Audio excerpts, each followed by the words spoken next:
Hello, everyone. It is Thursday. It's been a bit since the last stream, huh? It's been like basically a week. I am back now, and we are going to do some Game Boy Advance stuff. That is the plan for tonight. Sometime, usually around like 8 p.m. The night before the games are supposed to go live is when they usually go live. So I reckon if I keep on trying to update in like maybe 2 minutes or so, it's gonna actually let me. If it takes a little longer, I guess we'll start with Super Mario Advance 4, which is currently available. By the way, I'm not sure like what proper sound level would be good for this, but I can adjust as needed. Um, so we'll play that by ear, based on the games. So we could play this one to start with until the other games become available, or we could wait and see if the other ones become available, like at 8 p.m. Well, let me start, but with some stuff, some updates, some stuff I want to show off. It's been a week, and I'll say last time I talked about some stuff I wanted to do for this channel for the stream. And but even on last week, I said, knowing me, you might come back after just some random stream and find like, hey, I've done it, it's done. And I'm happy to say like, hey, I've done it, it's done. Let me just pull up some cards here to tell you what exactly I mean. There's a new docket, brand new docket. That's hang on. Also, I gotta fix that real fast. That card is a little bit off to the side of where I like it. Something got screwy there. That's not gonna be good. I'm not gonna move that. I'm gonna move. Just gonna move this. This is I'm a little worried. I should really separate the docket from the extra images. Really, this is a back end. You don't have to care about this, but brand new docket. Hey, check this shit out. So I previously had a thing that I pull up that had like the schedule information on it, like an emote showcase and other things like information about upcoming streams and big streams and plans and such, right?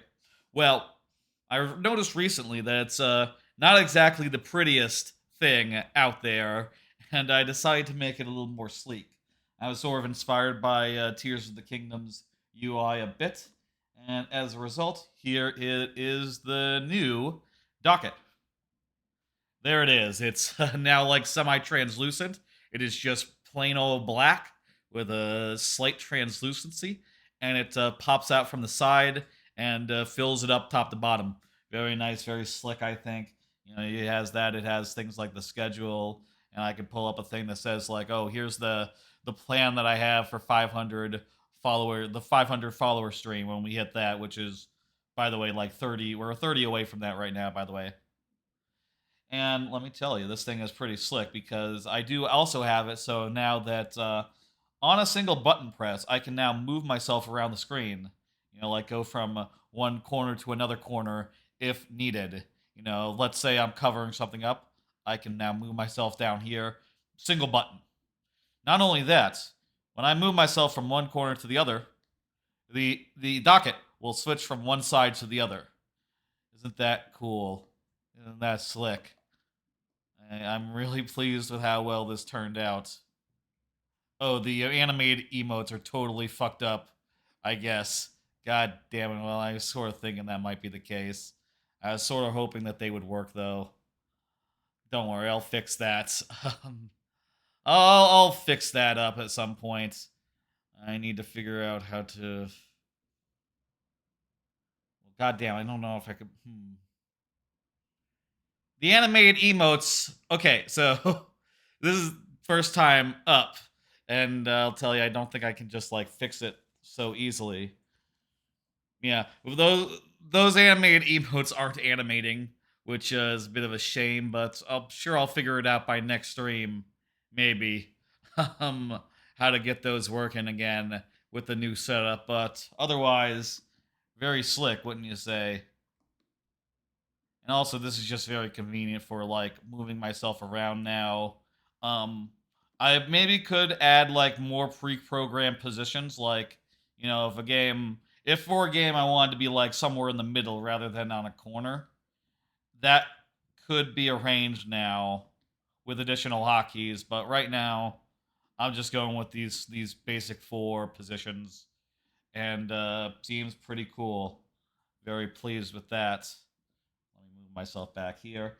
Next thing I want to talk about, want to show off is I bought a Stream Deck. You might have noticed that I've been doing all these commands with the Docket very easily, and that is because I got this little thing here. Let me turn off the tracking. Check this out. It's a Stream Deck. Look at that. It's just like a bunch of pre-programmed buttons. Or I actually spent like a while these last few days programming in like all sorts of hotkeys into it, so I can control like the camera on it. I have like a lot of folders and folders. I bought the one with a lot of keys because I use a lot of hotkeys. You see, I can control the docket with it. I can control my Mario Maker stuff. For Mario Maker, I actually had to have like a second folder within the folder that had a few more commands because it turns out I use a lot of fucking hotkeys for Mario Maker. This thing has 32 keys, and somehow that was just quite not enough. Um, I will say currently with how I'm using this right now, not like using like native commands so much, like directly from the Stream Deck. Instead, what I'm doing is just using the Stream Deck to like trigger the original hotkeys that I have already set up. So it turns out that was just the simplest way to like rearrange everything, just map every existing hotkey onto a button. And for the most part, I just used like some colors behind the buttons to make it look a little bit better and like it look a little bit more readable rather than making icons for each and everything as I went. Turns out that's a lot more convenient just to use color coding and labels rather than making icons for everything. So yeah, it's a pretty sick and pretty cool. And also now I can switch scenes without worrying about. I can switch scenes using this thing without worrying about. Let me go to preset 4. Without worrying about like. Instead I'll do preset 3 and I'll pan over a little bit. There we go. I can now use like I can now control the camera using its own hotkeys without worrying about like interference with my own hotkeys because I've arranged things a little bit. I will say I do want to look into more cases where I can like set things up to be automatic, or just use like the existing one rather than using actual hotkeys, so that I can free up those hotkeys in OBS and have it be a little less complicated on that end. But for now, it's simpler just to do this. And also, because I've now got this set up, I can now have more extra images that I can show during a stream. For instance, like, hey, here's a picture of my my dad's dog Dixie. Doesn't she look very sad?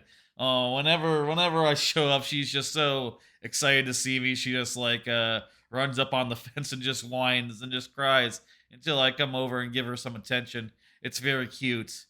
Oh, isn't she the cutest? Oh my god. Oh, and she makes such noise.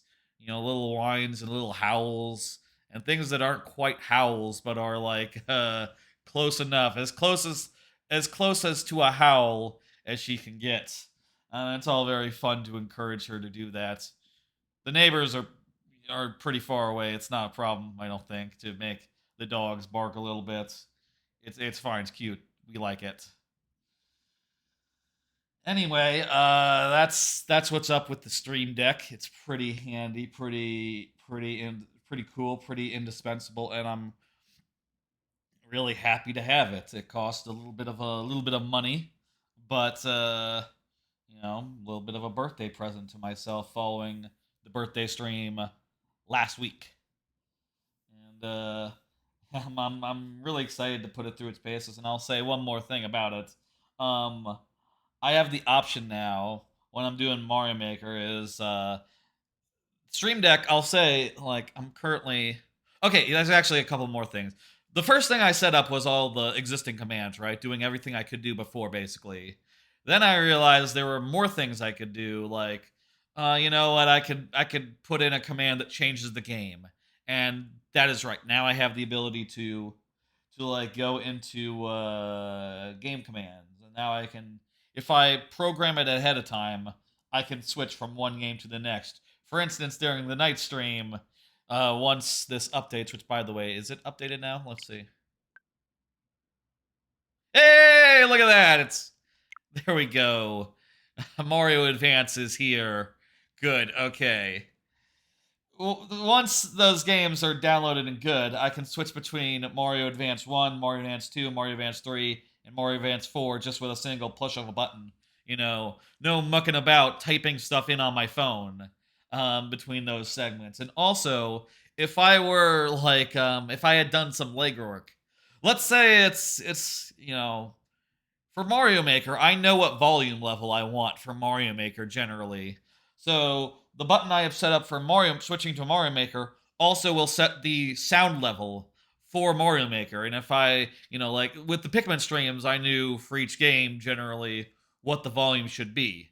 And, because it would be a pain in the ass to switch every time we switched, I ended up choosing just one that was good for all three of them. Well, now, if we did any feature like that in the future where there were multiple games, each of which had a slightly different volume, I could program a button that both switches it in Twitch and also adjusts the volume just so within single digits. It can't do like double digits adjustments. I'll say it can't do like 0.5s, for instance, but down to the decibel, it it'll put us just right, which will be quite nice. I can also adjust the volume up and down just using the Stream Deck as well, which is a little better, a little more convenient than like clicking and dragging. Um, I think I have it set up so I can control the HDMI, the capture card volume, and I can also unmute the PC. The thing I use to capture like PC sounds, though I have to do some special stuff for that to work as well. So don't expect it right now or anything. But yeah, this gives me a lot of options, and I feel like right now I am just barely scratching the surface of what's possible and what I can do. And for Mario Maker, now some of these buttons I have are just literally like does a chat message in chat doing exclamation point next, which will bring up the next level during a Mario Maker viewer level stream, meaning I can now do that without typing anything in, which means that that's just going to be a lot easier for me, and it also means that I'll never mistype next or complete or open queue, close queue ever again. There's also a button I can just do that opens the queue, and it both opens the queue and sets the open icon on the screen, the overlay, and click it again and it does the opposite. It closes it literally with a close command in chat and also showing the right HUD thing. Really fucking cool thing. And I'm sure over the next few weeks, few months, I'll get more sophisticated with it and set up more commands and do other such things, which I'm excited to get into. I'm excited for all that.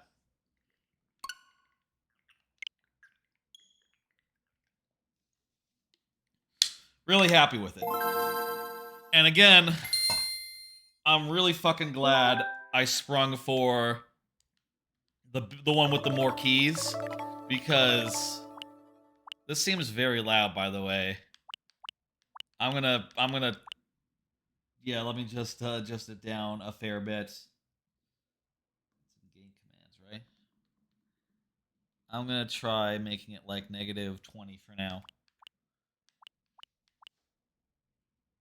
You know what I should have? I should have the mic test on the thing that I use to like calibrate the sound. I should have that on the same page as the volume controls.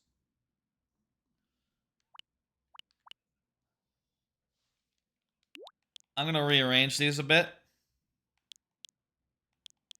Put them all into one line here. Beautiful. And look at that, they're in order too. Thank you for the follow, Garfield 7364. What is up? This game just came out. So I'll say there's one more card I gotta get to in the the starting soon bits. Other than the new docket and the thing, but let me just say, as far as these games go, I owned 3 of them back on the original hardware. Owned the second one, the third one, and the fourth one. Never owned Super Mario Advance, the first one. I will say I did own like All Stars, and I have played some of the original game, but I'm sort of curious like how they changed it. And like I do know that there's some weird audio stuff as far as like voice clips go. Let me see how that sounds.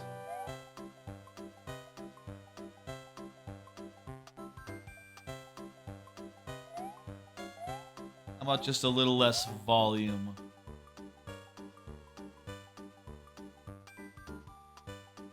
That'll be good.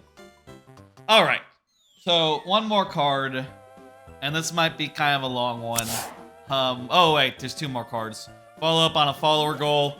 Last time I said we were like 40 something away. We're actually like 30 something away, and now we're 29 away. I got the tens digit wrong when I was saying that. That's just a small correction. Not really that important. 29 to go for that, and there'll be a special stream once we hit that. Last card. Let me talk about my weekend and family stuff. So, I've mentioned several times before that I couldn't do the Monday stream as usual because I had a wedding to attend on Monday. My sister got married. I have a new brother-in-law. They're off in like Europe now, you know, honeymoon and all, which is real fun. The ceremony was very nice. It was at a very nice venue. I enjoyed, you know, running around the place and looking at it and going, oh yeah, that's beautiful water, beautiful trees. Look at these. I got some images. Look at that. That's the water. I was like, oh shit. They don't call this South Lake for nothing. You know? Wow. There's actually a lake here. You know, and you can look across it and go, God damn, that's water. And I did do that. And, you know, it was also very pretty. I took some pictures. And, you know, it was nice to see a lot of family, you know, other than, like, immediate family, as well as people that are just, you know, friends of family, whatever. It was nice to see a lot of my cousins, couple of my cousins for the first time since, like, pre-pandemic, as well as a handful of, like, aunts and uncles who came out for the occasion. It was good to see everyone, and, you know, we talked about all sorts of things. I'll say, I did not let on that I was, like, streaming these days, though maybe I should have done, but, I don't know. I feel like whenever that comes up, you know, as soon as, like, one cousin finds out, I feel like just immediately all the cousins and all the aunts and uncles are immediately gonna know, and that sounds really weird to me. I mean, obviously I'm not trying to hide it or nothing. It's been over my Twitter. Like, a lot of my social media points to the Twitch streams, but, you know, not the Facebook I haven't used in 20 years, and so, you know, most of the relatives just, don't know, and also I don't think they know really much about Twitter in the first place. Though, one of my one of my cousins who was one of who came by. Turns out he also does like stuff on YouTube for like a big corporation. You know, he's kind of, you know, a color commentator on a podcast by a major sports network, I guess. And we talked about OBS and stuff without me letting on that I've been using it. But he was like, yeah, you know, they replaced like the whole like team that used to do all that stuff with just one guy who does it with OBS or something. It's pretty amazing what one person can do with one piece of software nowadays. And I thought that was a very fun conversation. It was also nice to talk to my other cousin who lives in Orlando and just realized like, oh shit, you know what? I should really, you know, I've mentioned before that I was thinking about going to like Cedar Point or some other parks. Should I like, you know, whenever I were to go between jobs, right, and take like some time off, like between jobs, I'd love to just travel a bit and go to some parks. It would be very easy for me to go hang out with you know, stay with my cousin, you know, just like room with her in her apartment, you know, crash in her apartment while I go see like Disney parks, the others, you know, the other Orlando parks that I haven't seen in ages, you know. I've been to Universal a bunch of times, but I've never been to SeaWorld, and it's been like at least a decade since I've been to, at least, not really like I say 2 decades. Was I 13? At least 15 years since I've been to Disney. I'll say at least 15 years since I've been to Disney, and I think that would be a lovely trip. Anyway, of like random, I'll say like the wedding was a lot of like, you know, there was a ceremony, there was a meal, you know, everyone just talked and talked for ages, you know. There was some dancing. I'll say I did not partake in the dancing. I thought about it, I was like, I'm wearing uncomfortable shoes that are like, that are not like fully broken in. I don't wanna. This is not my jam. This is not my thing. And I just sort of stayed back and just talked and stuff. Though, there were points where, I'll tell you, despite being a streamer and being able to speak for like, and talk it for like hours on end, I did need a break from like, socializing. I think that like talk of like what's it what are the two terms, there's like the ones who like to not socialize and the ones who like to who are outgoing, and I think that dichotomy between like God, what are the words? I forget. I think that dichotomy is a little oversimplified, but in general I feel like I am drained by socializing in general, and I need a good break now and again, and some nice old alone time or something, or like, you know, a video game to play, for instance. So there were definitely times where I just like, you know, went outside and just looked at the trees and shit instead of talking to people, and I thought that was very nice as an option to have, just by it being a very pretty venue. A very pretty venue. Yeah. Couple of things more I'll say. I'll say, like, the thing that really... There's one encounter... There are a couple encounters that I thought were, like, really interesting, right? Like, for instance, I met with, you know... A person my dad has mentioned, like, countless times, to the point where his name had become infamous growing up. This guy who's sort of like my dad's, like, quote-unquote dumbass friend, you know, like his like partner in crime whenever he was like a schoolboy or whatever the fuck, you know, and just seeing him in the flesh and going like, oh shit, oh wow, I know your name so well, you know. I'm not sure if I should say it on air, but what the fuck. No, just imagine like a last name that is not so uncommon. That is like somewhat uncommon, and that's just what we called him in our household, and just realizing like, oh shit, he's there, and he's there over there talking to my, you know, my weird uncle.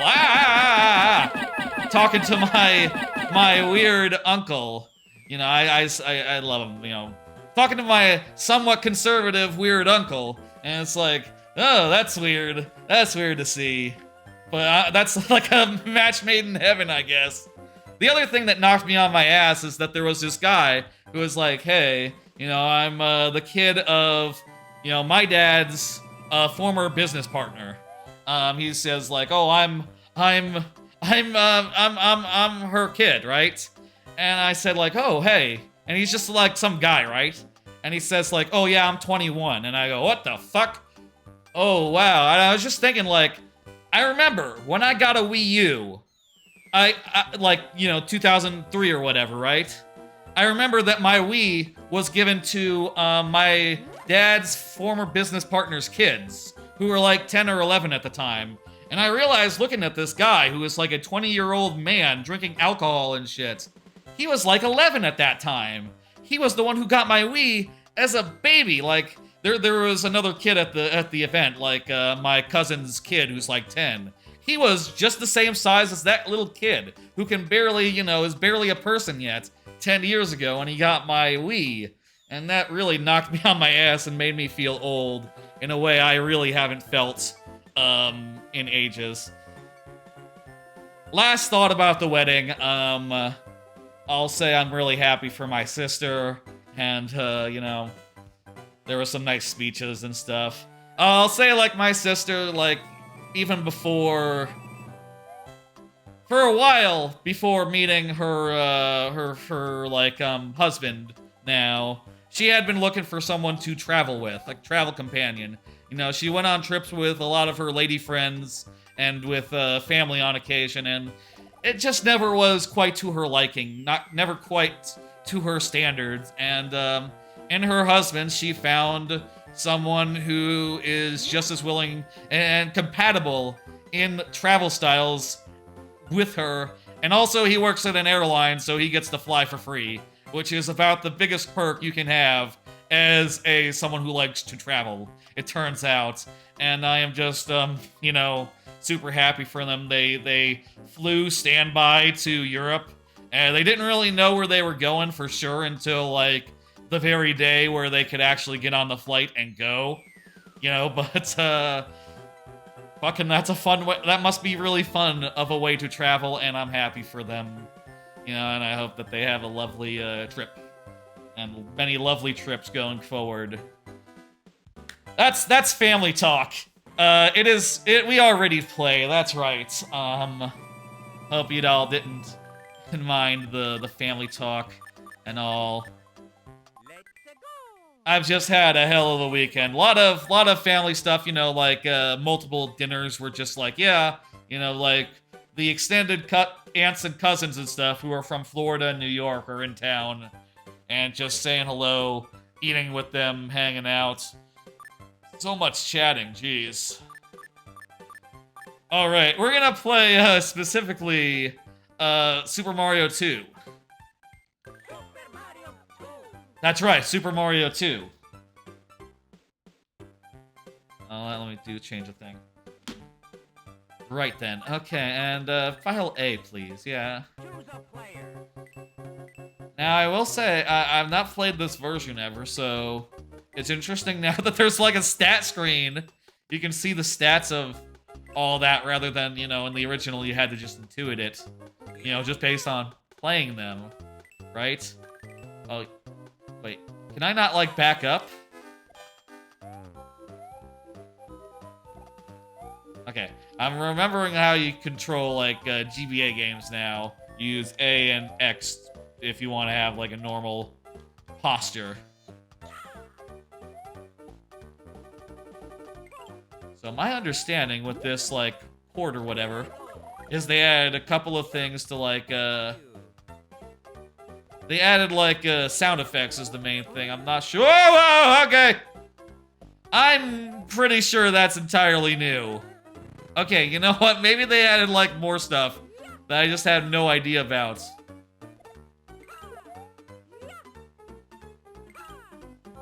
And Dragon Coins? Actually, I guess they added, like, a fair bit. Not just, the stuff I was aware of.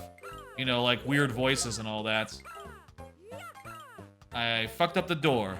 This is not gonna be a good place for... This is just no good at all. Huh.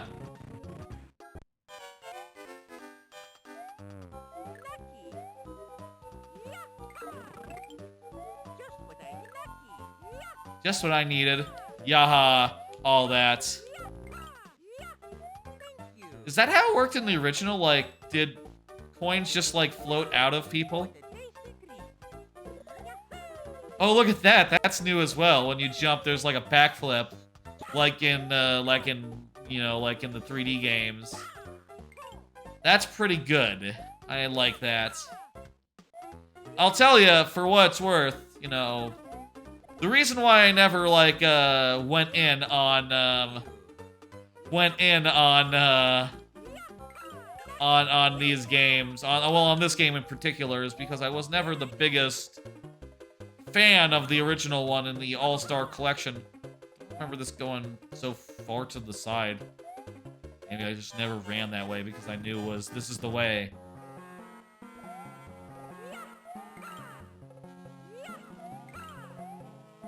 But this plays like that. How do you get this? Maybe you have to, like, open it with a thing?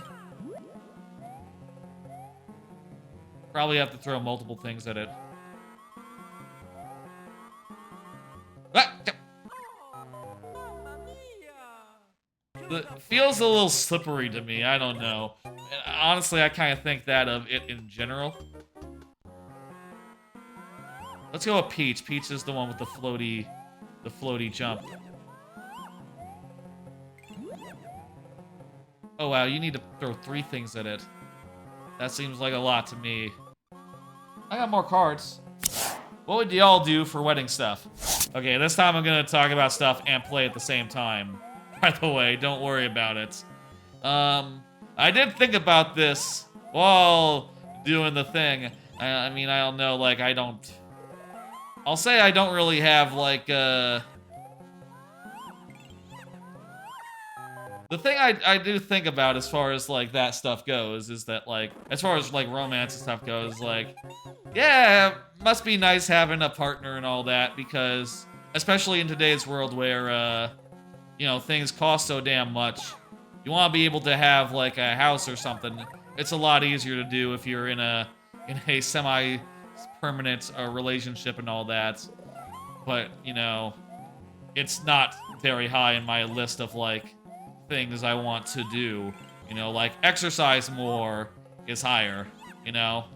But I will say, like, going to a wedding did make me think about it a bit. Oh shit, it just drops in front of you. Thought it'd be like the old guy. I don't know. And I think, here's what I would do. First off, I would probably, realistically, it would probably be my preference to probably just do, like, a small thing, right?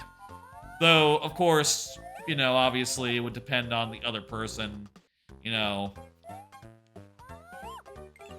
But, like, just speaking out of hand hypothetically, it's easier to me imagine, like, a nice, small, intimate affair. I don't really know that many people. I haven't really kept up a relationship with many people I knew in person, like, from, like, high school and before. So it'd be simpler to just, you know, it'd be simpler just to have, like, a small scale thing. If it was a large thing, I would think, like, the first thing I thought was, like, well, for music, I think it'd be funny if you did, like, just a small selection from, like, certain movies.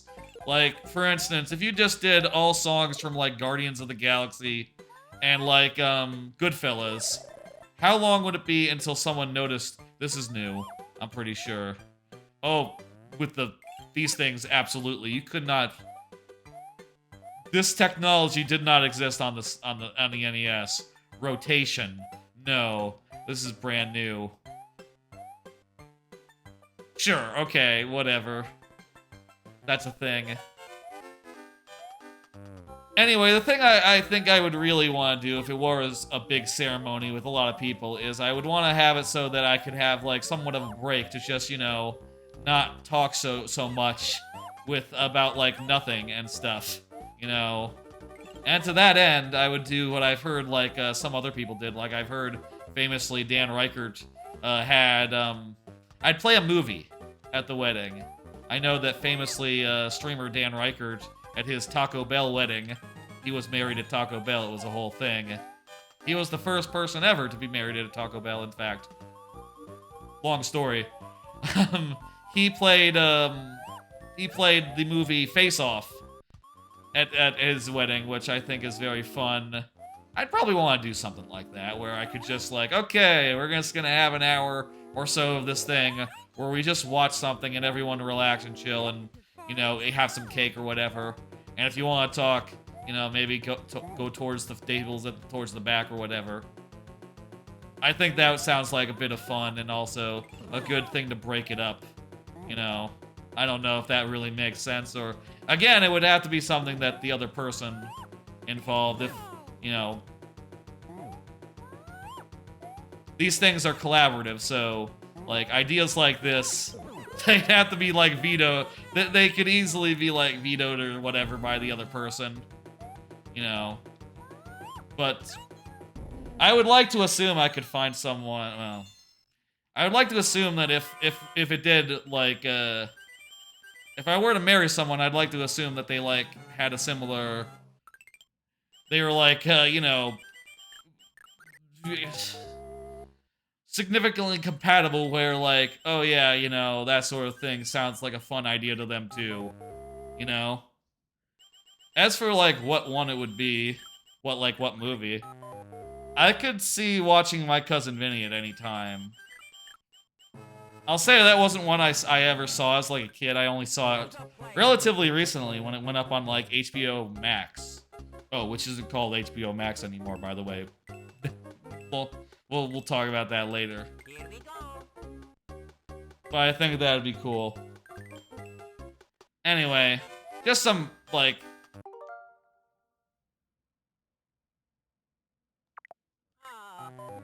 Well, what if we rewind? Gotta get the sea legs. How you control these characters. I'll say it's interesting here, coming from like Mario Maker, right? Mario Maker is of course a game where there's the Mario Brothers 2 suit. And this controls nothing like the Mario Brothers 2 suit. Like, the movement left and right is really weird. The jumps are, like, significantly floaty. I know I'm not playing as Mario right now, and that's probably part of it, but it's just a kind of a weird feeling game by comparison. But then again, I also think that that's just a thing of Mario Maker, right? Like, they take all those old games and they make them feel a lot smoother to play, you know, like a key. Where's the key? Is it like down in the hole or something? Oh, here it is. I gotta do the Phanto stuff.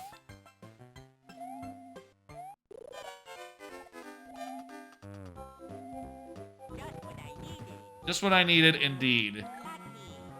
Lucky. Yeah, that's all the things he says.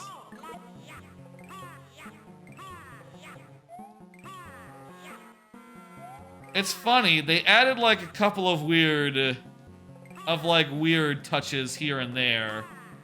But mostly it's pretty much normal. You know? Not too much changed. Let's switch back to Mario. Just normal-ass Mario.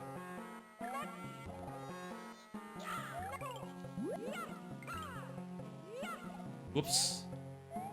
I forgot to get it.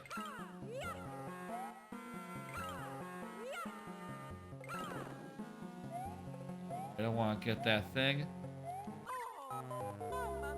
The jumps, they just feel weird. Let's go with Toad. You know what? It's Toad time. You know what? I bet it's a lot more forgiving. I mean, it's been a while since I played the original game, but I don't think in that one, do you start off with as many lives? I remember running out of lives being a major thing, like you know, doing a character and just running out, whereas it looks like right now, I have to die like 9 times with Toad to lose Toad. That seems pretty absurd to me. Like, you'd have to be very bad. Which, to be fair, I'm not great. But, you know, seems like a bit of a bit much to ask. I just like, oh hey, the flip is like a little different with each. Well, it's not really a little bit different. That's pretty much the same flip.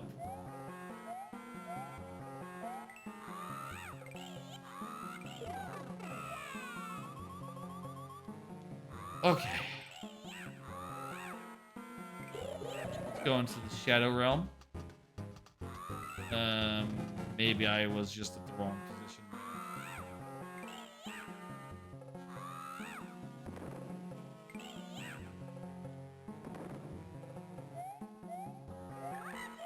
I guess that's, you know, speaking generally, right?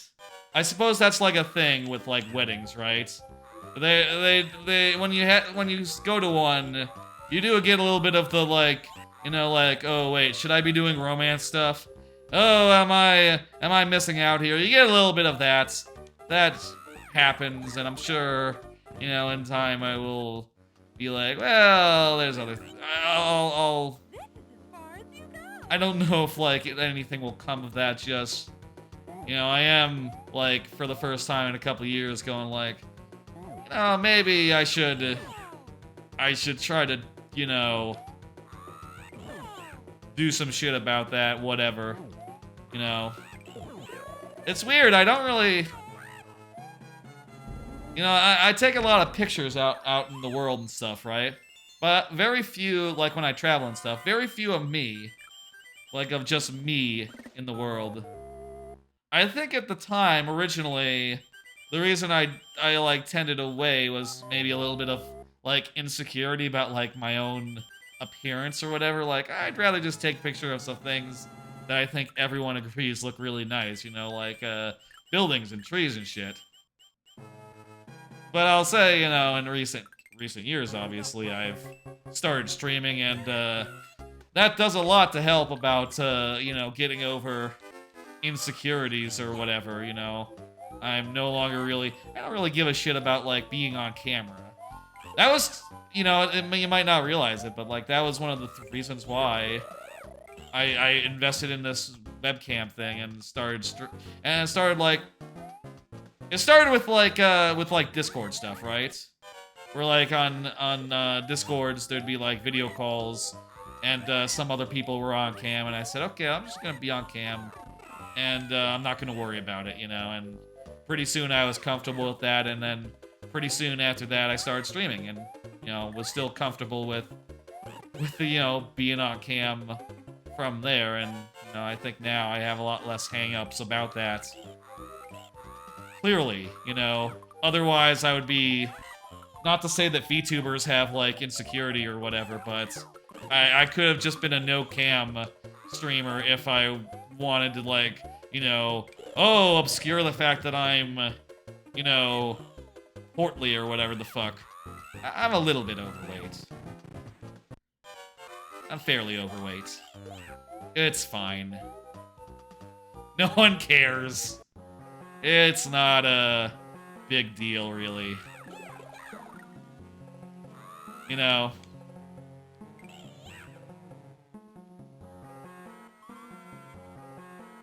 I got other cards. Let's do one of them. Did you watch the Sony Direct? Right, there was the Sony Direct the other day. There was kind of a lot announced, actually. We need a key for this whole thing, huh? The Metal Gear, they announced that Metal Gear Solid Delta was coming, a remake of Metal Gear Solid 3, which I love. I have never played the Metal Gear Solid games, but I've watched all of them, and I think that Metal Gear Solid 3 is my favorite. So I'm really excited to check that out and probably play it when it comes out.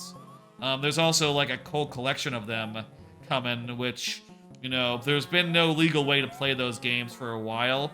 So that's just a great thing, and I'm definitely going to pick that up. And if eventually we were to do, like, if Metal Gear Screwjob were to happen, that'd be the way to do it. That collection, you know, which comes out, I think, in, like, the end of the year or something. That'd be That'd be cool.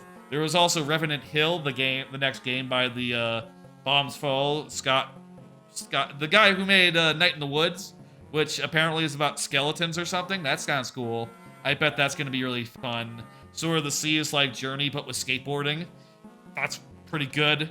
They have like they announced like a Wii U gamepad, but for the PlayStation 5, which I bet that'll cost a lot. No other comments. There was a bunch of VR stuff, which I don't plan on getting PSVR, so that whole thing was just like entirely boring to me. But the Spider-Man 2 stuff at the end all looked very good. Venom suits, I like the look of that. I think that game's gonna be pretty good. I enjoyed the last two quite a bit. You know, I don't think I'm as high on them as some people are. I mean, I think if you look at my my games list, I think they're pegged as like 4 out of 5 or I think they might be pegged as just like 4 out of 5, honestly. But you know, I'll say like I'm really looking forward to the new one, and you know, I'll mess around in that city. I'll play as those various characters. Eef. The slipperiness, it's getting me. I think that all sounds really fun, and yeah, I'm really looking forward to that. Let's go back to Mario.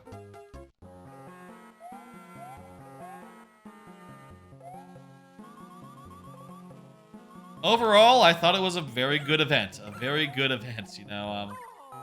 Not like the best event ever. There was certainly a lot of dead space, especially in the last half, with the like the trailer for some Gran Gran Turismo movie. There was a Gran Turismo movie trailer, then a bunch of VR stuff. Other way, the VR stuff, and then Gran Turismo, and I thought that whole stuff was like extremely boring to the point where I like looked away from the stream and I was like, okay, I'm gonna just, you know, work or whatever, you know. Wait, can you not jump up? Oh yeah, you have to do a thing. You have to do this, don't you?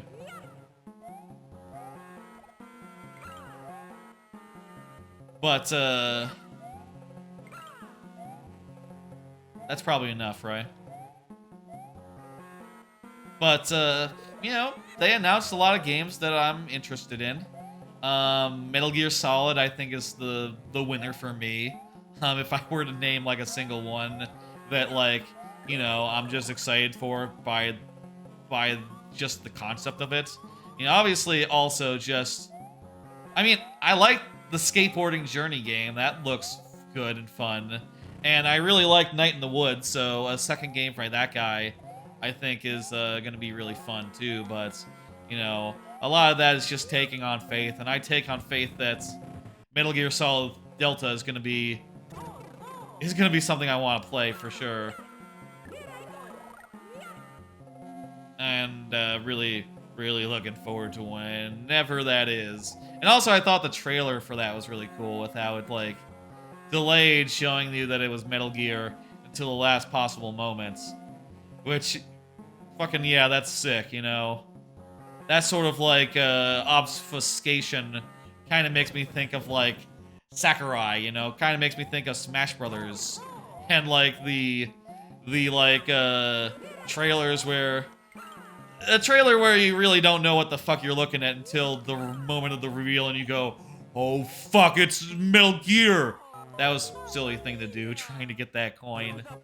Does it save if you die after you get it? Let's see. Yes, it does. Well, okay, well. You know what? We have so many lives, it's worth it.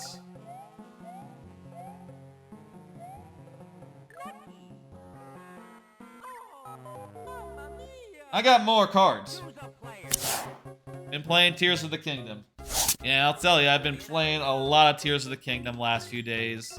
You know, finding time between, like, family stuff and setting up the new Docket and the Stream Deck. Again, got a new Stream Deck. Got a Stream Deck here, which is a... For those who don't know what a Stream Deck is, and then maybe I should have explained this, it's like a programmable keyboard that you can use to do, like, hotkey stuff for OBS and stuff. And basically, like, every button has, like, a little display on it that displays, like, what exactly it's It's, you know, that you can program to display whatever you like. So here on the thing, I have like buttons that are labeled like scenes, the docket, camera controls that I can use to control stuff. And if I hit this button that's labeled emotes now, like the emote showcase will come up, which again, if you didn't see it earlier, that's the new docket. Pretty slick, huh?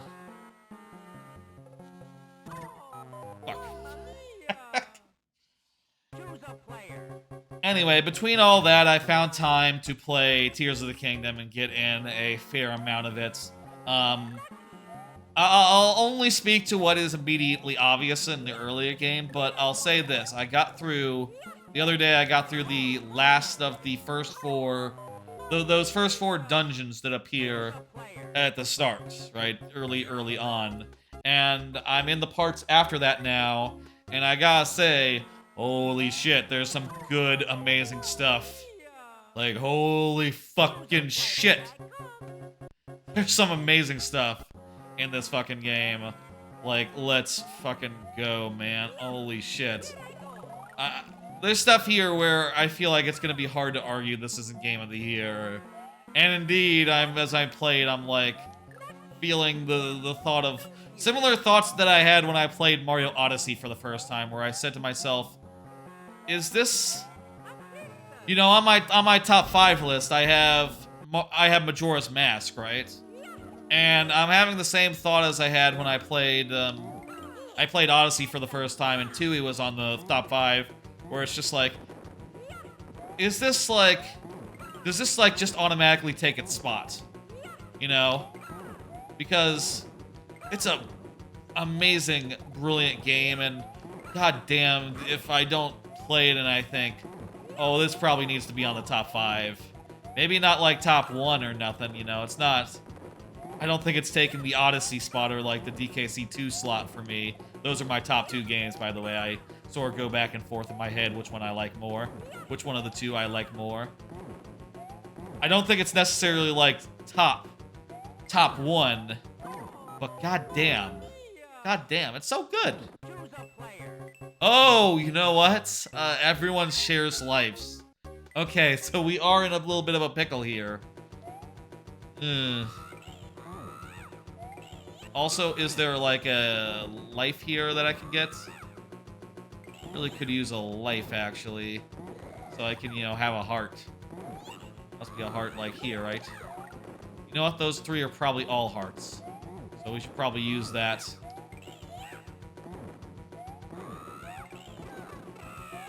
probably go get another one every time we take damage. Okay, we're learning. I say we're learning. We have 1 life left. Really a little too late to learn, but whatever. Damn it. Cut! Damn it. Tell me there's a 0. Wow, when you save and continue, does it start you at the same level? Yes. One more. I say one more. We've only been playing for like a half hour on this game. I'll say at least one more try, like all of our lives and whatnot here. If we die again, maybe we'll move on to the second of the of this series, you know.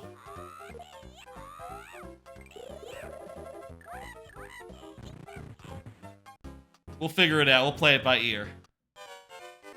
Crap! The mushroom was on top of me. I didn't see it. You know what?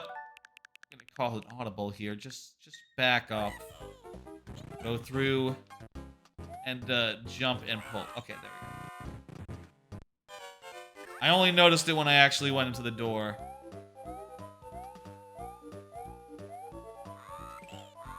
The one thing I'm not like the biggest... The one thing about this game that I'm not like super... I feel like the thing... Let me try to phrase it.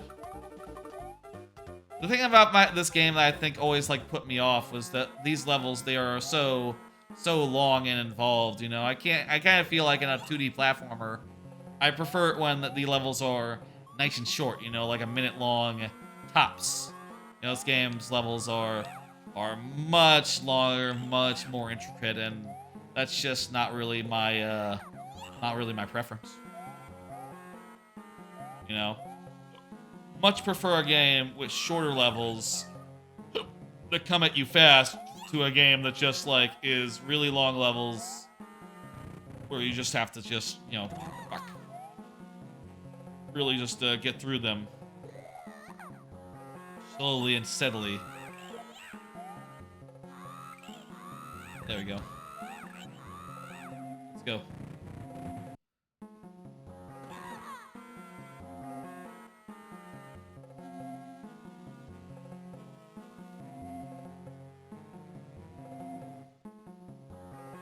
Okay. I will say, you know, it has a lot of cool ideas, and when I see some of these ideas, like, in Mario Maker, in the format of levels that are, like, you know, reasonably long, you know, not too long, and also are, like, levels that are, like, reasonably short, and also... Here I go, indeed. Reasonably short, and also, like, you know, with slightly better handling. I'm often pretty impressed by them, you know? Okay, cool. This time that was actually pretty easy to get back here. That didn't take that much time, actually. You know, maybe if you know the levels better, they're a lot shorter. The way throwing works is weird. I can't tell, like, how much they've... I'll say, like... What? Oh. The character... The character was talking. That's why it sort of froze frame there. Well, you know what? I have 2 heart spots. So I can just go ahead and pluck this second one real fast.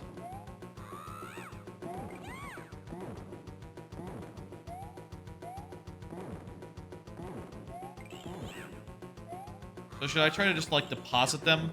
Like, jump and then drop them like such? Kind of requires me to, like... You know what? If I just, like, grab them as he's throwing, it's not that bad. It's not that hard. But also, it's like dodging. We could just stand here. Pretty much, anyway. Well, we have 5 lives, so I feel like we're gonna get it. Anyway, Tears of the Kingdom. Fucking phenomenal. I'm enjoying it loads all the time I'm spending with it, and you know, it's a long game, and I think it's a lot more substantial than than Breath of the Wild, which is really extraordinary considering that game was like you know, properly hailed as one of the best games of that year, if not one of the best games ever, you know. And you know, I've been seeing people saying like, oh yeah, this Tears of the Kingdom kind of makes Breath of the Wild borderline unplayable, you know, by comparison, which is so bizarre to realize, right? Of like, oh, this blows out the previous game that everyone was saying was game of the century, whatever, by such an extreme degree that, like, God. It's hard to imagine a world in which this isn't Game of the Year.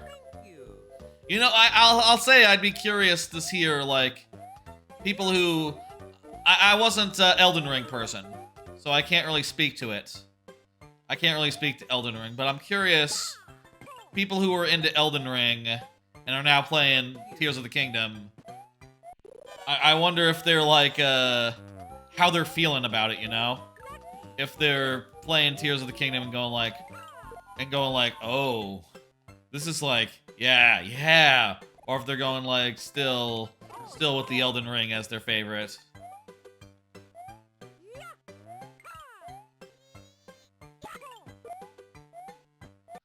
It's hard for me to imagine a game that can top it. I do know, of course, you know, I say there is other games, like Pikmin 4 is coming out. Look, Pikmin 4 I'm sure will be very fun, and I'm sure I'll enjoy the hell out of it. And I'll say I love Pikmin 3, but I don't know if it's... Pikmin 3 is a game that I love. It's not like top 10, you know? It's not top 10 of games I love of all time. It's not top... I don't think it's top 20, I would say. There's a lot of games that I love, you know, is the thing. Which, you know, if you look at my my backlog, there's like a list of them. And I think there's like over 100 of them now. I'm not sure if that's... That also includes like individual entries for like ports and stuff. So I'm not sure how that all stacks up if you take out all the ports, you know, if you take out the second Banjo-Kazooie, for instance.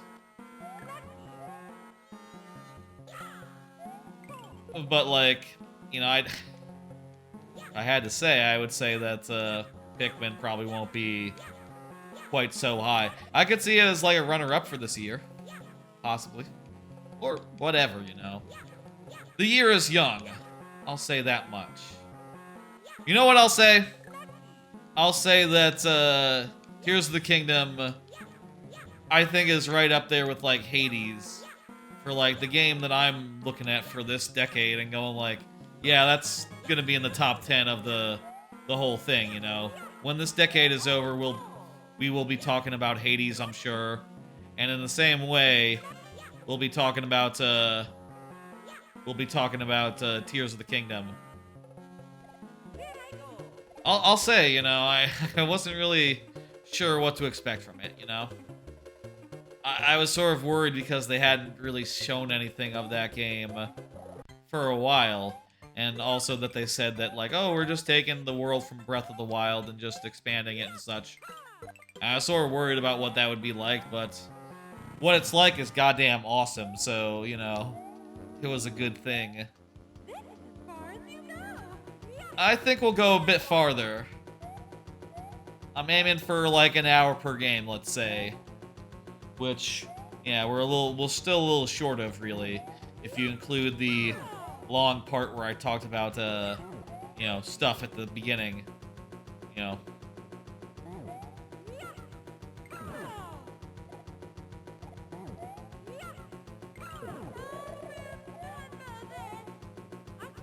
Was that... I will remember this? That's a weird thing to say. She says some weird things in this, Birdo. Birdo does. That level was nice. I like the sand digging bits where you dig in the sand. That's just... That is probably like one of the quintessential like Mario Brothers 2 things, right? The sand digging bits. Let's do another card.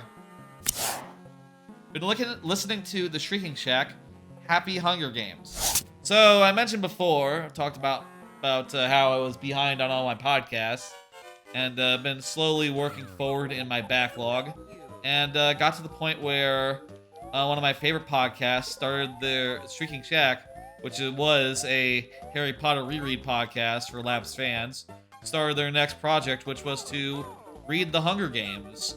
And I'll tell you, I was so pleased by this first episode.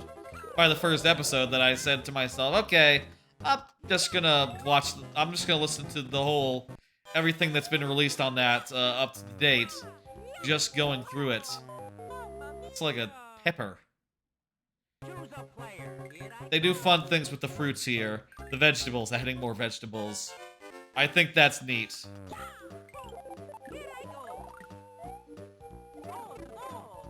So, like I said, they're doing like a Hunger Games read, actually. This is quite different from the previous series that they've done, insofar as it's not a reread. This is the first time they've, either of them have read it, the series, so it's kind of fun. They don't know what's coming, you know? They're just going in blind and talking about like, oh, here's what's happening in Chapter 1. And I'm just listening because, you know, I'll say I've read those books loads of times, and I'm really, really big into the first 2 books at least. Book 3 is a little bit more mixed, I think. You know, it's a little bit like, you know, the plot has to go in some really weird directions in Book 3, and I think those weird directions don't quite work as well as in Books 1 and 2. But And I also know there's a fourth book, which I haven't read, like a prequel, which, you know what? If Shriekcast continues doing these Hunger Games books, I would love to read the new one as they went through it themselves and find out what the fuck is up with the prequel and all that. Yeah, these are just peppers. I think the peppers are a lot less interesting as a thing to introduce compared to like some of the other wacky business we've seen here in this advanced version, but whatever. It's good. I like it. Is it new? I'm not sure if it's new, to be clear. I'm not 100% sure, but I feel like I'm like 80% sure that the original game didn't have peppers.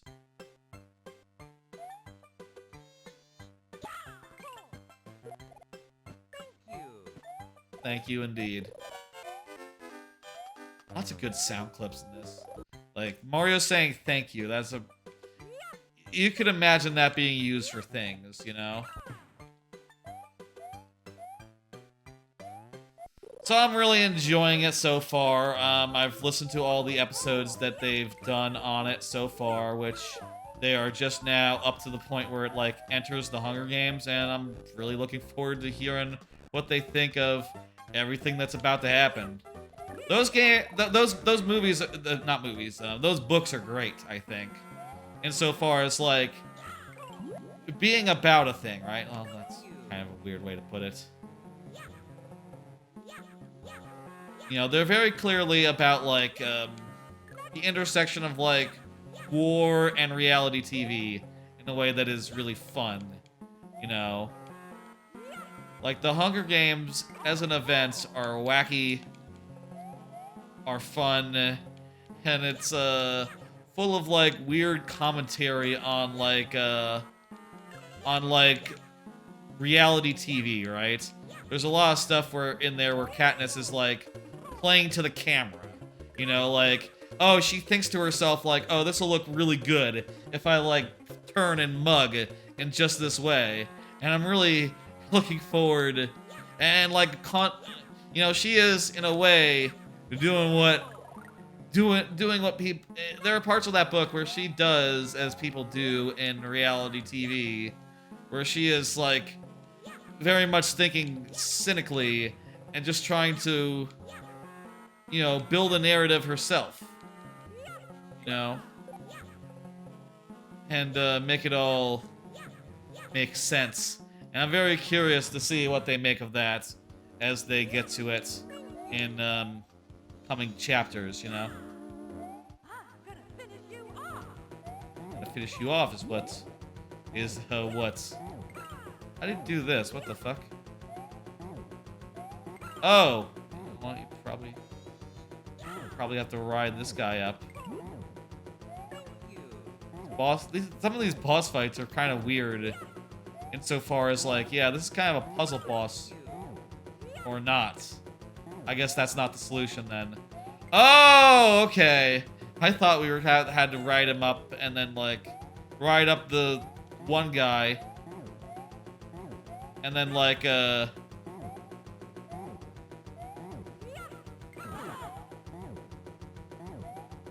then, like, throw a thing through the floor, but that's not really possible.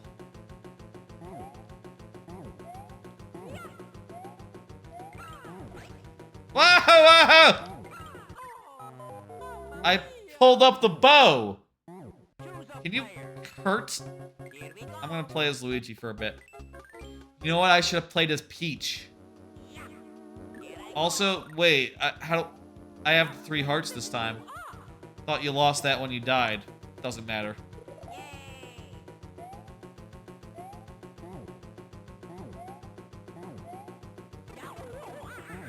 What the fuck? What is that sound? That was like a monkey sound, Luigi. What the hell? We'll do Peach. Peach is the right choice, actually. With the floaty jump and all.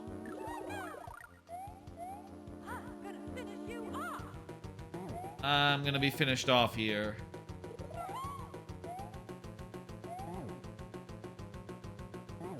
I think it's very smart for young adult fiction, you know? God damn it. It's a very smart series, Hunger Games, and, you know, I'll tell you, like, re-listening to this podcast now, go over it, really makes me want to reread it.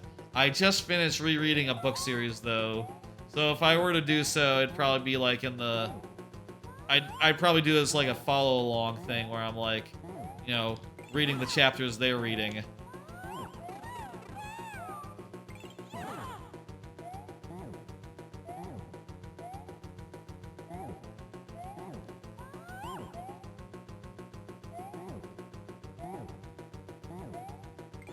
God damn it.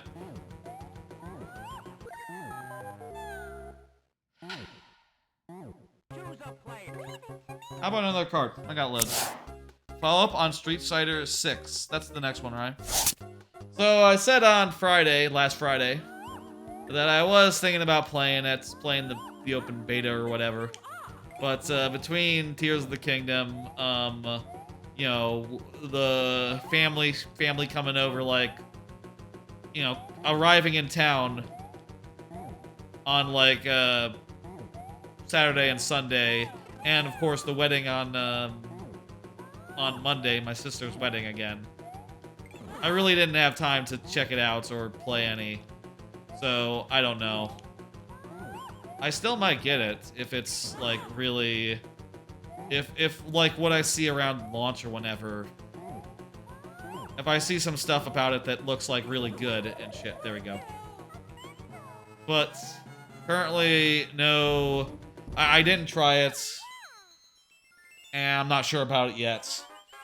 We'll see. Hey, if it comes out and people are saying like, "Oh, this one is so incredibly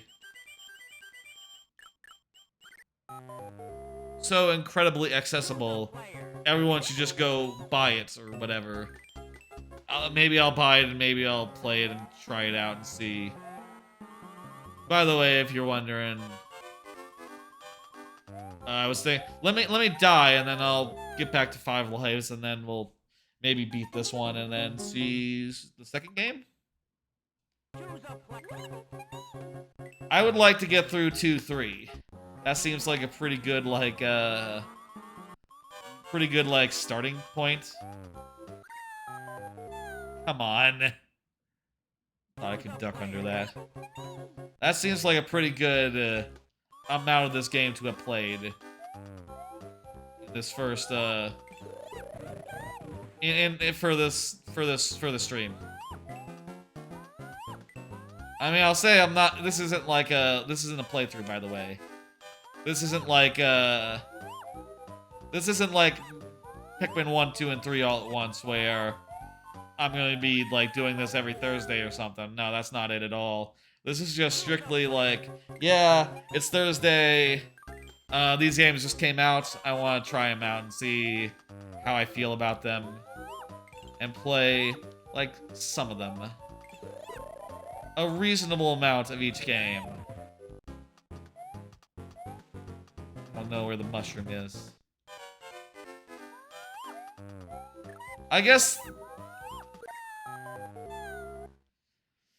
in Mario Brothers, right? You always had the original Super Mario Brothers. In that game, to figure out like where the mushrooms are is a matter of trial and error, right? You know what I mean? This is kind of similar in that, like, oh, you know, you don't know where to find the mushroom until you step into the subworld at just the right point, right?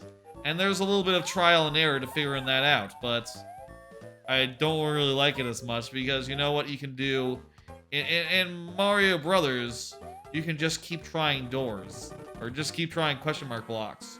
Whereas this, you only got one try per life to get it to the right place. And if you miss, it's like, okay, well, fuck me. What a waste, you know? Even this room, like, it was just very nearly not on camera. That mushroom. which would have been a damn shame if that had, you know, been not available.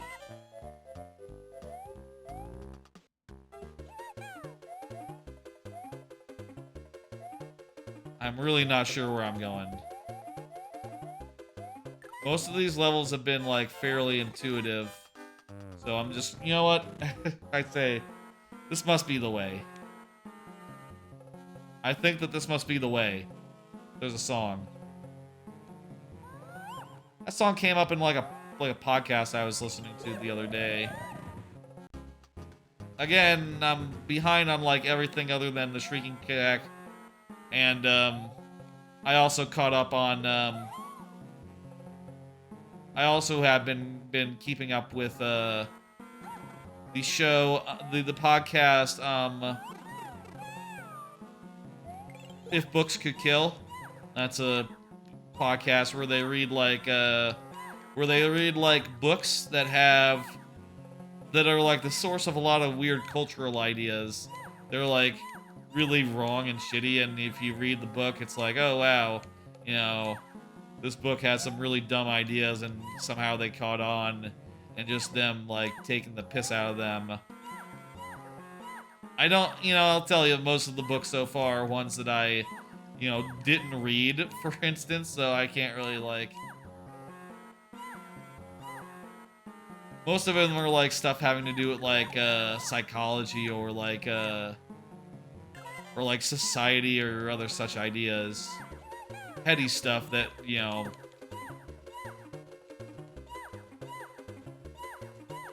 You know, so, like, really thoughty stuff, or thoughty stuff. I don't know what I'm saying. Anyway!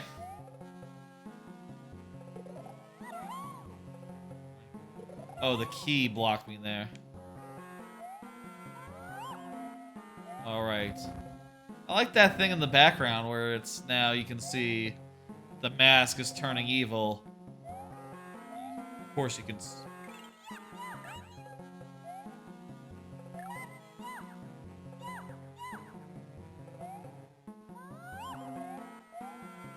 There's a mask in the background, I mean.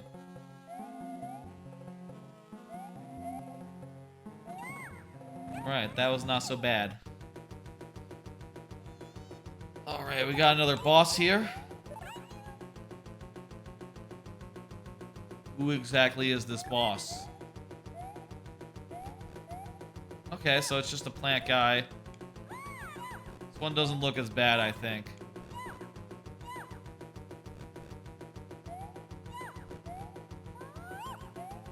And by the way, if you're wondering, I think it is... Wait, is the plant not it?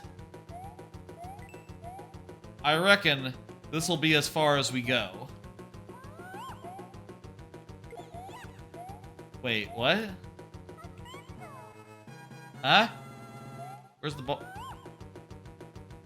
No boss? On a 3? Oh, here's the boss, okay. Of course there's a boss. Step right up if you're ready to get toasted, is what he said. By the way, is the volume... Step back for a second. You know what? We could probably use a little more volume. Let me just adjust it a little bit. Go up to 15. Okay. How's that?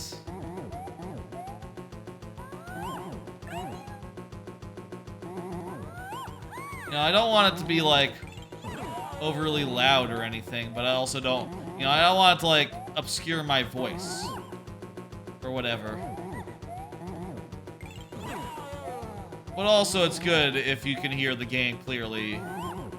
And such.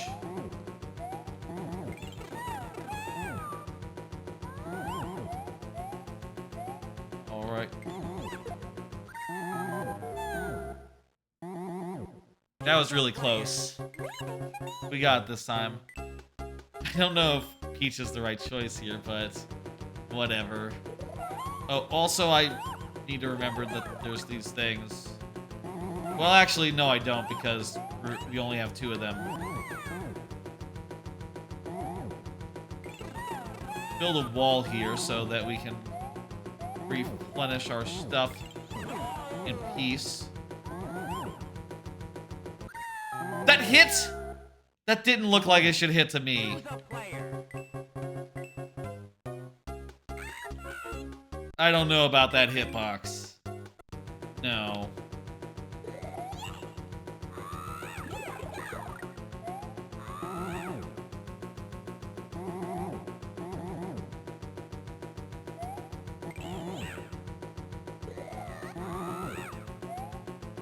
Okay. Right.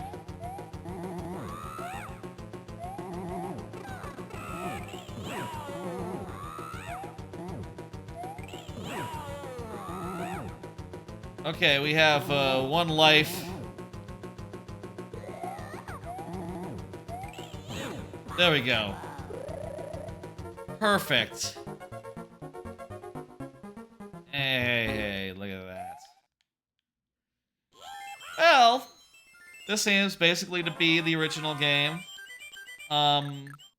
With like similar handling and all. You know, not all that different. There are some weird touches here and there, some weird details that they've added. You know, like, most especially in the first room in the first level, with that vegetable thing that went up when you, like, stood on it, right? Like, that was weird. What was up with that? I don't know. We're gonna save and quit. Now, I will say, all these games also have Mario Brothers, which, you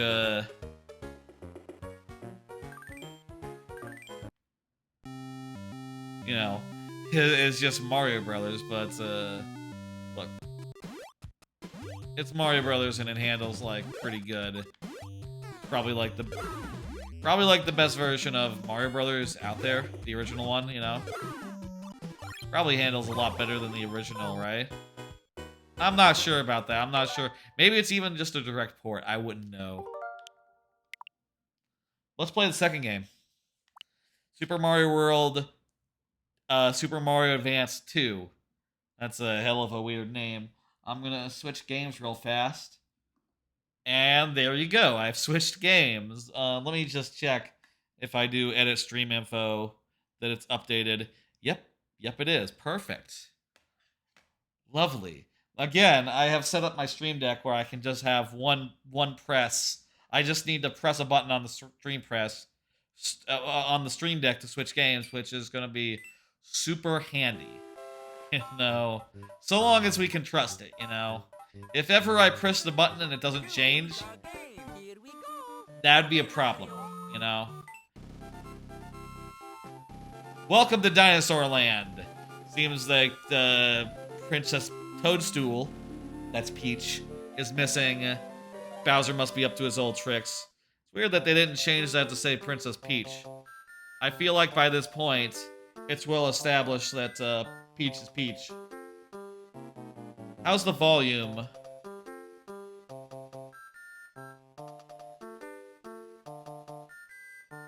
I'm gonna just adjust it down just a dash.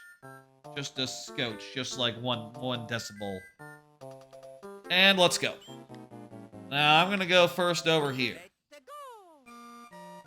Now, oh, the music is not as good as in the original, I'll say. I don't think I appreciated how different the sound drivers are for the limitations of the sound in this platform until just right now, this second. I mean, I know that when they did DKC3, they said, like, oh, we can't do DKC3's soundtrack. We can't do it properly on the GBA. We need to do something else. But I don't know if I really believe that, considering that they did DKC 1 and 2 alright. But you know what? Now playing this game and hearing the sound clearly, you know what? They might have been right. the sound is just like not quite it. That said, I'll say everything. I'll say I love the way this feels. This to me, and I'll say I played a lot of this version of Super Mario World as a kid. That was not lucky. Mario.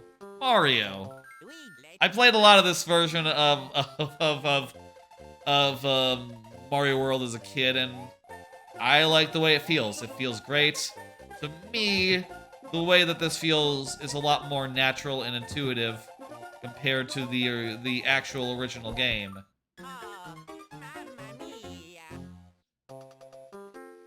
You know, I prefer it. It feels smooth. It feels like the movements, you know, the air control all feels right to me.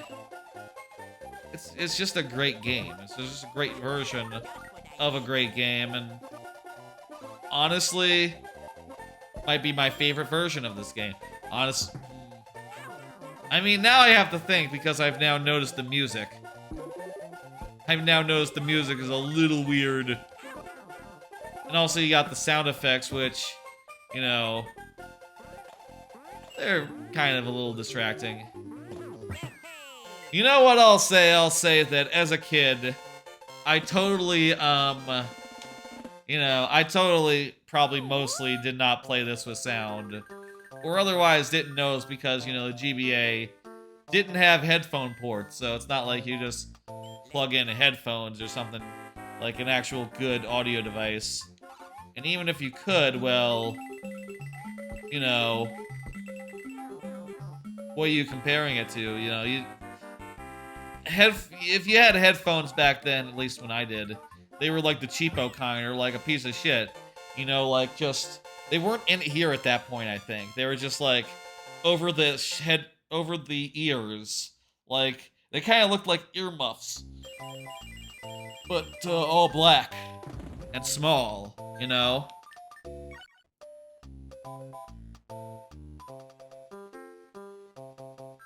So you wouldn't really know that it was good sound or bad sound, I guess.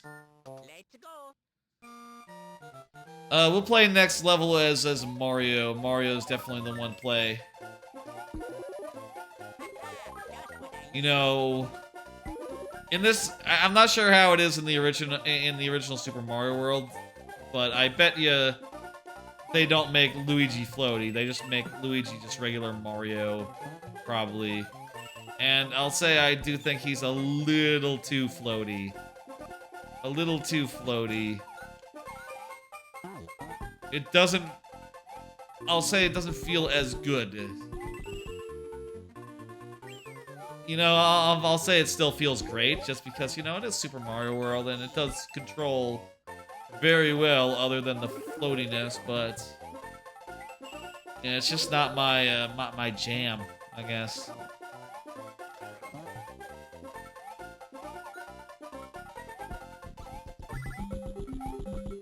I wonder if there's, like, tricks that other games are doing. Other GBA games are doing where you don't notice that the sound chip can't really perform that well, you know? Like, when you do Minish Cap, and the music is good, right? Like, hang on, I'm not gonna switch games or nothing, but let's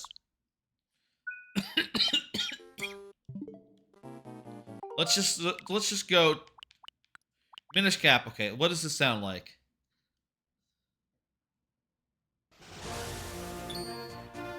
That's good music.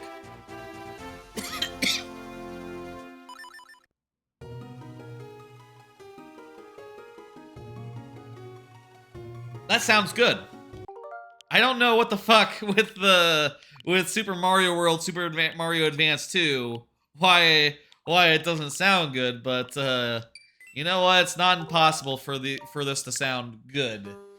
Maybe it's just a matter of like, yeah, well, the sound samples that they use for the original Super Mario World, they're not on the GBA. Not quite. And the way it all works is just different enough that it screws everything up. I'm sure there's an interesting YouTube video out there somewhere going into detail about like why video games sound like this. I bet it's fascinating. It'll also be curious to go into the other two of these games and see like, are they also this way, or is this just like a one-off? By the way, I'll say, I know DKC 1, 2, and 3 are already available on SNES Online, but I would also love it if they came to GBA Online. Those versions have some exclusive, like, bonus stuff. Similar to... Have some exclusive bonus stuff, just as, Actually, I'll say, like, the DKC... Other than the third game, which has, like, exclusive... Like, a whole bunch of exclusive levels that are, like, reasonably good. That are all exclusive to that specific game. The DKC games each has more like in terms of like mini games, extra collectibles, other such things, compared to the Super Mario Advance games. So, yeah, if any ports were to come to it, it'd be great if those ones were to. Oh, you know what? I forgot to change to Mario. I said I would. I'm gonna change back to Mario, though I will say, hey, I have that channel point incentive for switching characters to whoever. I'll say that that counts for this. You can absolutely use it to force me to be Luigi, if you were to choose to use your channel points in that way.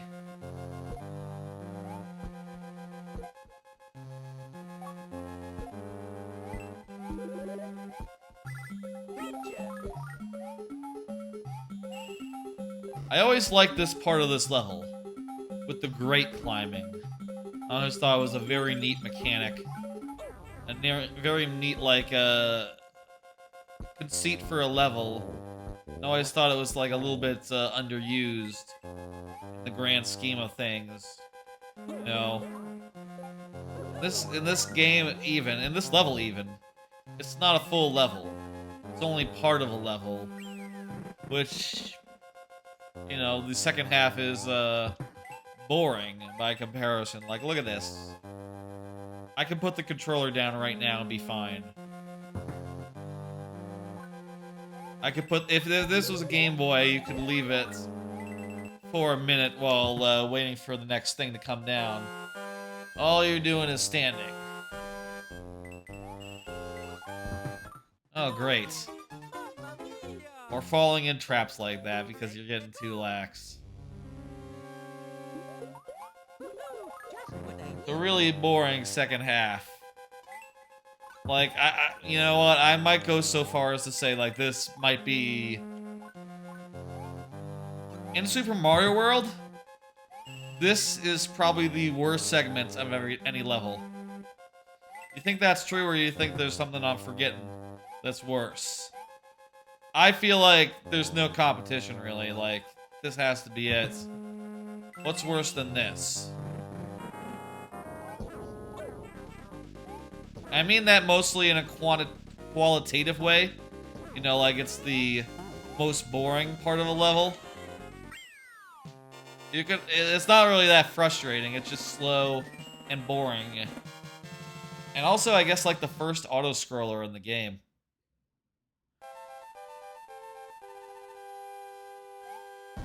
We'll play a bunch of this game, by the way.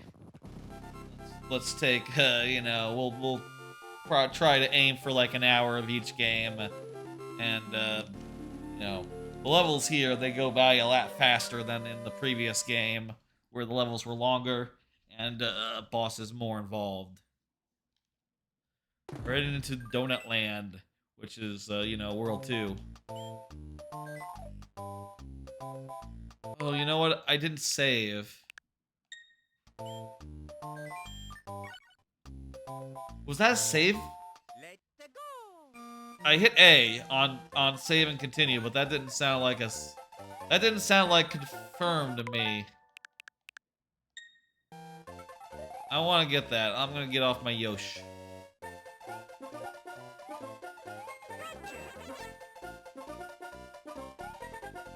Let's fly. Simple pleasure in this game just to occasionally, you know, let loose and just fly over an entire level. Fuck it, man. Who cares? They don't mind. I do think it is like an extremely brave thing extremely like brave of them to just allow you to choose every level or a lot of levels like this. Where you can just like take off and fly at the drop of a hat. You know? I'll say a lot of levels do have like overhanging elements, so you can't quite do that. Quite so, but you know, a lot of them don't. Or some of them don't. And so long as you have enough room, you can totally just fly. Are there weird graphical issues there? Like, look at that. Yeah, when the zoom in happens, there's like a weird thing at the top. Huh. I wonder if the game... The Game Boy Advance, I wonder if there was like a little bit of overscan at the top of the screen so you couldn't see such things. Well, if that's hardware accurate, I won't complain. Well, I mean, I'm not a big complainer anyhow.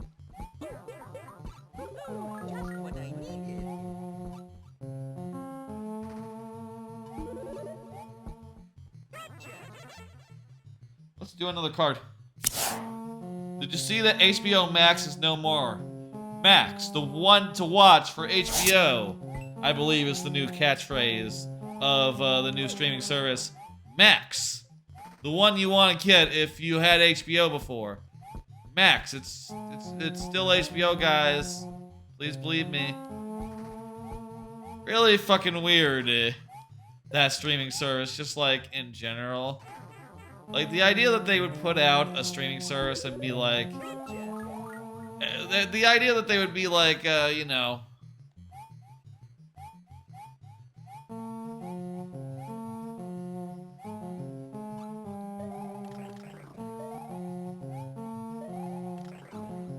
The idea that they needed to change the name to take out HBO.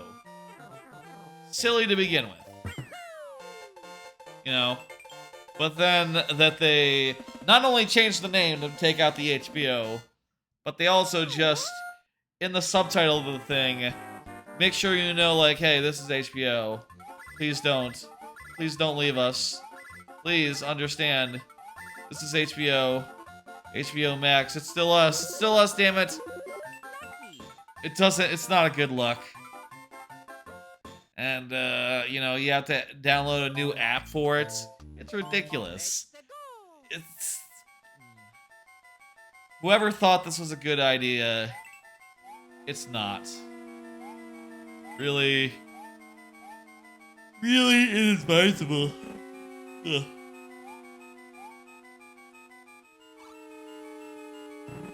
This is a ghost house or a puzzle level.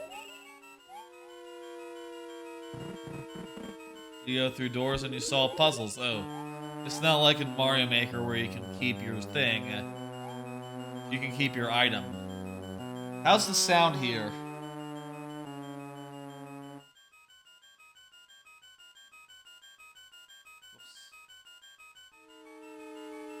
Let me adjust the sound a little bit.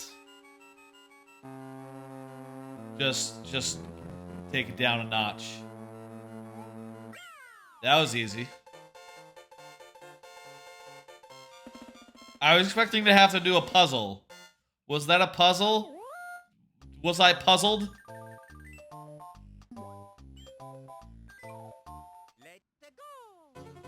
I keep automatically hitting A and just doing continue rather than save and continue. Kind of a shame. I don't get a feather here because I don't have the blues. I don't have the green blocks enabled, sorry.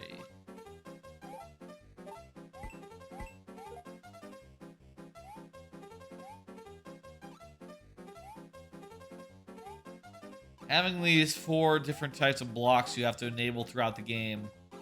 Really cool idea.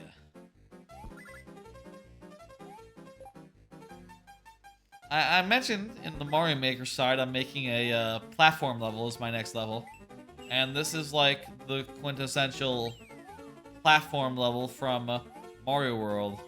And I guess in retrospect, even with this part, you know, the actual platform level parts of this level are relatively short. You know, you ride a platform and then, you know, you're doing moving platform stuff instead. Rather than like,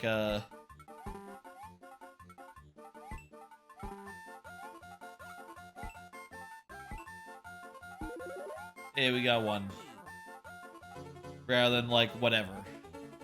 I'm getting a little tired.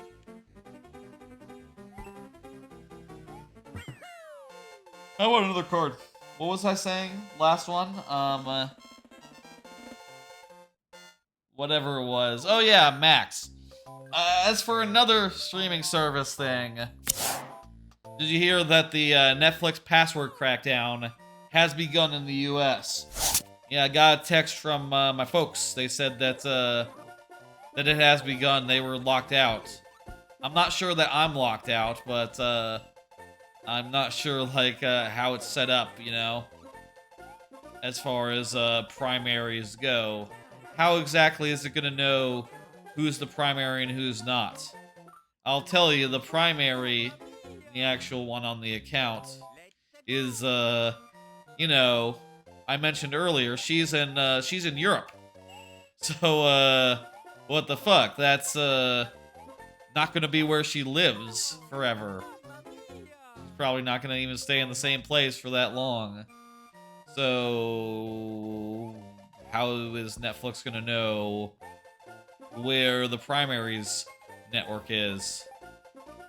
Apparently, I figured out that it wasn't my parents' house, which is true. I'm wondering now if it'll figure out that it's not my place either.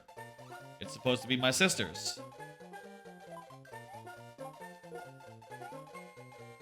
Anyway, I bet a lot of people now that this has started, all of a sudden just don't have Netflix, and you know, I'm hard pressed to say that's a bad thing. I think it's fine. You know, Netflix, I feel like, has been falling in value recently anyhow. And just have them say, like, to play hardball and say, like, oh, you don't have it anymore. You know, oh, now, you know, the family. You know, the plan is not for you anymore. It's not for everyone. And again, I'll say, I think all of that is some bullshit. You know, it was not so long ago that they said, like, oh, we're upgrading from, you know, we have new plans now. We have one plan that only allows you to stream to one place. We have another plan that lets you stream to 2 places. And it's like, okay, great. That's the upcharge that, you know, allows you to do it with multiple people then. Yes. Oh, but then for them to say, like, oh, but we meant only for multiple people in the same house. Like, you know, like 10-year-olds and stuff. Not like actual families that exist where everyone is an adult. Fuck off. Fuck off with that. That's what I say. You know, yes, we don't, you know, our family, we don't really live together anymore. Except for the parents live together. The rest of us are in our own places, but goddamn if we're gonna pony up for anything special. I think my sister still pays for the I think she pays for the Disney, and my parents pay for the HBO, and I pay for the Amazon. So we still got like an equitable arrangement, I guess, even if Netflix is not included. And also, you know, hey, maybe this is the opportunity to experiment, right? Maybe one of us could sign up for Paramount Plus or whatever. That's not gonna happen. But it could. That's really one of the benefits of password sharing for like these streaming sites as like a thing, right? Because people share their passwords, they have more services than they otherwise would. You know, if no one was allowed to share passwords and we all just had to use our own accounts and get our own accounts, we would only have one. And if we could only have one, it probably wouldn't be Netflix. Maybe HBO or Amazon. My guess would be Amazon, actually, considering that, you know, you get like the Prime movies, you get like watch parties, you know, the ability to participate in watch parties, and all that is really good and you know, kind of indispensable. I wouldn't want to go without watch parties. That's weird. You unduck and you end up being dragged up by the moving wall if you were to unduck.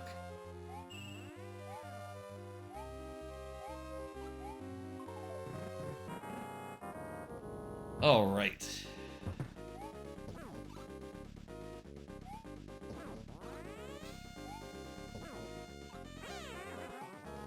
Perfect. Anyway, I'm curious as far as like consequences from this. If Netflix is about to be like, oh god. Like, yeah, so first off, there's a lot fewer people watching TV shows in general. And second off, a lot of people are gonna cancel their shit.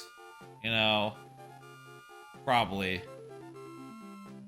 And if people do start canceling in droves, you know, a good amount of them, do they panic and go like, never mind? I tell you what, I am not. Faced with the prospect of like, you know, there is the thing in Netflix's defense, the thing that's like, yeah, you can add an extra user for like $8 a user. $8 a house.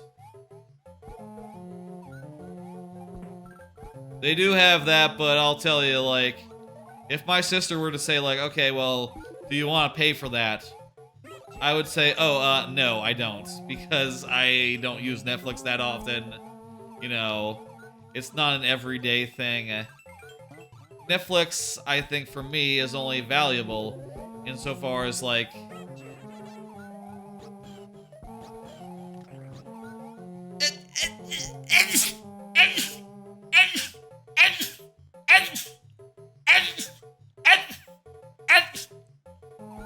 Ugh. Netflix for me is only valuable in so much as I don't use it that much. So I don't think it makes sense to be like subscribed to it all the time. I would only want to subscribe to it for like a month maybe, if there's something in particular that I want to watch. And so long as there aren't such things, I would simply not subscribe. You know, and I would simply not re-up. You know. And I'll say, like, another thing that I think that makes this move bad and foolish is that, yeah, now if it's just single families on each Netflix plan, it's very easy for them to look at it and go like, have we watched anything this month? No? Okay, you know what? Let's cut it and not. You know, weird. You get pushed out of walls to the left, regardless of which way you're looking. It's very easy for a single family to look at whether they're doing it and, you know, like, okay, well, I guess we should cancel until there's something we actually want to watch. And you know how often there's something you want to watch on Netflix, like in particular, and not like something you find just by scrolling? Very, very rarely, so that's not a good thing. You know, I think that Netflix's strategy... Netflix should really be focused on customer retention here. Not the creation of new customers that don't exist and never will. Because that's just a pipe dream. That's just a foolish thing to pursue, right? They're gonna lose their existing customer base in trying to seek out this mythical new one, which again, does not exist. It's not out there for the taking. It's not interested. At best now, you have a lot of people going like, oh, okay, don't have Amazon anymore. Well, they were getting pretty shitty anyway. So, you know, not a big deal. I noticed in this version the corners here, you can see the corners, they're not colored blue properly. They're actually transparent. So it kind of looks like you can just see the background through like the corner pieces. Kind of a weird aesthetic issue. I wonder if it just was a lot less apparent on a Game Boy screen. You know, if they never noticed that. Or maybe the hardware just wasn't sophisticated enough. No, that's not true. This platform had DKC on it, and it looked pretty decent. The first three did. You know, it didn't look bad, despite the limitations, whatever limitations they have. They pulled it off generally. Let's get that Switch Palace while we're in the neighborhood. You know.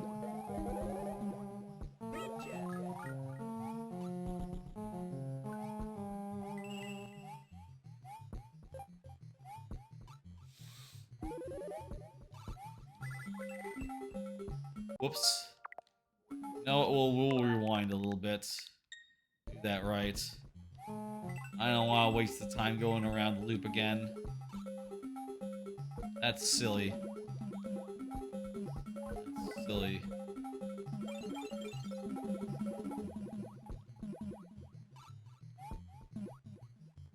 I look forward to the backlash.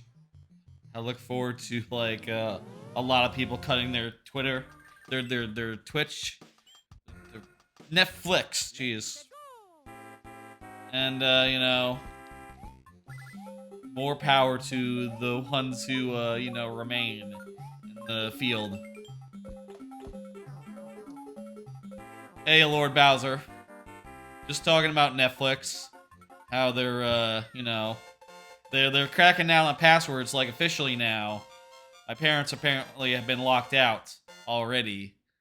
I don't know if I'm locked out, but maybe it thinks I'm the primary. I'm not. My sister is the primary, and she's in Europe on her like honeymoon. So I don't know how they're gonna figure it out. That's right, Mario Advanced is here. Oh, you know what? I should change the stream title was nearly here earlier on. Or it's the stream title was Time to Advance. Checking out the Mario Advance series, and it was nearly because when I started the stream, they had not gone live, but look at them. They've gone live now. You can see them. I'm gonna back up. I don't want to lose that.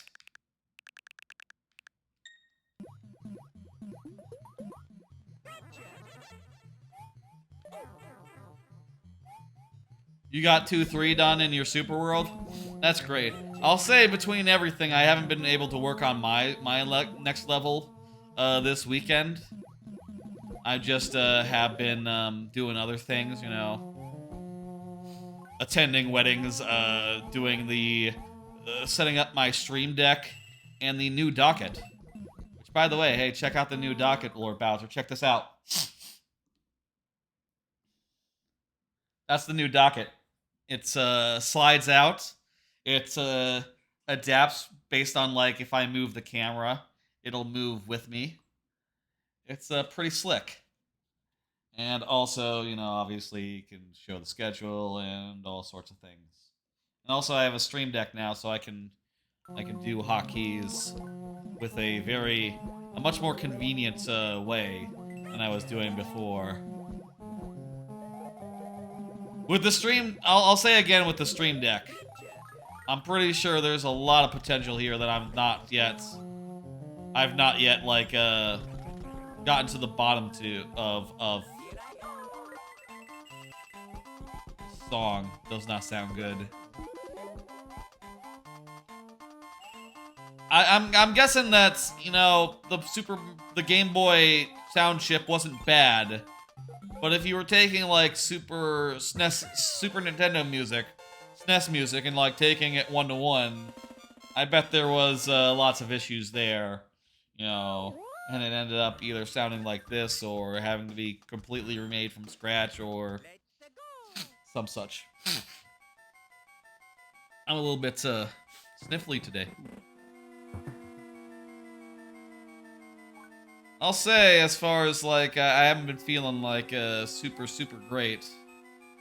I've had something weird going on in my ear this whole week, some sort of ear something.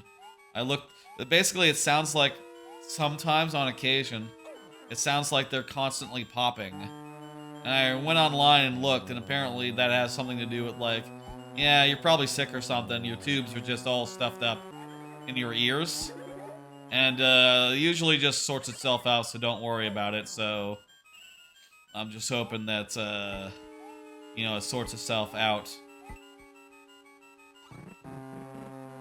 Oh. Bubbles.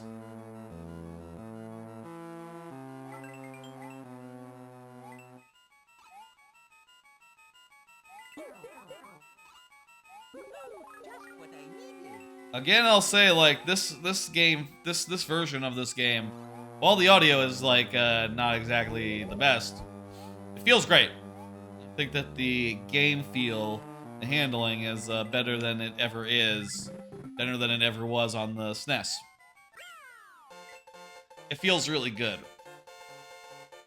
to move Mario around and such. Probably just nearly as good as Mario Maker.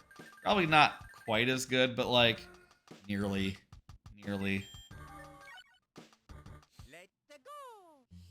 Ooh. How about another card? What do y'all make of auteur game directors like Miyamoto or Sakurai? One of the podcasts I've listened to like during this last week was one discussing Miyamoto's career, and also at the same time I watched like a Sakurai video about like Smash Brothers Brawl, and that made me think about auteurs and directors of games that like very much have a very like strong style and strong leading voice, you know, a strong singular voice. And I think that like looking at the works of these people, right, Miyamoto, of Sakurai, etc., it's easy to be impressed, right? Like, oh, you know, these games, they have a singular vision, a singular man leading the way, and just a purity of vision and aim that is just unmatched in a game that is like made by committee or whatever. At the same time, I think that auteur game creators like that, they often have like weird hang-ups. You know, like I'll say about that in particular that Sakurai video about Brawl. He was talking about how, oh, I don't really see Smash Brothers in online. I didn't really see Smash Brothers in online as being something that was like compatible, like it would work. You know, he pictured Smash Brothers as something that could only be enjoyed locally, which my ears, like, what are you talking about? Anything can be enjoyed online. It's just a quality of life feature to have online play for, you know, such game, because you know, not everyone has like people at the ready who will come over to someone's house to play a game, or someone's apartment, or someone's home. You know, that's not a realistic thing for a lot of people, right? So here in Sakurai, I'd be like, yeah, I wasn't really that wild about online. First off, I believe it, right? Like, yeah, you know, looking at the games and the online systems at work, I'll say they have been like steadily improving, but also you get the impression that someone doesn't consider it a real use case, you know? The Rafty spawned there. You know, you get the impression that the online for Smash Bros. Ultimate is made by someone who doesn't really like online too much, and just like got a few pieces of feedback from the last attempt and went, okay, there'll be a hazard-free mode for online, okay, and you can enable it, and you'll have preferred rules this time. Apparently, Final Destination is not enough. You want Battlefield as well, okay. You get the impression of someone making features for something they don't really believe in. And, you know, these hang-ups, I think they manifest in the game in weird ways. For Miyamoto, the hang-up is obvious. Story. Miyamoto cannot abide story. a guy who came out of like games as toys, you know, that whole like era. And as a result, I don't really think he thinks that games should have stories, you know? If that makes sense. And where this has hurt the most is in of course the Paper Mario series, which has been completely ruined by the imperative of like, okay, no more original characters. You're not allowed to do characters that aren't in other Mario games, which is just a batshit directive that totally like undermines that series in a serious way, considering that like, dude, the characters are a lot of the appeal of those games. People like those games because they're full of original characters who are lovable and interesting and fun. And cool settings. You're not allowed to have those either. Fuck! You know, like, Miyamoto is brilliant and all, but his weird hang-ups, man. They can really, if like, they can really get in the way of a good time and what exactly you want out of like certain series that are under his you know, his jurisdiction. Ugh. I'll tell you, I wasn't this stuffy earlier today, like before the stream. It all came on very fast.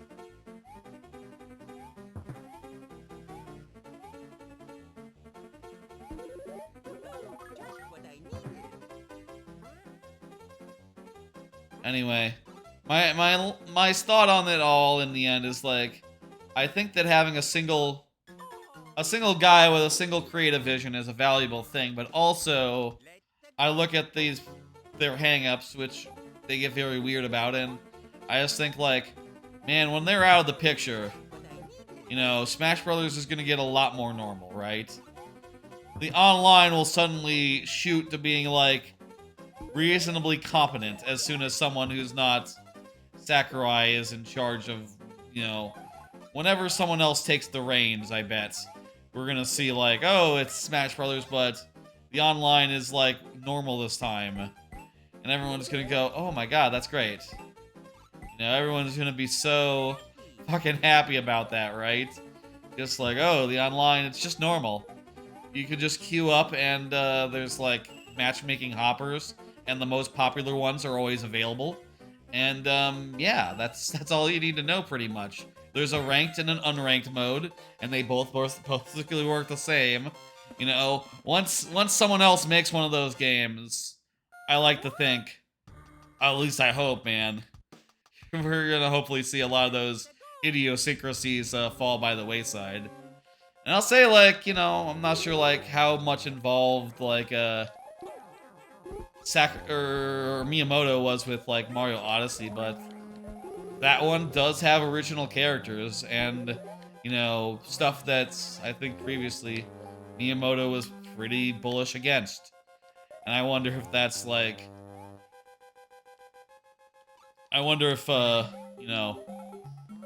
I wonder if Miyamoto was just like, okay, because you're the main game, you get to do these things. Or I wonder if just, like, they had a different director, they had different people in charge, and these people were a little bit more cool about that stuff. I hope that one day we can go back to the Paper Mario that I remember.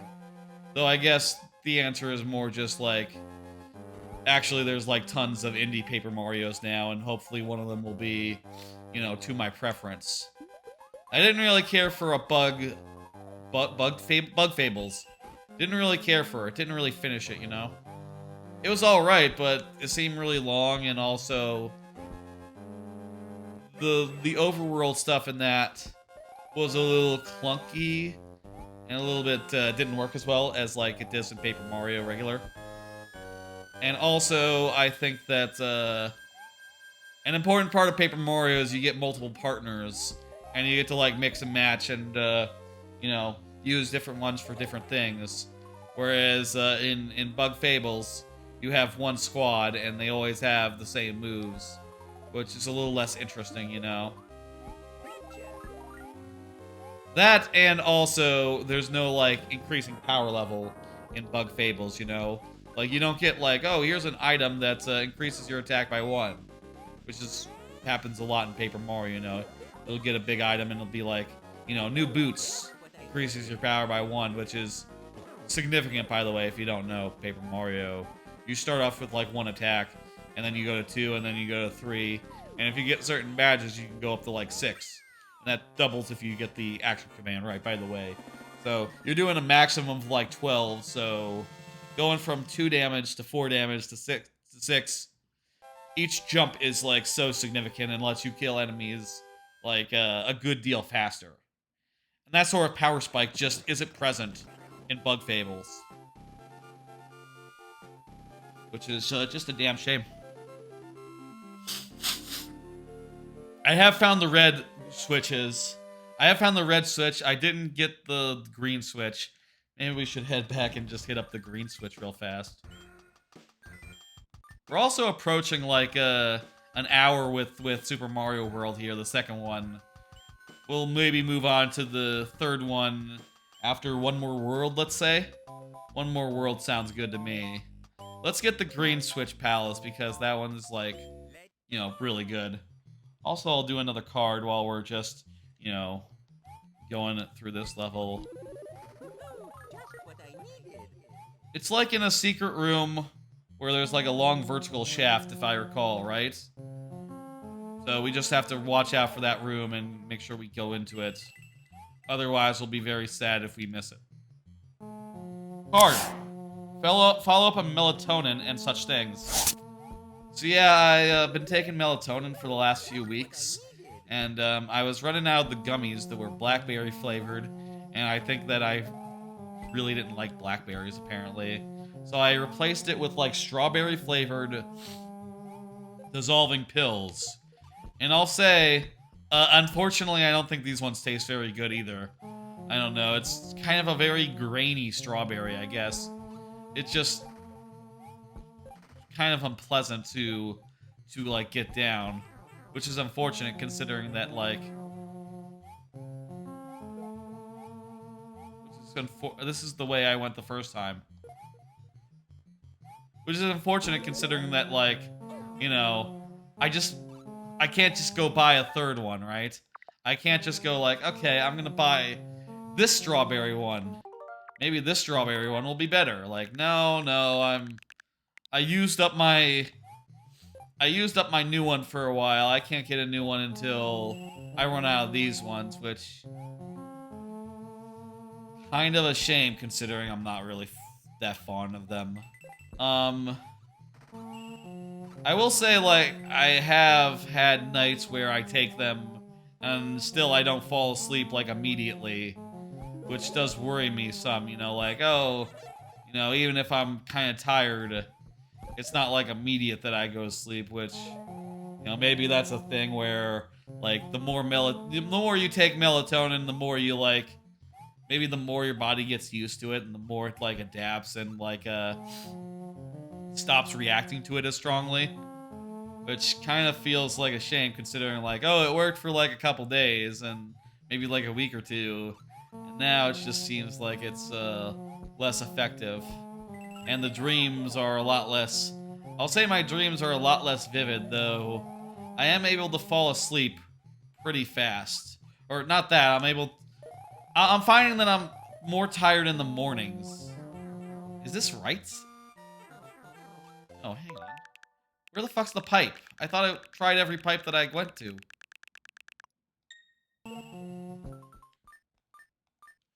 Where's the green pipe in the one that leads to the thing? I thought I was trying every pipe. Did I miss a pipe?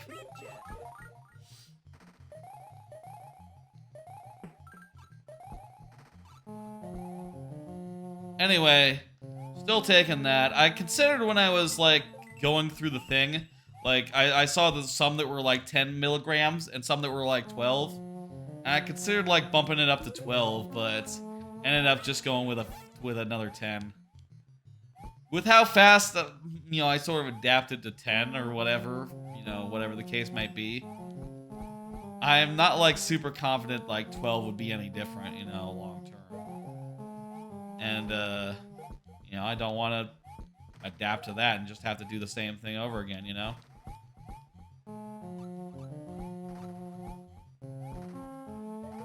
That would be trouble. Okay, into this pipe. Maybe we have to, like, fly or something. Maybe there's, like, a vine or something here.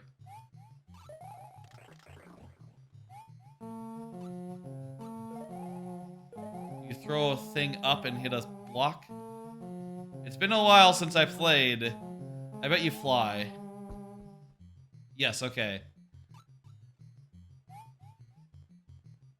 There we go. It's been a while since I played the Super Mario World. I actually got that secret, I guess. Forgot where it was. Or they changed it in this version. Hey, maybe they changed it in this version. Who remembers? They probably didn't change it in this version. I think I mixed it up with another cave level where there's like a vertical room. Very nice. One more card. Been playing Marvel Snap. Just got Stature and Ironland. But let's talk about High Evo. Yeah, so I got Stature randomly. She was kind of a rare card. Kind of the basis of a really strong deck now. And, you know, I'll say like I did put together that deck. Or like my version of it, which is basically a deck that has some move cards, some discard cards. And I called it Moon Age Daydream because it has Moon Knight and Moon Girl in it. Thought that was a funny thing to call it. Worked reasonably well, and I played it until I got Stature up to, like, you know, got enough tokens to upgrade Stature, and then I sort of, like, stopped playing it. And then later I got enough tokens to get Iron Lad, which is... Marvel Snap is this card game, and what Iron Lad does is it takes the top card of your deck and copies the text of it. And it's a 4/6, so it's a pretty good stat line. And if it gets the right thing randomly, it can be really good. So I put it... I was messing around with like a deck specifically made for it, where I had like Iron Man in it. And yeah, you know what? If Iron Lad copies Iron Man and just becomes a 4/6 that doubles the power at the location, that's just 12 stats for 4. That's just insane. That's just like such a good swing. And feels so good in the right deck. But I haven't really made a good and proper deck for him yet. Mostly I just put him into my my existing deck, my Guardians deck that I've been using. Because most everything in that deck is like pretty good to get randomly. Which I can show you now. There's that deck.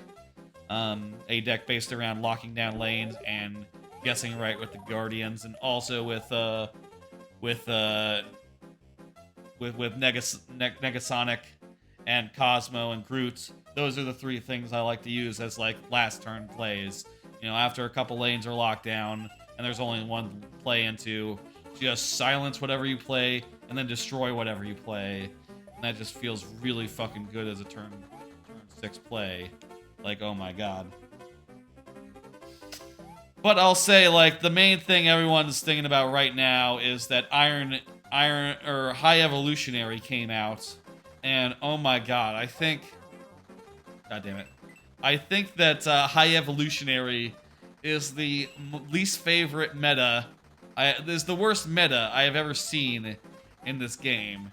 It seems like everyone actually skipped, you know... I thought Iron Lad was the hot shit, and all the streamers were like, you know... were like gushing about it 2 weeks ago, like, oh my god, Iron Lad is the strongest, y'all. And then this fucking card comes out, and oh my fucking god. What High Evolutionary does is it turns all your vanilla cards into, gives them effects. So, you know, vanilla cards, just as a rule, already had fantastic stat lines, you know. Basically as good as you got for like a vanilla, for like a card that does nothing else, you know. They have, like, as high stats as you could have on cards that weren't bad. You know, that didn't have, like, negative effects, right? And now they also each have some really, really strong special effects that synergize with each other and also stack in weird ways. Like, oh, this card lowers 2 enemies by... I don't have them on hand, but let me see. Let me pull them up on my phone.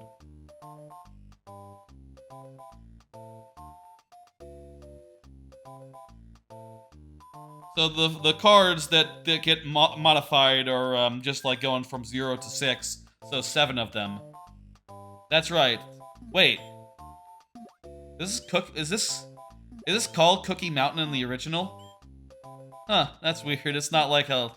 It doesn't have like a area signifier. Let me just read out the cards that High Evolutionary changes. Wasp. Afflict 2 random enemy cards here with -1 power. Really strong for a 0 drop. Misty Knight. When you end a turn with unspent energy, give another friendly card +1 power. Basically becomes like a little mini sunspot that adds power to other lanes just randomly. Shocker, give the leftmost card in your hand -1 cost. That one's not too powerful, but it's still a great effect for a card that is otherwise statted perfectly fine. Cyclops is a 3-drop. When you end a turn with unspent energy, afflict 2 random enemies here with -1 power. That is just incredible. It's like an anti-Sunspot, you know, but for like 1 unspent mana, you take off 2 power. That is fucking incredible and just feels so bad if you're the other player and you're like, my cards, their power is just gone now. Fuck me. The Thing, afflict a random enemy card here with -1. Repeat this thrice more. So basically -3 on random cards on the lane. So basically, the Thing is a 9 power card for 4, and that's without any real condition. You know, Drax is an 8 for 4 if you guess the lane that they're going to play cards in, which is not a sure thing. And that's with a condition, and that is less powerful, man. I'm just like so fucking bent out of shape here. Oh my god. Abomination costs 1 less for every enemy that is inflicted with negative power, so, you know, basically can become free if you use like the right card. And the Hulk, ongoing +2 power for each turn you spent with unspent energy. So all the turns you spent was just like 1 unspent energy for Misty Knights or Cyclops earlier. Ends up pumping up your Hulk to basically be as good as Infinitaught on turn 6, which is just fucked up, you know? Basically what High Evolutionary does is it turns 6 cards into S-ranked cards, you know? Well, maybe not they're all S-ranked. Some of them are A-ranked, honestly. But enough of them are S-ranked where you're just and they synergize with each other. You're just looking at the most annoying toxic deck ever where, yeah, you're gonna have to pack a Luke Cage or something that prevents you from your cards from being disabled or like having their power lowered. And also keep in mind that since Luke Cage is the obvious counter, and these decks, they don't really need any other cards other than the ones that they're playing, the default ones, the vanilla ones. Since that is the case, a lot of them are packing like Rogue or Enchantress in order to counter Luke Cage. So, you know, you can run Luke Cage, but it might not help you. You know, you might get shut down, and that just is incredibly frustrating. I have been playing my one deck that has Luke Cage in it a bit, you know, because right now it feels like 95% players have High Evolutionary, which honestly makes me want to not play, honestly. I've been playing this deck that has Luke Cage in it, and sort of a bounce deck with some, like, toxic, you know, power decreasing stuff in it as well. And that's been working fairly well. But I don't know. I really dislike this current meta, and I hope the hell, like, you know, they've been doing OVA patches, and they did a set of OVA patches like today. I gotta say, man, that's right, Cheese Bridge. I gotta say, like, this card, if any card needed OVA hotfix updates like right now, it's this one, because it feels like everyone's fucking playing it, and the cards, they are just so goddamn impressive. I really wish I hadn't gone in on Iron Lad, honestly. You know, I feel like I bought into the hype around it. The streamers and the YouTubers going like, oh, this is the best thing ever. This is so good. You know, with thumbnails aplenty that went like, new busted card? And now that I got it, I'm like, this isn't so busted. Now that card's busted. And I'm getting my ass handed to me by it all the time now. And goddamn, I wish I had just, like, stuck to my guns and just waited for High Evolutionary to be in the store and gotten that. I feel like I would be a lot happier then if I had done that. Still, I just have to gain enough tokens to get the new, like, whatever. I just have to grind some tokens and that'll be fine. You know. It doesn't take that long to get enough tokens to get a new card. You know, you can probably get one or two a month if you hustle. I think I'll, you know, with the next one, I imagine I'll get High Evolutionary and that'll be that. That's smart here, where they put the, they have it so that you want to jump to hit the guy above you, but also when you jump, you reveal a power-up. That's really smart design. Just makes it as if by coincidence you just run into the power-up. Fantastic. Okay, let's finish off Ludwig's Castle, and then I think we'll head into the third new game out today on Nintendo Switch Online, which is Yoshi's Island. Of this game, I think that the sound is not great. The sound really sounds bad, this game. You know? The sound quality, ooh.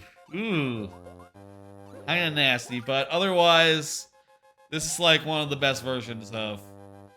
I say one of the best versions. There's only two versions of Super Mario World.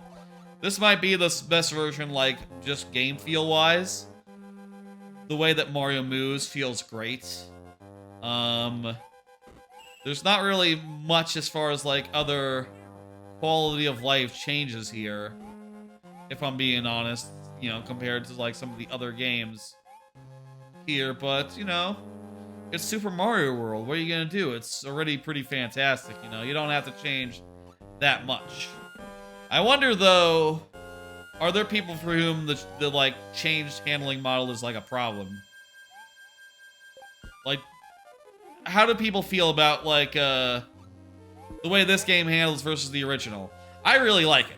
I really like the way it feels. I really like the way that you have more air control, and it feels a little bit more natural sometimes. You know, like in the original game... Oh, you know what? There's probably one... I'm not sure that the original game had, like, a scoreboard area where you can see, like, all the levels you've done and all the, and all the, dragon coins you've collected. We'll look at that. And also, I believe if you finished a level with Mario and Luigi, I believe that's in there. I like that this level does a little bit more of the climbing stuff, and I like that the whole level is it. You know, this is a much better castle than the first one.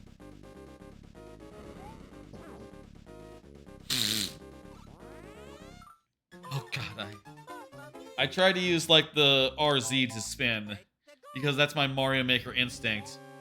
But of course, in this version, you know, it's on the SNES Online, or GBA Online. It's only the top R and Z, you know, or R and L, not ZR and ZL spin, you know. Damn it. Look at that, I got a dragon coin.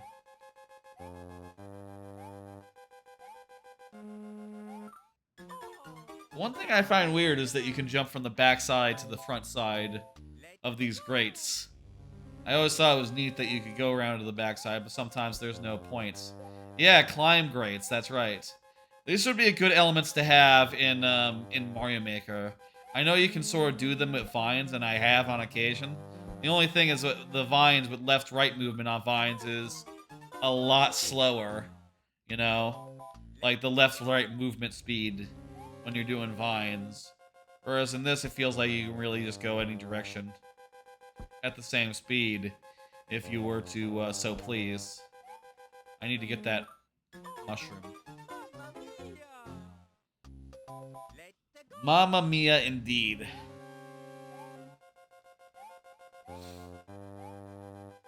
Look at that. You can sort of like line up the background with the background window with like the mesh of the maze to sort of like cause it to be black entirely.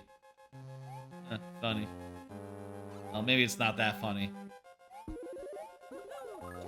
Something I noticed. Oh, by the way, is sound good for this one? I didn't really adjust after the last one.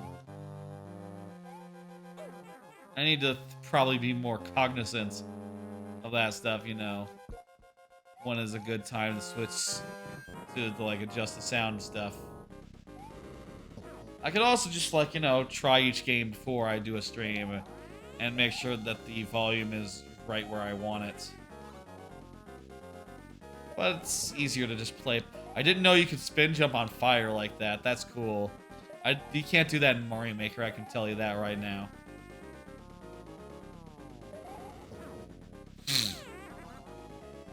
Very cool.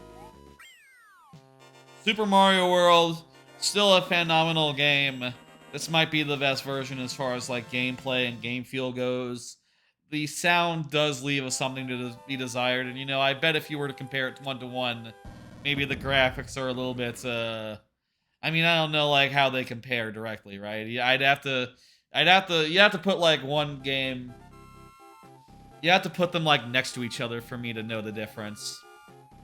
Anyway, let's do some Super Mario Brothers, some Yoshi's Island, Super Mario Advance 3. That'll be the next on the docket here. Next on the docket. This is like an iconic song, I feel. I guess all the songs are. You know, this is something that my dad will say sometimes when we're watching a famous movie. He'll say, "Oh, this is a famous scene." And I think that, and I say, like, it's a famous movie. All the scenes are famous. But I feel like this is a famous song. And it's kind of a little bit mangled in this version. Iggy, Morton, Lemmy, Ludwig, Roy, Wendy, and Larry, says Lord Bowser. Yoshi's Island. That's right. Yoshi's Island, Super Mario Advance 3. Let me change the game real fast, and done. Did that go through? Let me check that it went through. I have a thing now where I can change the game with a single button if I prepare ahead. Yeah, it looks like it worked. Shit. I'm gonna check it every time I do it, though, just to be safe. You know. Went through, says Steister. Yes, it did. Very nice. New Stream Deck, you see. I just got a Stream Deck. I'll show that again. Preset 4. I'll do preset 3 and then I'll pan over. Stream Deck right here allows me to control things through hotkeys and such. You know, and they're sort of like you know, lit up with like different stuff, and I have all my stuff programmed. I should maybe show off like the software, how it looks and what it looks like to me, because it's all very elaborate. I got like the larger one that has like 32 keys, and let me tell you, for my Mario Maker streams, for my Mario Maker page, I filled that fucker up. I got like keys for each of the seven possible heads.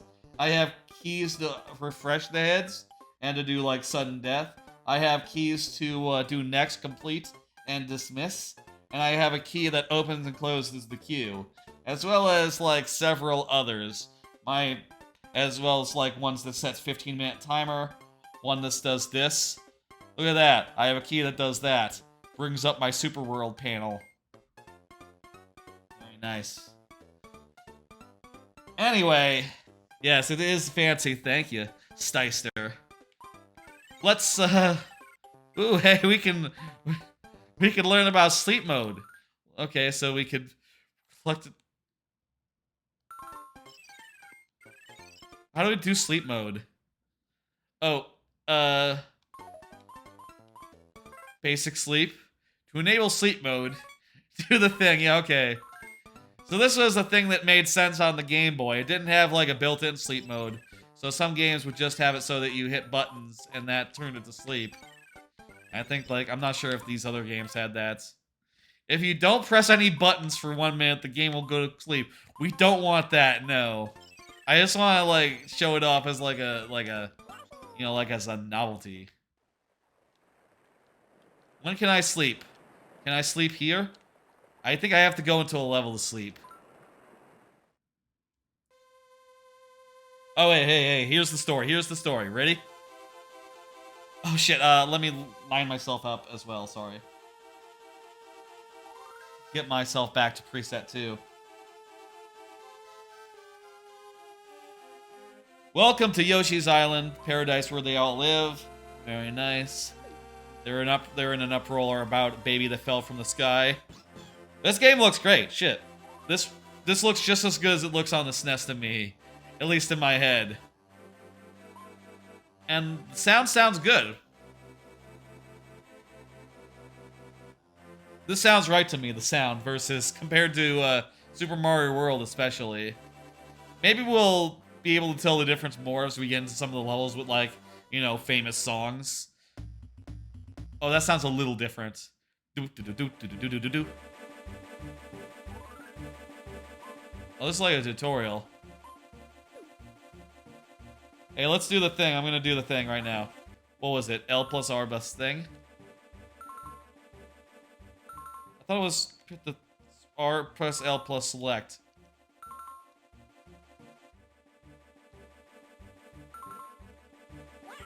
Or is it? Oh, you know what? You can do it from a start menu. Yes, enable it.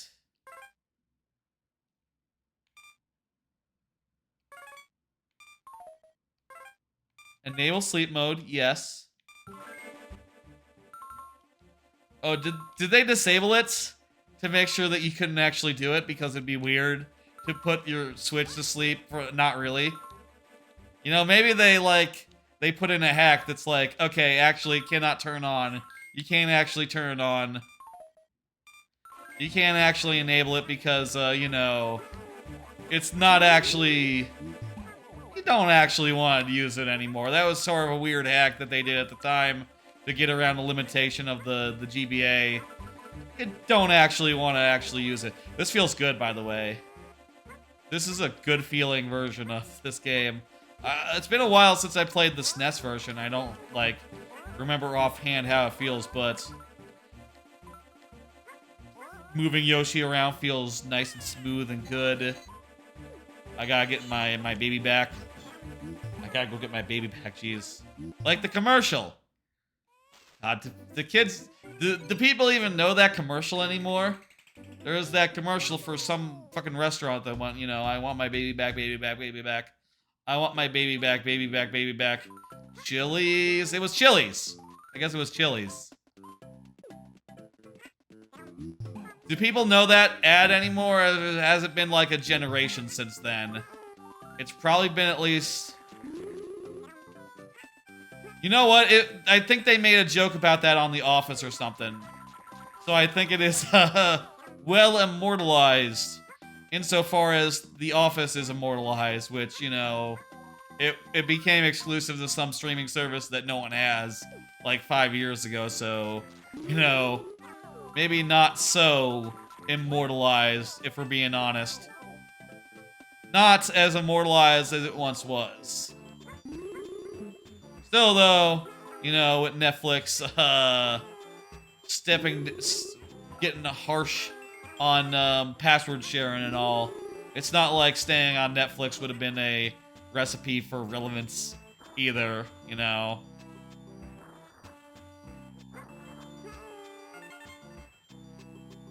So this game, there's, each level has, like, several goals. And you want to, like, collect all the hidden red coins, which are hidden, you know, in...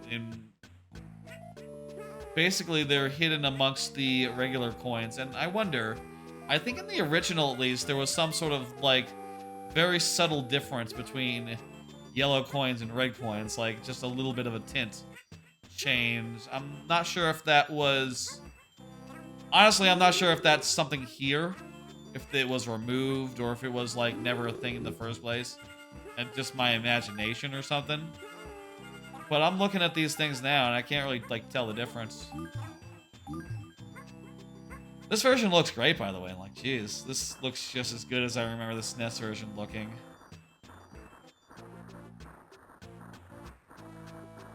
And also the sound is pretty great. Let's do another card. Did you hear about how the Golem game sucks shit? Yeah, apparently that game where you play as Golem from Lord of the Rings, apparently it sucks shit.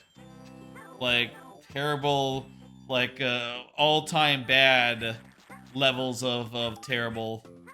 I watched a little bit of, one website that I follow play some of it for their bad games feature. And, yeah, it looks bad, it looks boring. It has, like, some... It looks like a really bad stealth game with some really crap production values. So, you know, not good at all, basically. I don't know anyone was expecting it to be good, but... You know, the fact that it's bad and also that they're...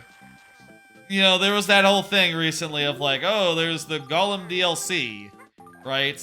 People were talking about that and making fun of it because it's a bad value proposition to get like, oh, you get like emotes. It's a single player game. You get some emotes of him doing some classic poses and stuff. And it's like, what the fuck? Who wants this? And it turns out, oh, also the game is bad, so doubly who wants this, I guess. I guess, you know, games gotta have DLC, you know? It's not like it's the first bad game to come with bad DLC, but it just seems very galling to expect, or very, like, weird to expect people to, like, buy DLC for a game that is, actively not that good. Especially, like, weirdly overpriced DLC in particular. Anyway, and that'll be the last anyone thinks about that game. Honestly, it wasn't like a super... We got them all. Let's see now. We just need to get like our star count up to 30 in order to have a perfect score, which, you know, this game is all about perfect score. I'll tell you, playing this game, I'm not as into like, you know, replaying levels all the time to try to get like everything perfectly, you know? When I like collectibles in games, I like to collect them once and have that be it. Have that be enough, you know?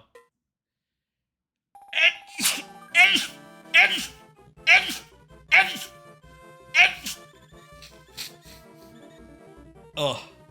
In this game, you have to collect things multiple times if you end up not getting them on the first go and you want to, you know, get a perfect score the second time. Which I think is, really weird. You know? To view each level as like a high score exercise, rather than like a level where, oh, there's secrets. You know? I don't think it's all that interesting to require people. I think it's just... I think it's just not best... Oh, you know what? I was about to say that those... Look there, look very closely. Doesn't it look like those are a little bit red? Actually, though, the ones that are red are actually the ones that are not red. That's weird. Those ones looked a little different, but they weren't the red ones. Here, the one on the left looks red. Bet you the one on the right is red. Yeah, what the hell? Was it always that way, where the ones that look red are not red?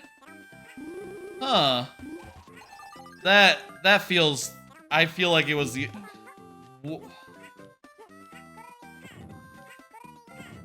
Hang on. Let's... I gotta do some comparison here. I'm curious now. Let's check. I'm gonna pull up Yoshi's Island SNES, and we'll just compare and contrast with that level in particular, which I'm sure I have unlocked on this, you know, on the SNES Online version, like 98%. It'll be there. Where do I have that? Okay, on the third row. Perfect.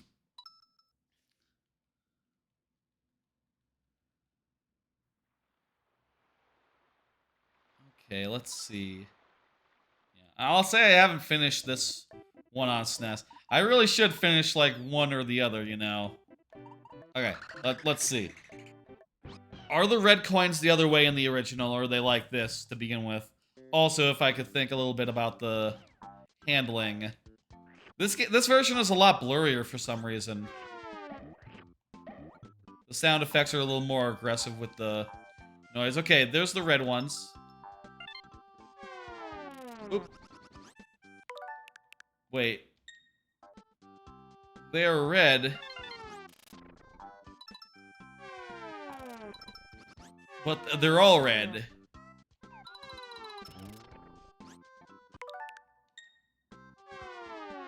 So, like, here, I think this is the one where the one on the right is red. But you can't really tell them apart. They look the same. Yeah. So it looks like there is a difference, a perceivable difference in the new one, or in the new one. In the Game Boy Advance one. But it's the opposite way that I would have thought. I would have thought the ones that looked a little red were secretly red coins, and the ones that looked yellow were the default ones. Huh. Huh. Anyway, let's resume from where we were. Sounds the same. Maybe a little bit more, like, what's the word? A little bit more grainy, gamey. Oh, also there's a little bit of a transparency issue on these pipes. You can see there, the background is visible through, like, the corners there. You can see that. You can see that. Kind of weird.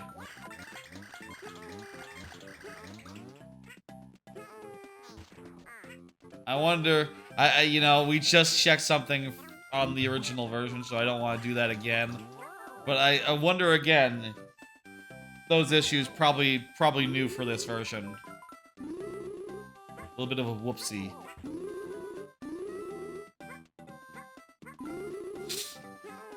Kind of surprising, though, that they would have that issue in one game and then still in the next game.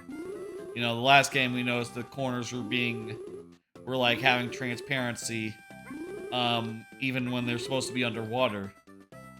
You know, not having like background elements or some such. You'd think they would have noticed that and fixed it.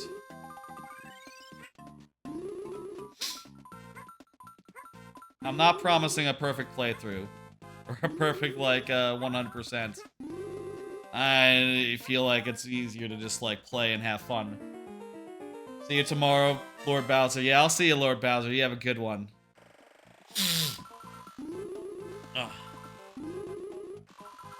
Again, a little bit sniffly. It's like a secret through here.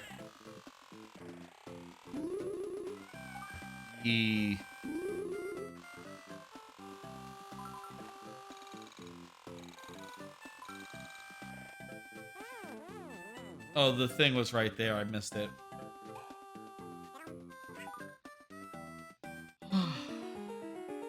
Another card. Clip shoutout plans. So I mentioned before I want to do clip shoutouts at some point in the future. That's the one plan that I had that I didn't, like, over the weekend hustle out, you know? I didn't like jam that through real fast or something. But I do have plans to do that, have a little option where I can, like, do clip shoutouts of others, or even for myself if, like, you know, maybe for, like, a certain amount of channel points or something. You know, we'll see, like, a random clip of my channel. But I think I want to do that sometime in the future. Specifically, after I have gotten, like, every stream that I've done, like, picked up any, like, really good clips from it, you know? Which I have been going through at a slow pace. You know? I've been pretty behind. I'm currently, like, I think 20 streams behind, including this one. So, you know, it'll be a little while until that's the case, but I want to hold off on that until such time as we're caught up. maybe over the weekend I'll try to take some time and just clip out as many streams as possible, you know. If I could get within a handful of present, then maybe I could just like jam it out real fast and, you know, a couple more, you know, free days or whatever. Bonus challenge. Got a bonus thing.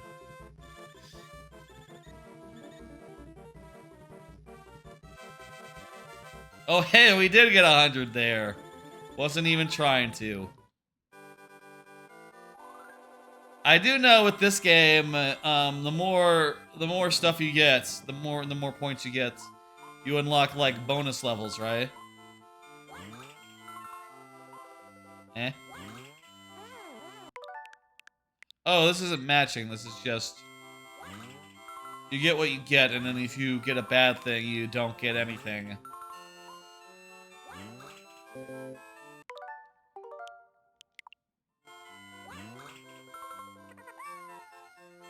Or it just goes like, nope.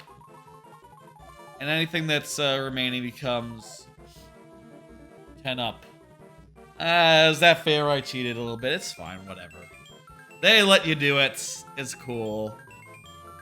You're encouraged to rewind and all that, you know, with these older games. It's just convenient to do so. I think they added... I can't remember. Let's do another direct comparison real fast. I'm just gonna save. So here, after 8, there's 2 levels, I believe, or 3 levels?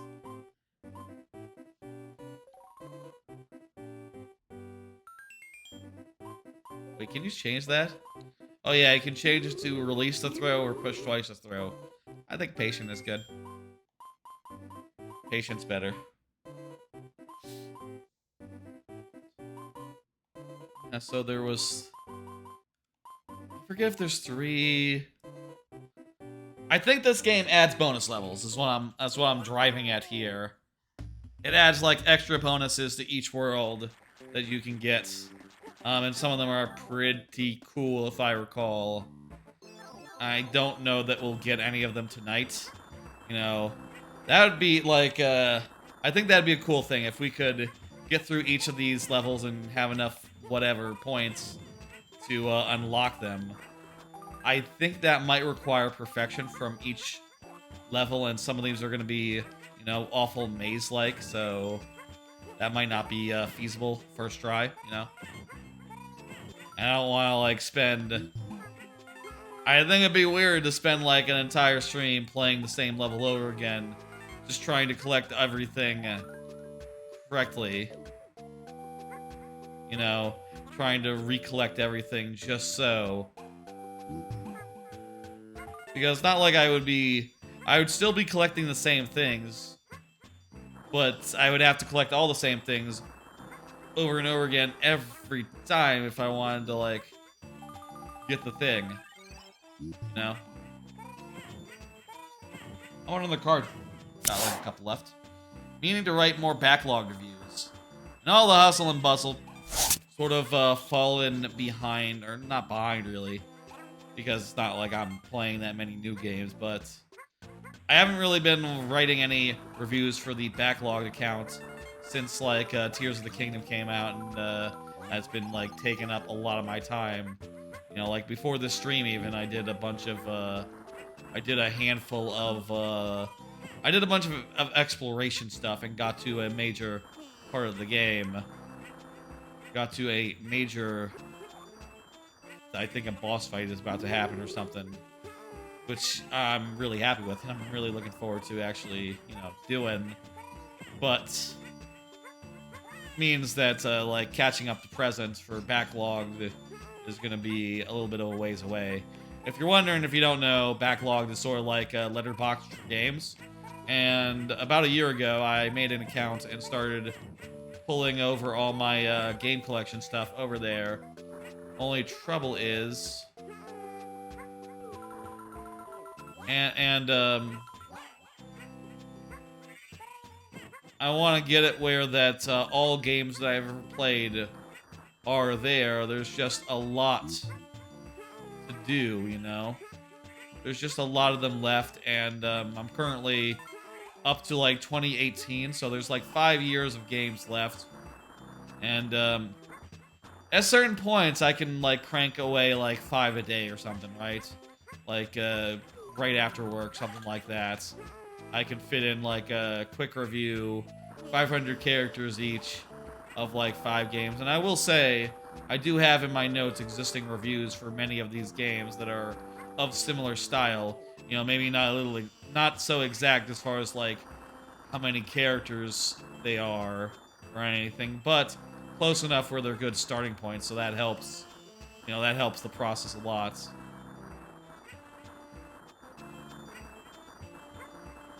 But, you know, if I don't... I think I did it. Yeah, that's it. That's all of it. God damn. We're getting through this, like, we're getting everything pretty easily tonight. I say before take... You know what, I'm gonna back up. I don't wanna... I don't want everything to be... That's sort of the thing about this game. You take one hit here at the end, and like everything's fucked. You collected everything, but you didn't do it just right, so you know you'd have to do it all over again. You know what? Actually, that kind of makes this version of it where you can rewind a lot better, because you know, so long as you're getting everything, and you know, if you rewind every time you get hit, you can get 100 every time, which, you know, makes the game feel good. Versus, like, imagine if I did that and I was just like, well, I gotta replay the whole fucking level to get credit now. To get, like, perfect credit. And, you know, it's not like anything that I collect has moved, so what the fuck, right? I think that aspect of its design is bad, you know. The rest of it, you know, it's a fun game. It feels good. It has a lot of fun ideas in it. The levels are big in a way that I like, I'll say, you know. Like, they're not as big as Super Mario Bros. 2's levels in a good way, you know. But also they are big where, you know, getting around them and like collecting everything as a whole is like a whole big deal, you know. Nothing comes easy in this game. What? Why did that fall? That question mark thing fell. I will say in Yoshi's Story. In Yoshi's Story, there are things that are like missable in that game. Where like, you know, you can not do well enough in a certain activity and end up, you know, and end up like missing a flower or a heart or whatever the fuck it is. End up missing a melon. That's the collectible in that game. You can end up missing a melon, which feels unfortunate. But I wonder if this game also has this. I'll say, like, historically growing up, my preference always ran towards Yoshi's Story, which I know is a very unusual predilection, taste. Predilection is like for perverts. That's different. Predilection has a very negative context to it. It is a very rare preference. I always liked in that game how, like, chill it was, you know? Like, you really don't have to worry about shit in that game. You just play the game and get what fruit you get. You know, and if you can't get perfect 100, perfect 30, just get whatever and fill in the gaps however you can. And it's fine, it's fun. You know. I always liked that sort of chill attitude, you know? Slightly chill attitude towards that stuff. Whereas this one, I feel like if I were to take a hit at the end and have to redo the entire level in order to, like, get some completion, that doesn't feel good to me, you know? But again, hey, right now we have the ability to rewind, and that's great. Oh, you know what, that just reminded me. You know what's one game that actually does this? That actually, like, took the Baby Mario system in modern day? The ukulele 2D platformer, it actually has that. And I'll tell you, just like in here, I'm kind of annoyed by it. I kind of think it's mostly just annoying to have to go get your ukulele back every time you get a hit. Every time you get hit. I think that it really just, like, fucks with the pacing, you know? Like, it really is just a little bit disruptive as far as, you know, how the game is paced. It's like, stop everything! You gotta go get your baby guy back. It's like, oh my god, it's so annoying. I like it where the punishment is just like, yeah, if you do it again before you get a collectible or a life or something, you just have to start over. I think that's the best punishment for taking a hit. You know, just plain and simple. Just plain and simple, like, put me on edge, you know? Put me on notice. Put me one away from death. That's what I want. What I don't want is, like, a ticking clock. You know?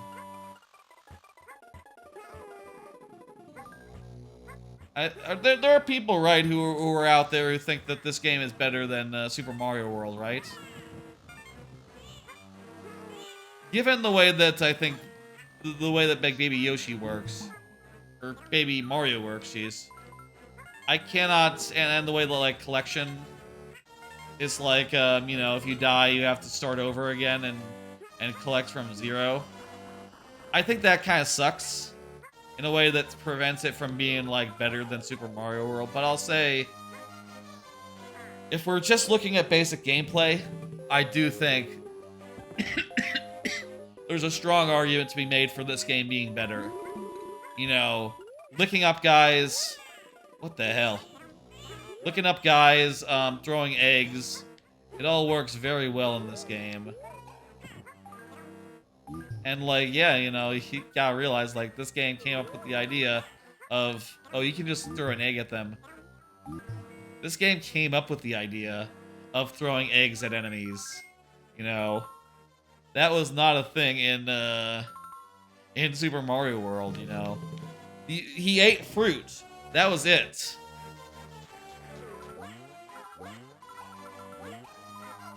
This game came up with that all on its own, just out of nothing. Like, oh, throw the eggs. Make it into sort of a little bit more deliberate, you know?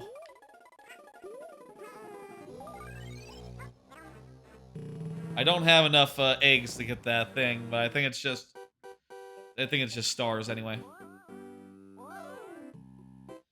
There's our big boy enemy. We gotta get his pants off, basically. Bert, the Bashful. We gotta see his dicky.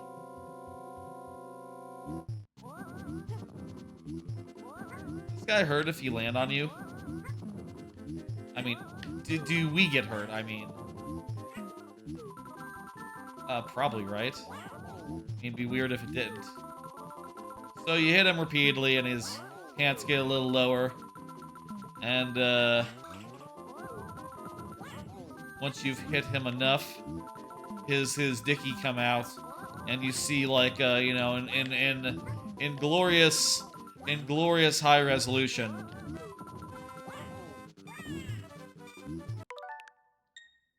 Yeah, you get hurt if he land on you. I'm not collecting everything again, so you know what? We're gonna use the rewind aggressively here. Oh my god, we can't see his ding dong. Oh my god.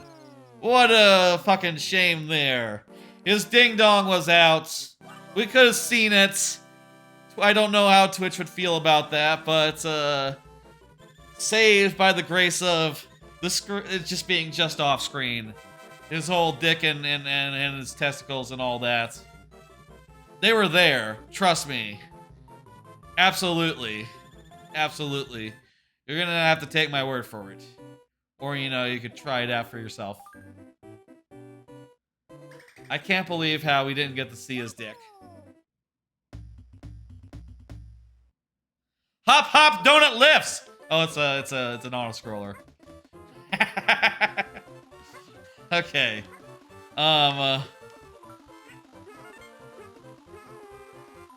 Fuck! You know what? We have the power to rewind. And by God... I'm not sure if that one's a thing. Oh, it's not. Shit. It totally wasn't.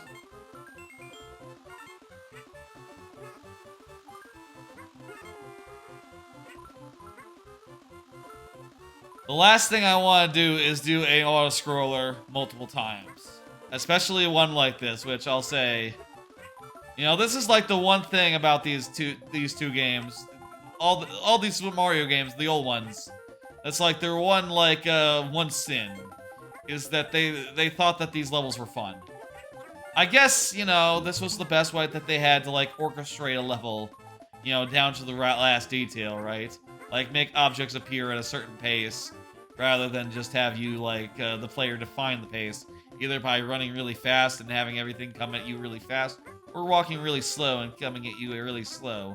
This is the one level where it says, like, okay, we get to choose the pace for you. The only thing is that in these earliest ones, they're like, yeah, we choose slow.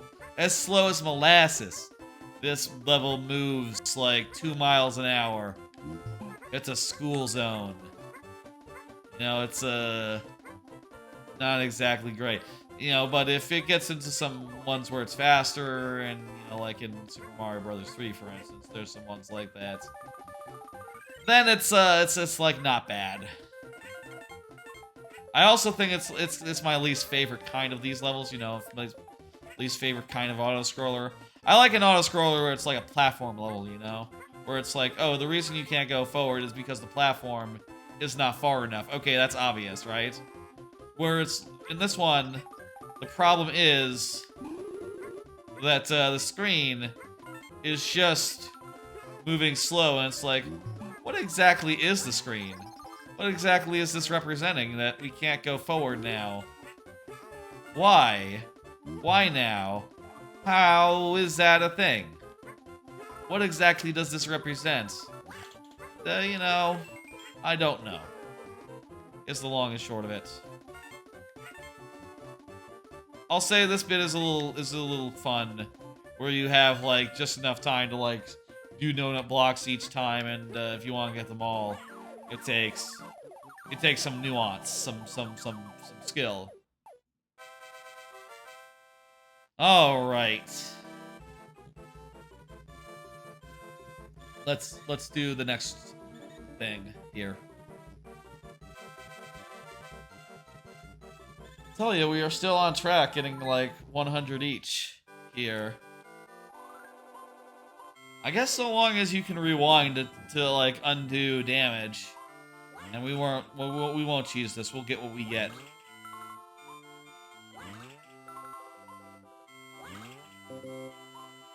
I'm gonna skip that one. I smell a Kamek. Ah, dang it. Do you get to keep that stuff even if you get hit? Let me see.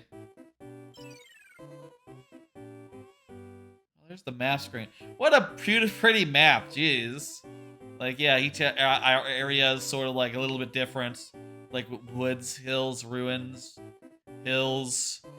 That kind of looks like jungle, mountain. They're not that different, actually. But with like the colorful...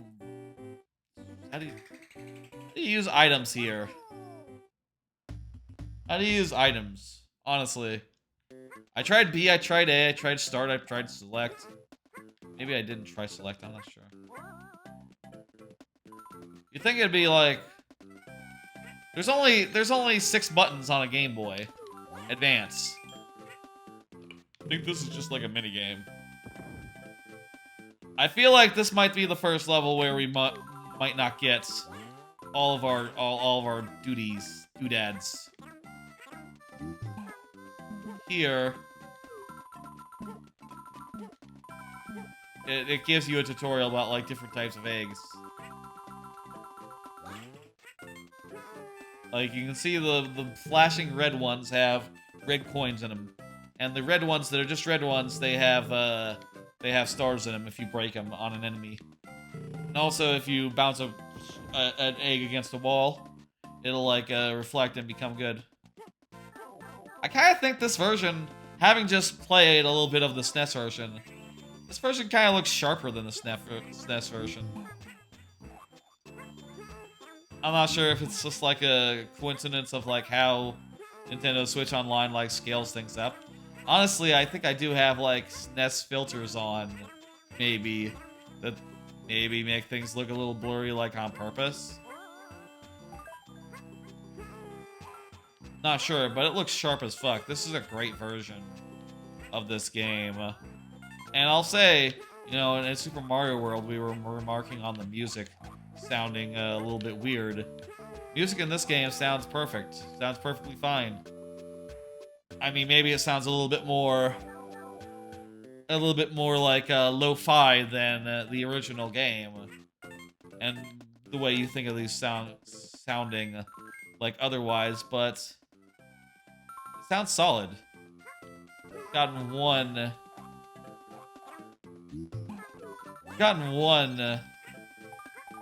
flower so far, and we're like well, not even halfway, I guess. At least I gotta hope, otherwise we're just missing huge areas, I guess. There's a fluer.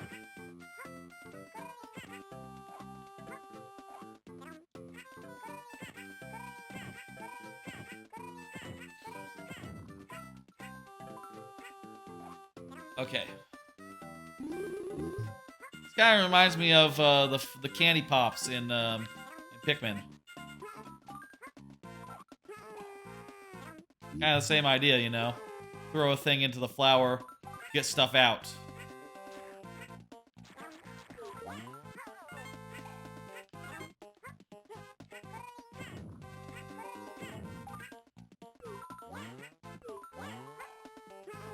What does this do? Oh, makes a secret area up here.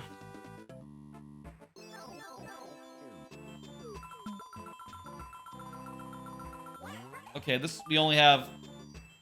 I believe we only have one chance since it came out of a thing, so we gotta get this right. Gotta get this right in one.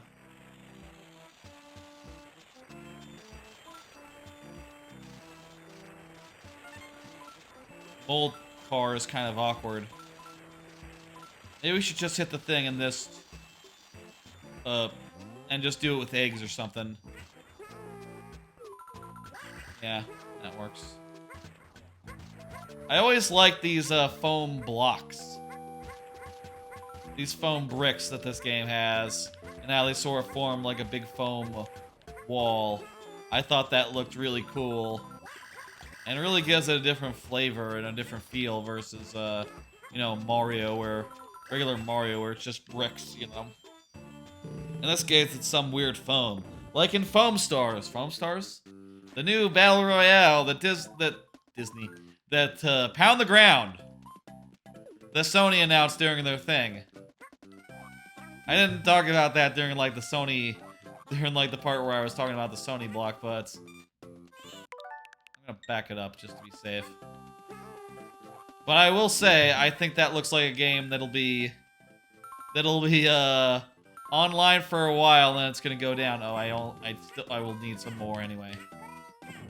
I don't think that game is gonna be like super successful. I think in 6 months after launch, it'll be like it'll have like one of those oh, we're sorry, we're taking it down. Foam Stars was not the big success we're looking for. It's no Fortnite, basically. You know, like how with stuff with,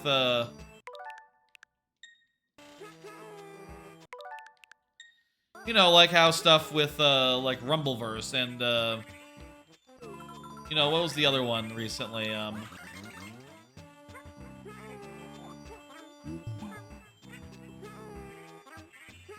Rumbleverse, what's the other one? Multiverses. Kind of similar names, if you think about it. No. Those games are just two peas in a pod to me. We're like, yeah, they came out and some people liked them, but like not enough to apparently be profitable or to, you know, measure up to expectations. We're 1 star and 1 coin short. Wait. Haha! Let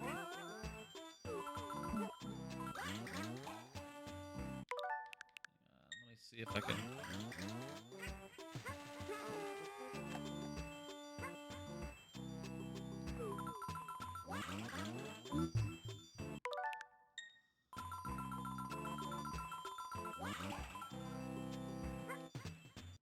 Let me try if I can do a trick shot on this guy. Do it like on the second bounce.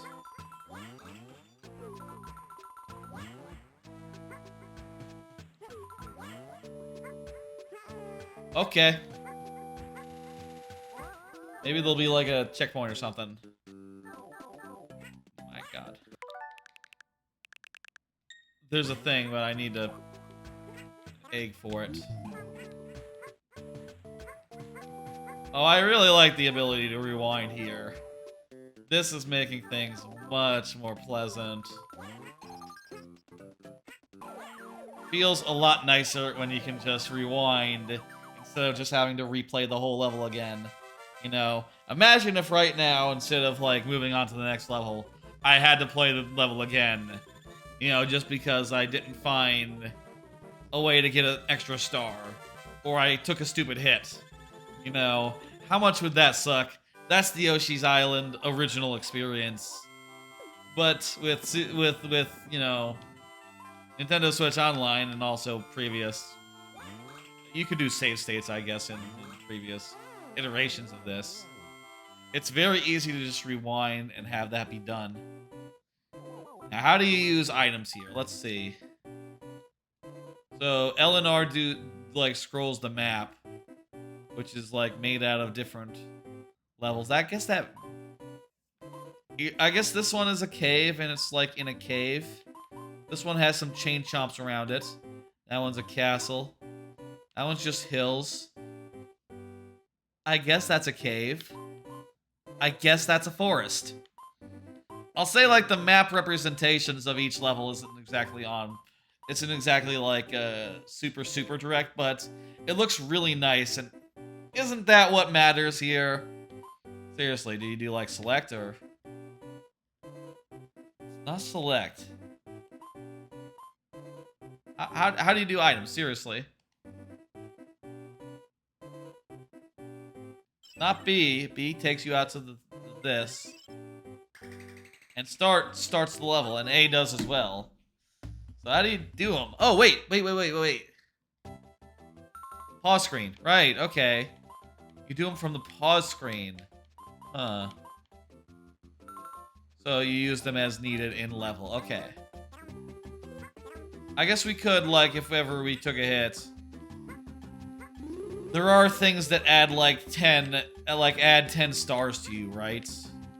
And you could pop one of those if you really needed it.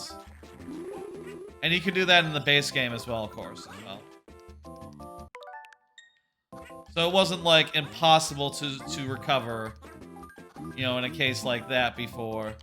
You just had to sacrifice a resource to do it. Which, you know, probably worth it in that case if you're, you know, saving yourself a second trip.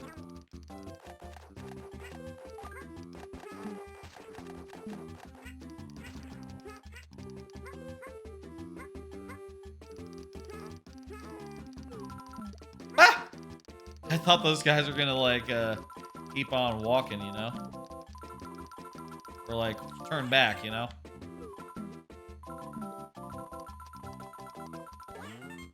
There we go. We got the keys, the coins out.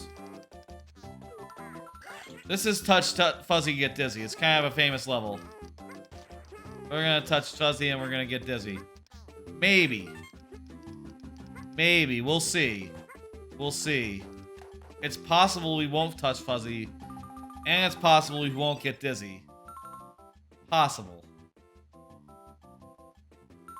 You think most of the coins are, like, behind that point?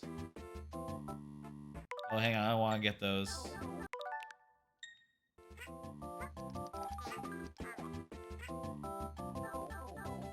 Let's thoroughly explore before we jump forward, you know? Oh, this is just a pipe to produce guys.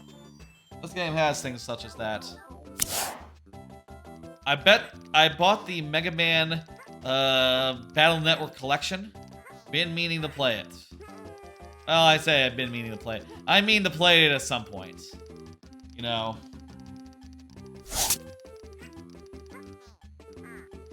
That game is, those games I really liked a lot growing up. So, basically I look at them and I go like, okay, well, I know at some point I'll want to play them again. And, you know, for that, I might as well have actual copies. You know, I did have them, I think, on Game Boy at one point, but I don't know where all of them are. I don't know where they all went to, or if they're still around, or if I still even have them. You know, most of them anyway. So having them now all digitally means that I can just, you know, play them all without really worrying about it. And also, you know, they're fucking good games. They're my favorites. My favorite example of Mega Man is those games. You know, that's my favorite. My favorite series of them, and I hear that that's, you know, I'm not really alone in that. I say. From what I heard, Mega Man Battle Network is like Japan's favorite Mega Man, which, yeah, I agree. I think that's my favorite as well. There are some things that don't quite hold up, you know, as far as, like, I was playing it. I did some on stream, like, a year back. Did, like, a few streams where I checked out some Mega Man Battle Network just idly. And, there's some weird stuff as far as, like, we're gonna keep moving then. What does this level's concept mean? We might see if we were to touch Fuzzy or get dizzy. There's some weird stuff as far as, like, progression goes, where, like, oh, you know, you have to go to the internet and, like, just run around kind of aimlessly until you find the next thing. And then you can go to the next area and do another thing. Okay, now we touched Fuzzy and got dizzy. This effect sort of makes it the whole screen undulate and get all weird. I wonder if it looked a little different in the original. I feel like the effect has been toned down a little. I remember the background swaying as well. The background is also, I can see, a very nice gradient, which I think adds to the effect. Nice purple to blue sort of gradient thing. We did not touch very many fuzzies, and we did not get that dizzy. Which, you know, you can take as a success. I don't know. The level is called Touch Fuzzy Get Dizzy, but I think you're actively punished for it if you do. Also, there's a secret area here. I guess I don't know how you're supposed to know about this secret area unless you, like, you know, have played this game a million times.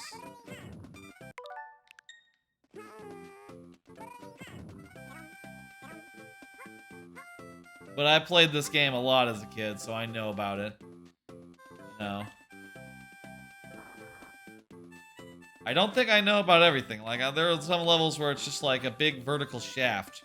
And I remember it being very hard to find everything in one go. That's the level of, I think it's later in this first world. Well, actually, hang on. We're about at the end of the first world, so it must be in the second world, the level I'm thinking of. Or maybe, you know, even further. Did we get all the flowers? Yep, perfect. We got 100. I think we'll be able to unlock whatever the bonuses are for this world. And let's play it through to there and see what's up. And then maybe like one more level after that. Yeah, one more level sounds good. Then we'll do a little bit of of the last of the Mario Advance games. Just a little bit. We'll look at some of the e-reader levels specifically because that was sort of the major thing that they added to that game. And you know, they're good. And they're like the most original stuff that any of these games ever did. Though, granted, in the original... We'll look at the bonus stuff after we do the other bonus stuff. Though, granted, this game, I think, does add some bonus stuff. It's a lot less robust than the bonus stuff they added to 2-3, which is basically whole new levels. Oh, you know what? That wasn't the granted I was going to give. The granted I was going to give is that you had to pay for them originally. They were in collectible cards, the extra levels. So, you know, there was kind of no guarantee you could ever find all of them. Let me do a card. Meaning at some point to continue with Jedi Survivor and Like a Dragon Ishin. Those are two games I bought right before, you know, Tears of the Kingdom, and, you know, with Tears of the Kingdom taking all my time, there's kind of looks like a fat chance of getting back to them, but I want to keep them on my memory. I want to keep them in mind, and when I'm done with Tears of the Kingdom and I'm ready for something else, I want to remember, like, yeah, play some more Ishin, play some more Jedi Survivor. I wasn't really vibing that hard with I wasn't really like getting that far. Wrong word. I don't know that I really love Jedi Survivor, but I at least want to see like the new styles in that game. And I want to like play with them, and I want to like enjoy them. I think that that game takes a little long for my taste to get to anything good. There's a lot of gameplay between everything like worth noting.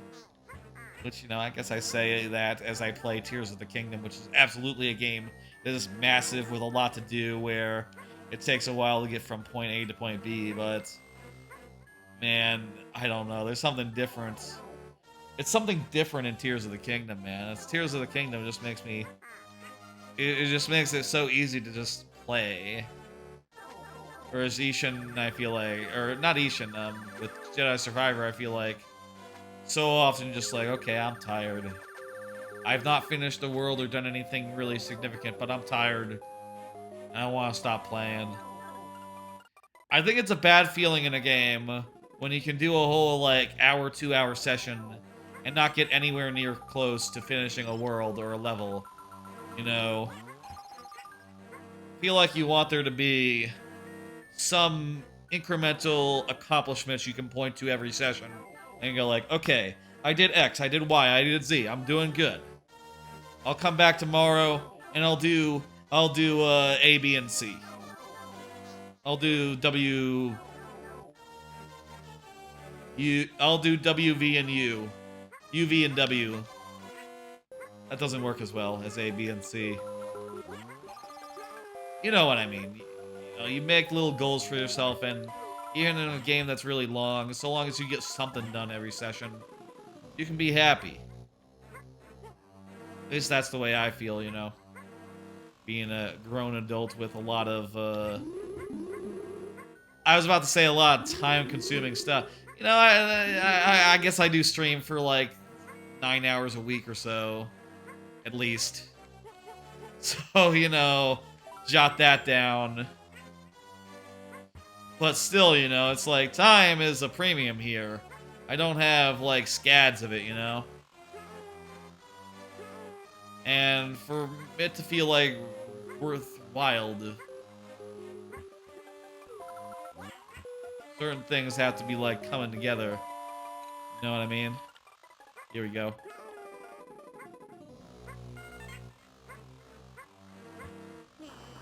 I think there's two... I can't remember how many bonuses there were in the original game. But I think there's one old bonus and one new bonus in each of these things. Which, by the way, we're there. We got it. So long as we do this fight coming up with no damage. Which, again, I have rewind on my hand. At hand. We'll do fine here.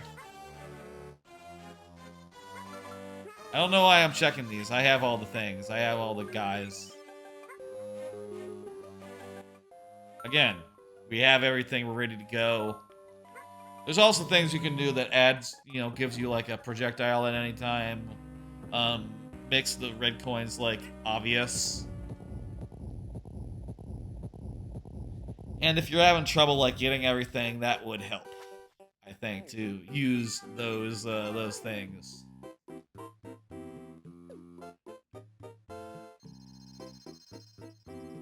This is an egg, like an egg yolk, like a slime, I guess.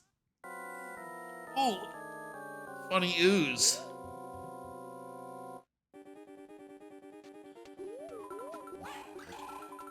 So as you hit it, guys come out, and I don't know if it's just my imagination, but I feel like that was doing some funny performance stuff as... I'm gonna back up.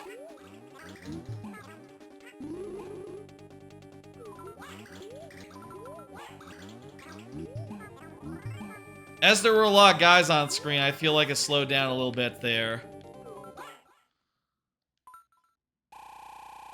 But it's fine though, hey.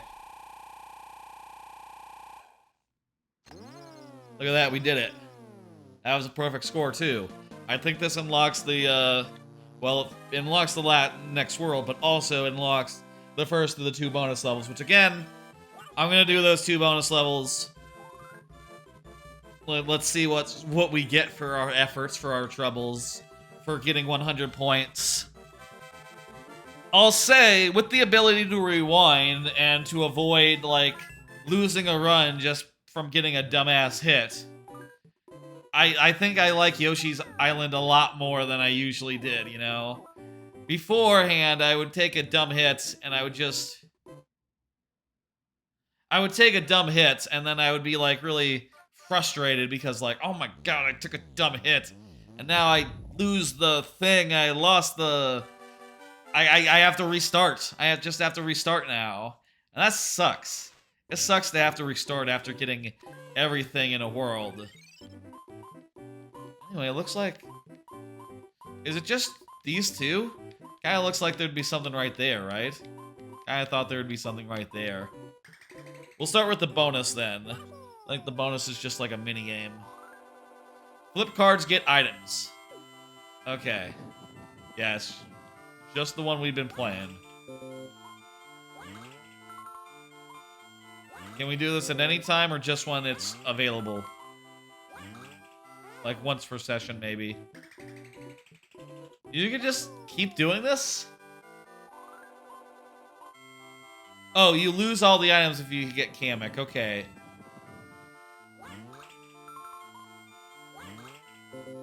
Well, you could just, like, hit one and then cash it in. Or, you know, whatever. I want magnifying glass.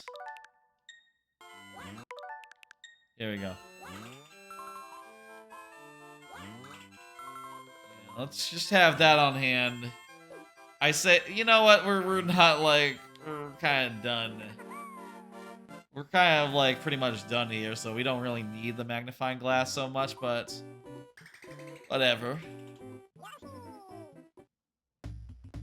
Oh, you know what? We didn't in Super Mario World, we didn't show the score screen. There's like a panel that contains all the level names and has like a scorecard.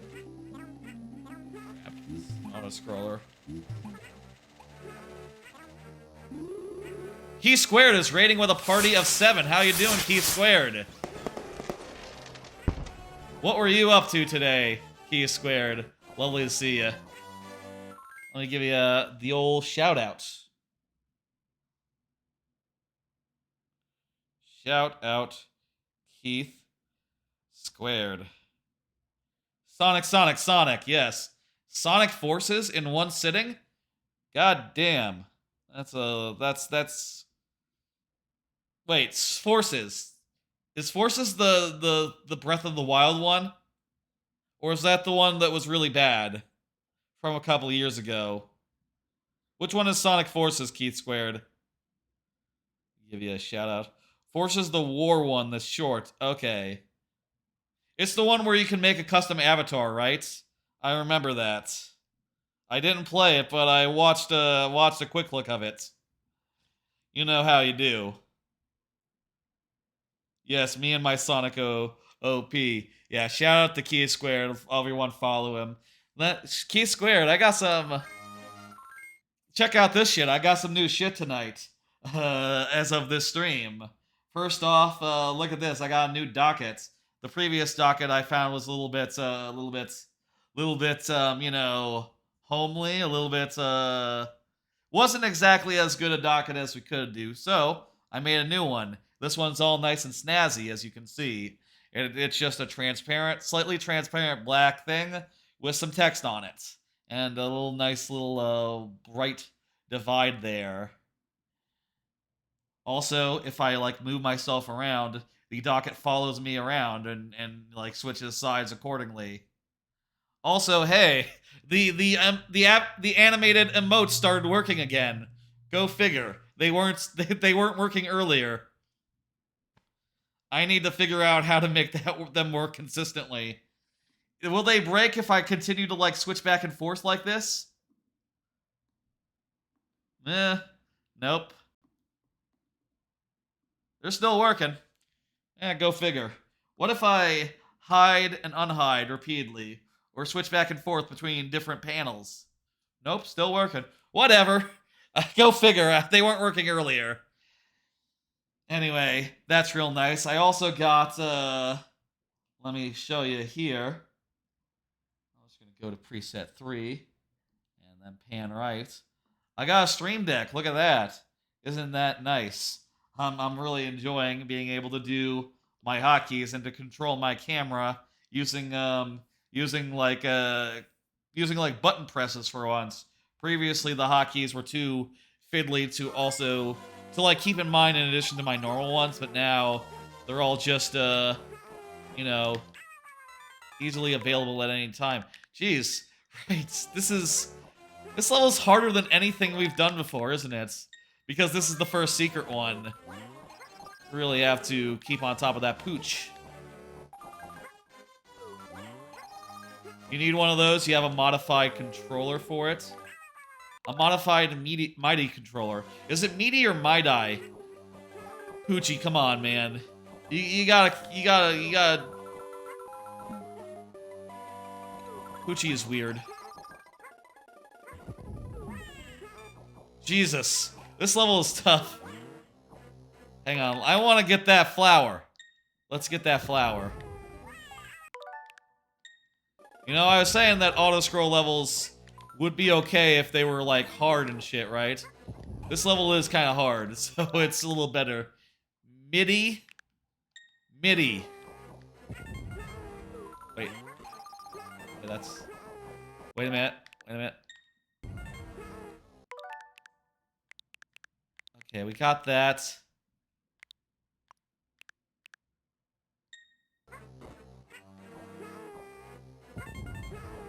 Is that one of them? I kind of bet that one's gonna be one of them. Yeah, we need to get that one as well.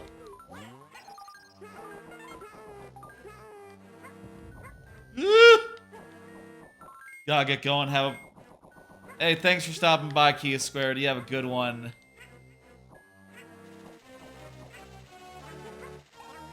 It's really convenient, I'll say, having a stream deck. Much better than using, like, you know, just various combinations of, you know, like, Control, Alt, and, like, various keys. And I'll say I have a very complex setup, so, you know, I'm making use of all the different, folders. I've made several folders so far, and I bet there's a lot more I can do with it if I just, you know, continue coming up with, bad ideas, you know? There's, like, a lot of potential here. I've only just... What the hell?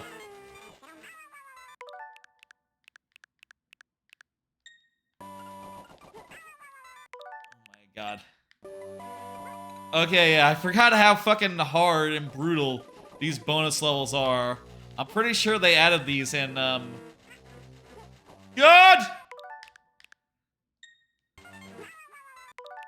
I'm pretty sure they added these in this one. These are like brand new and shit.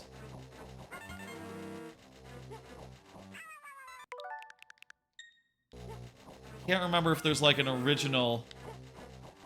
Okay, you could just duck under them. Okay. I hope that's just things. I hope that's just pellets. Yeah, okay, we got 100%. Okay. Okay. I'm wondering if this unlocks like another bonus. If we get a 100 in this, does it unlock like a different bonus? I thought there was originally a bonus in the original game as well, and I think they add like one per world. Don't quote me on that though. I might be mistaken. Wait a minute. Yes, there, look. There, the diamond. That's totally one. Yes, absolutely. Wait, where is it? Eh? Eh? Eh? What's going on here? We got 100 on every level. Do you have to finish the game to get them or something? Maybe you have to finish the game to get the one that's like in between those. And maybe that's the one that was like in the original game? Question mark. We're gonna do one more level here. Then we're gonna go over and do a little bit of the e-reader stuff in the last of the Mario Advance series, which I think is the one that's like remembered the most fondly. I'll say this is a great version of this game. You know, I think it handles great. I think it looks great. Honestly, it might even look better than the original, just like looking at them back to back as far as like the, you know, similar resolution, similar look. The sound is great. This is a lot less hard to recommend versus Super Mario World, which, you know, it feels great. You know, I'd say even better than the original, but the look of it, or the sound of it, is just a little bit off, unfortunately.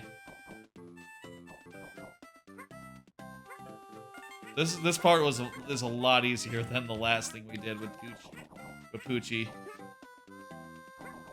Poochie works badly, in general, I'll say. I think that he's a pain in the ass at best, how he operates. They're better off not having Poochie bits, I'll say. You know, in Yoshi's story, they just made Poochie like appear near a thing that you had to ground pound, and that was probably a better solution versus a terrible ride. Him being a terrible ride. It'd be cool if you just like hopped on his back or something. If it worked like a Yoshi, I guess. And then he could just run over spikes. That would be rad. That would be super cool.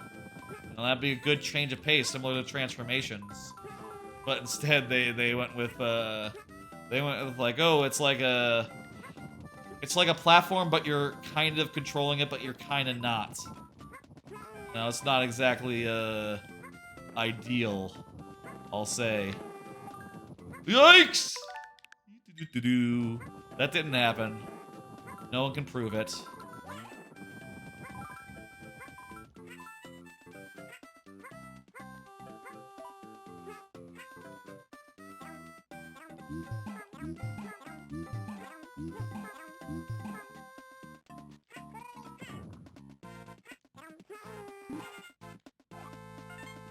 Okay, good. I was about to be worried that, like, are those coins going to despawn by the time I fall down all the way? But no, they didn't. Also, you can jump on them. I think there's other games where you can't jump on the guys with propellers, the Shy Guys with propellers. Not sure about that. Not important. Hey, let's do a card. I think I got like 1 or 2 of them left. Are my YouTube descriptions too detailed? Been thinking about this recently. I tend to go like when I'm doing a YouTube. I don't really have. I still need a lot of them anyway. It doesn't really make that much of a difference. When I upload the VODs of these streams to YouTube, I usually put in a pretty detailed description, going into like detail about like, okay, hey, this is this stream. I'm doing this. I'm sitting on my couch. I'm talking. I also tend to like.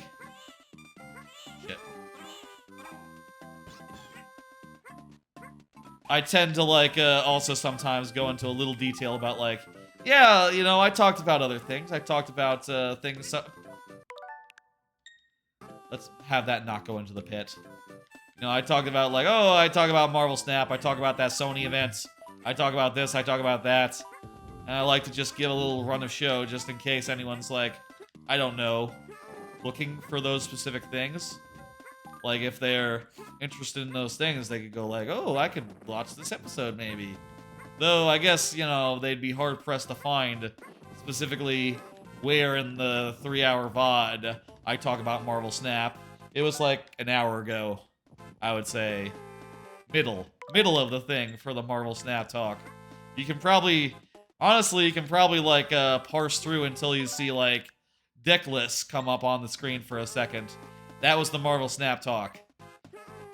But, you know, for some topics, it's, I guess not really clear, like, how exactly you would make use of that. Other than, like, hey, you know, maybe that just gives a little bit of the flavor of that episode. Gives a little episode of that stream, you know? A little bit of, like, various topics that came up. I'm a little short. And also, I didn't get a flower. Well, that's fine. You know what? We don't need to get 100%. And also, we're, gonna move on shortly anyway. I thought this was gonna be the level with... I lost. I thought this was gonna be the level with, like, Baby Mario. If it's the next level, let's do that one too. I want to show off the Baby Mario mode where you run around as Baby Mario. 87 is still is a solid B. You know what? Maybe that's in World 3 or something. I don't know. Yeah. Also, in the original, could you see the names from, like, this menu? I'm not sure. Yeah, I think that's World 3. You know what? I think that we'll call that for this game. Let's go on to the last of the Mario Advance games. To sum up my opinions on this game, I think that being able to rewind helps a lot to, you know, get rid of those moments where you've collected everything, but you take one hit and then you have to restart the whole level. That kind of blows, and to be able to rewind and just undo that actually helps a great deal, making this a lot more pleasant and enjoyable of a game. And I think if that one bonus level we did is representative of the bonus levels they added in this version, then they are way too goddamn hard. But maybe the other ones won't be auto-scrollers and won't involve Poochie, so maybe they'll be a little more pleasant, even if they are very, very hard. Let's go to the last one here. I'm going to hit the button on my Steam Deck that switches games, and I'm going to confirm that the game got changed. Let me just confirm. Yep, got changed. Now, this game has been out, and I have played some of it already. You can see I have a file here up to World 4. You know what? Let's play through World 4 in particular. That is just a really good world, you know? That's like the best world there is, right? Wait, this is Big Little World, right? Yeah, I think it is.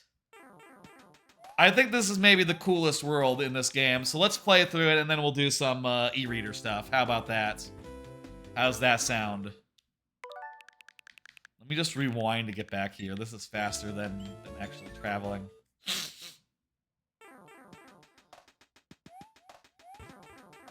I think we can do a world in not too long. I mean, I'll say the thing about Super Mario Bros. 3 is that it has a lot more levels than I think any other game, including World. I mean, I guess I'd have to, like, check and see, like, which actually has more levels. We need to send that the other way to get a thing. This is a cool way to hide your mushroom. Actually, Sword tutorializes it a bit. The feel is a little different from the other two games that I played. Maybe this one feels a little bit more accurate to the original versus Super Mario World, where they tried to smooth it out a little bit. You know, this one still has, like, when you turn around, there's a little bit of a thing and a little bit of a halt. Which, you know, feels good, actually. I'm not gonna say it feels bad, but it's different from what I'm used to, obviously, with Mario Maker and all.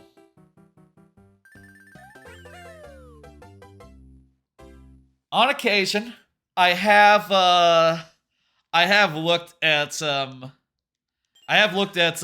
you know, this theme, right? The way that this is done, right? The little big world thing. Well, it's just big world. It's just big island. And wanted to do something similar in Mario Maker. The only problem is that big enemies in Mario Maker are very, like, dime a dozen, right? They're pretty much a staple, used everywhere. So even if you had a level that was full of giant enemies, players probably wouldn't think about it, you know? They just go like, oh, big enemies, normal. You know, you see them everywhere. You don't tend to think about them in that way. I'm not sure what else, you know, if this game does anything other than the e-reader stuff, which again, is really cool, but also did cost money originally, so, you know, grain of salt there. But all those e-reader levels are a very cool addition and add, like, some original content to this game that it otherwise wouldn't have.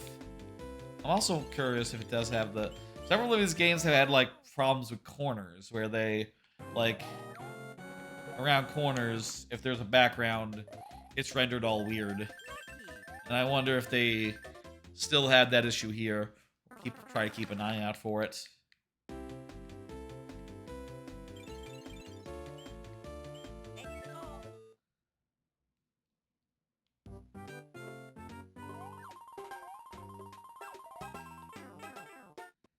It's nice to play a game where all you have to do is get to the end and not think about anything further. After playing a bunch of Yoshi's Island. You know, I don't necessarily have a problem with how collection heavy it is, but it is nice as a change of pace to just not give a fuck and not worry and just, like, tear ass, you know? I think that's, in addition to, like, the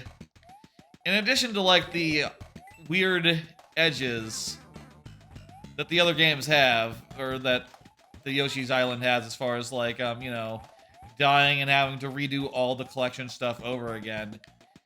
Or finishing a level and having to do all the collection stuff over again if you, you know, hit a thing wrong. Those rough edges aside, I do think that, like, having multiple valid ways to play this game, you know, tearing ass versus, I don't know, are there dragon coins in this one? I don't think there are. I guess there's just the one way to play it then, you know, just tearing ass and all. But I think having that tear ass be the default is part of what makes these two, 3 and World, a little bit more renowned than, a little bit more popular perhaps than, Yoshi's Island. Between them, I would probably, between World and 3, I would probably edge towards World, but, you know, I think that the cape is a lot better than,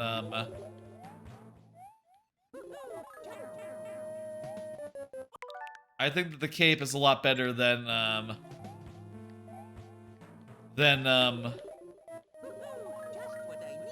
I think that the cape is a lot better than the Tanuki tail.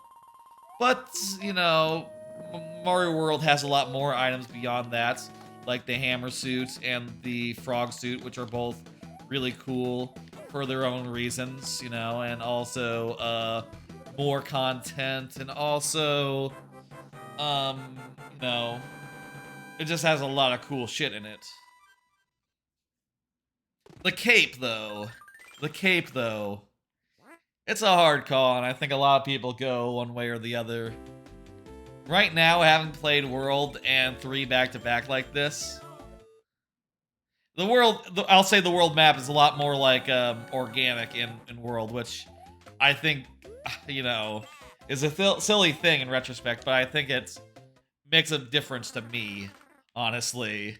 I think that's part of what puts, it's part of like what makes it tough for me to say.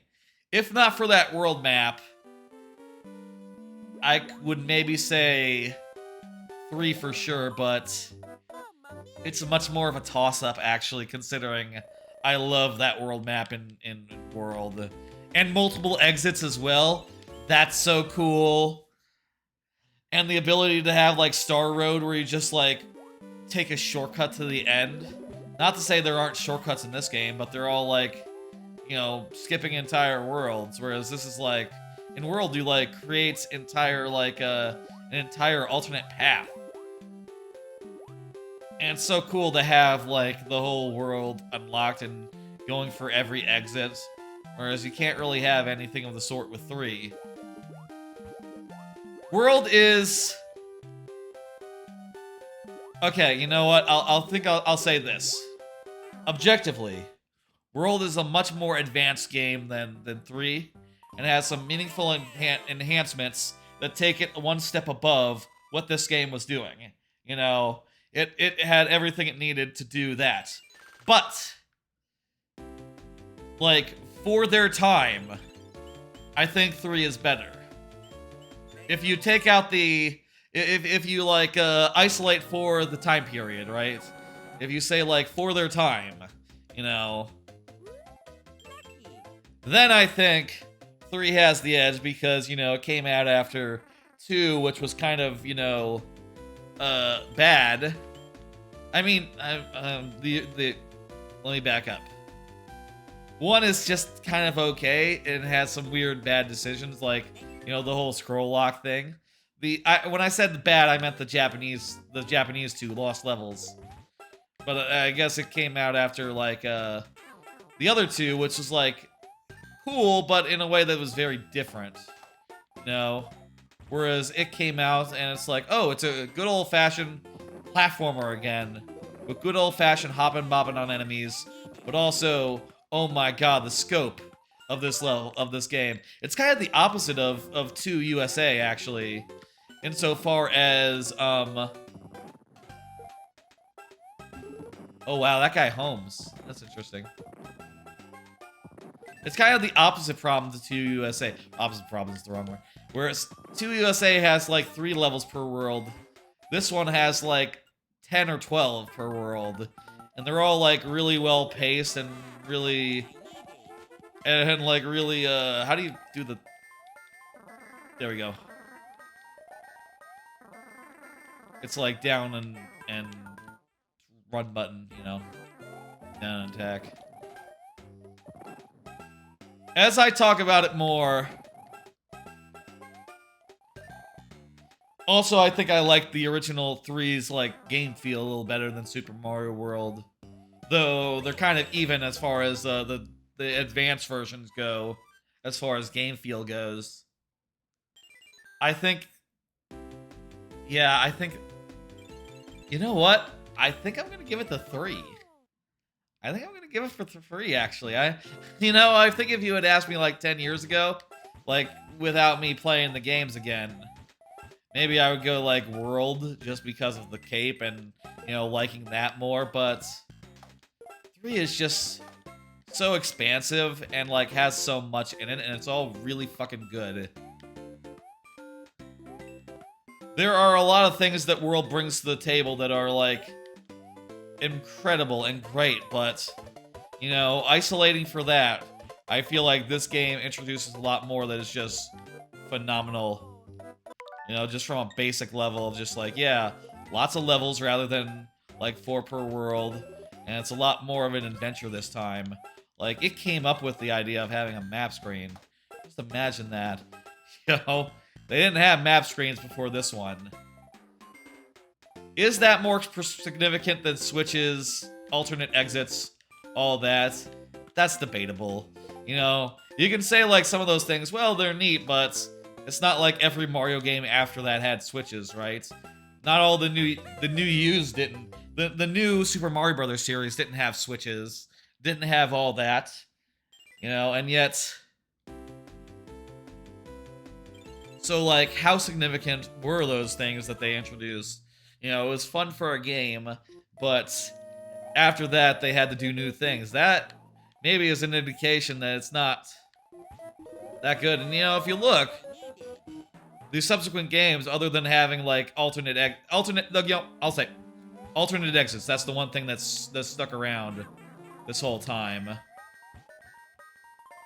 Other than having alternate exits, not a ton from World really stuck around. Whereas like, you know, having like a whole bunch of different, oh, Yoshi, obviously.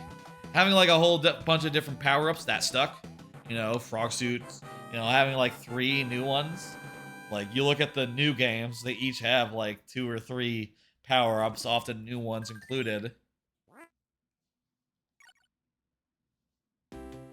Being able to get items out of the menu, that was this game, and that's sort of across all the new series. I think it's a debate. And I think, you know, on any other day, I could go either way. But if I had to say which one is closer to perfect, I'd probably say 3. The only thing I'd really ding 3 for is that it was the one, you know, we talk about things it introduced, right? It was the one that introduced this, the auto-scroller, in these levels specifically. And, you know, I think these levels work insofar as, like, yeah, they're very moody and they're thematic and they're, like, a little bit tense in a way that, like, you know, you take Yoshi's Island auto-scrollers, they're not by comparison, you know. Those either run the gamut from being apparently hellish or being quite boring, whereas this is sort of a nice... You know, I'll say this is a better auto-scroller than a lot of the ones in Yoshi. I'll say that.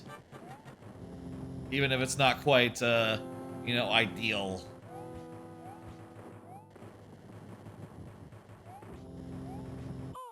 Yeah, I'm just gonna reset. I don't want to do this again. It's an auto-scroller.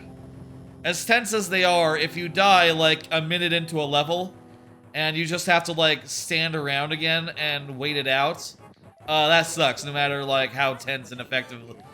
No matter how effectively tense it is, you know?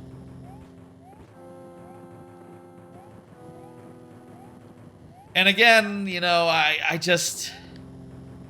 With levels like this where there's not a clear thing, like, holding you back, I just don't buy it. I just find it very frustrating, like, Mario, just run to the right. There's nothing stopping you. What is stopping you, literally? And these are the sorts of thoughts that go through my head as I wait for the screen to scroll so I can walk forward. You know, silly thoughts, you know. It's like, that's sort of just the level it is, right? But still, in the better stage, maybe you wouldn't have time to think these thoughts. Maybe you'd be too busy dodging and shit.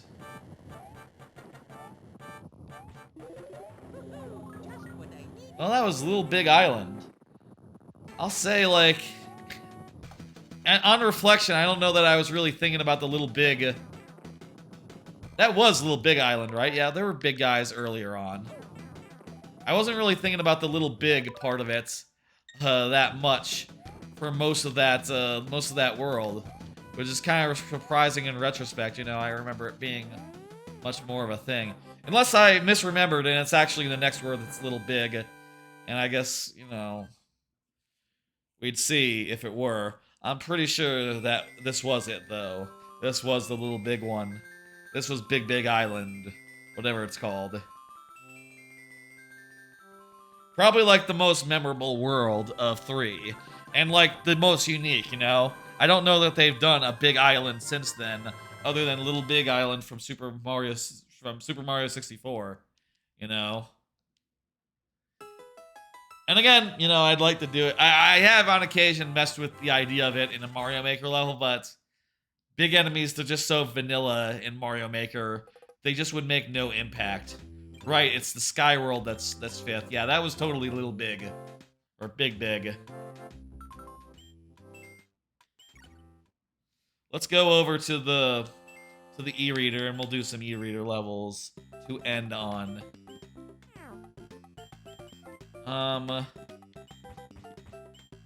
Let's just do.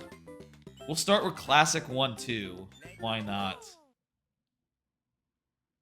You could do a whole stream probably. I say probably. People have definitely done whole streams where they just played through all of them. I bet. I mean, there's probably. Is there a world record for a speedrun for this game, the e-reader levels? There probably is, right? I mean, it's Mario. It's one of the most popular series there are. You know, there is. Surely someone's made that category and there are people that run it. Though it is a handheld version of a handheld version that's maybe a little more obscure. And before, like, well, I say before today, before this was available, which, you know, this was a launch. This one was a launch game. The rest of them came out today. The rest of them came out today. This one came out ages ago. Before this one became available, maybe it was a little harder to come by. Though, you know, it was on the Wii U eShop for a while. For what it's worth, you know. Oh, cool, you get items if you do, like, the alternate exits. Okay, so you get an M if you finish it with Mario, and L if you finish it with Luigi. So I had finished that one, I just didn't get all the Dragon Coins, or the A coins. I guess they're advanced coins, is what they are. I'm thinking about it now, did all the games have advanced coins, like A's? No, Yoshi's Island did not. I would have remembered extra collectibles in Yoshi's Island if there were any, but other than that, yeah, I can't remember if Mario World did advanced coins or Dragon Coins. Let's do sliding slopes, that sounds fun. Sliding is always a fun thing in a level.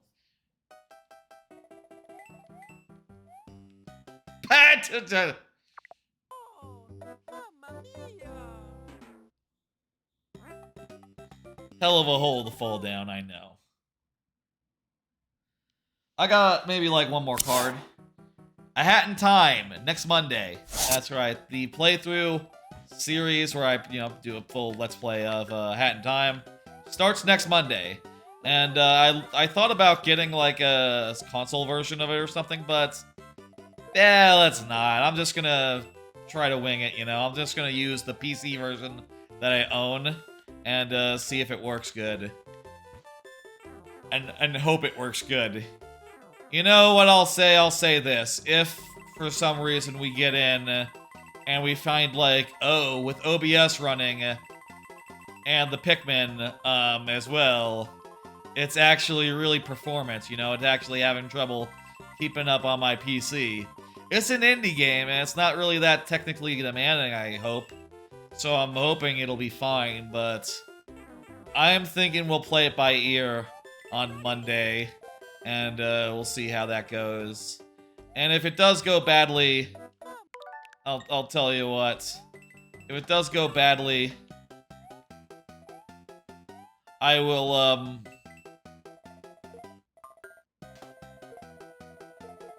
yeah, E+. Fucking boomerang guy. Oh my god, that would get rid of all my collectibles, too. Well, of course it would. If it doesn't go well, I'll buy it on Xbox or something. That's fine. I'm willing to do that. I mean, look, Hat in Time is a really great game. I really had a fucking fantastic time with it. I would love to have a Hat in Time available on a console where I don't have to, you know... PC games, they're a little inconvenient for my taste, you know, compared to just, like, playing it on a console, you know. You know, it's not really that fancy, but... Oh, hey, this one has vegetables in it. But something about having to boot up the thing... Something about having to boot up the thing and, go go through a whole rigmarole to play a PC game just makes it a lot more of a demand to me. Was I stuck there? No, I just needed to jump. Also, I made a poison mushroom appear. Though this poison mushroom does not track. I guess, like, the tracking thing was an innovation of Mario Maker, not how those things originally worked. And I guess specifically the night theme, you know.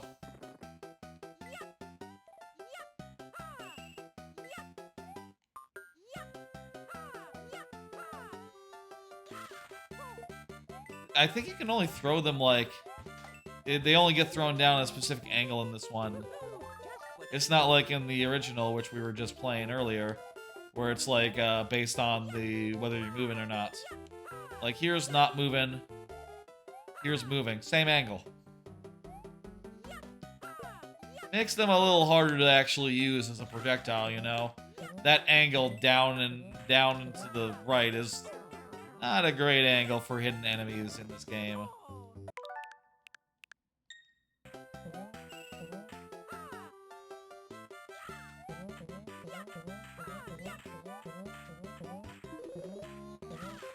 This level feels... You know what this level feels like to me?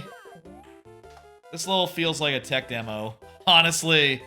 Like, oh yeah, we got some vegetables in here. You can pick them and throw them. Look at that. And you're like, ooh, vegetables, just like in the other game. And then you do it a couple times and you're like, oh, that's kind of it, huh? That's all you got? They're just vegetables. Another thing that e-reader cards could do, which I'm not sure if there's like a... I don't think they really replicate that here, honestly. Is that you could like scan in different power-ups. And not just the ones that are in the game. You could also get like the cape in here. And as well as, is it just the cape? Might be just the cape. You could scan the cape. And get the cape in this game. There must be also levels that have it as well. If there weren't, that'd be weird. Oh god. Okay. In this case, we need to do a thing. I like how those things combo. The vegetables, they sort of like bop along as like a player would. That feels pretty natural. The way that feels.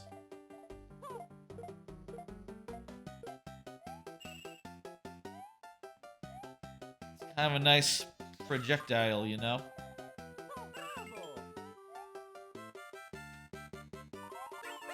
How many more levels should we do? It's midnight. It's 12:05. Fairly good time to end the stream. Let's do a couple more. Let's see. Let's find some good ones here.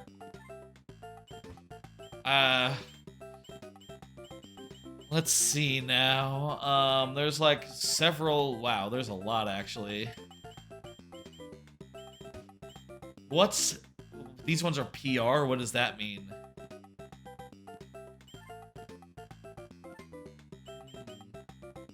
I don't want to do Airship's Revenge. You know, let's see what Airship's Revenge is real quick. But if this is like a really slow and boring auto-scroller... What does it mean PR? Does that mean it was like given to reviewers or something? Or like... What exactly does that mean?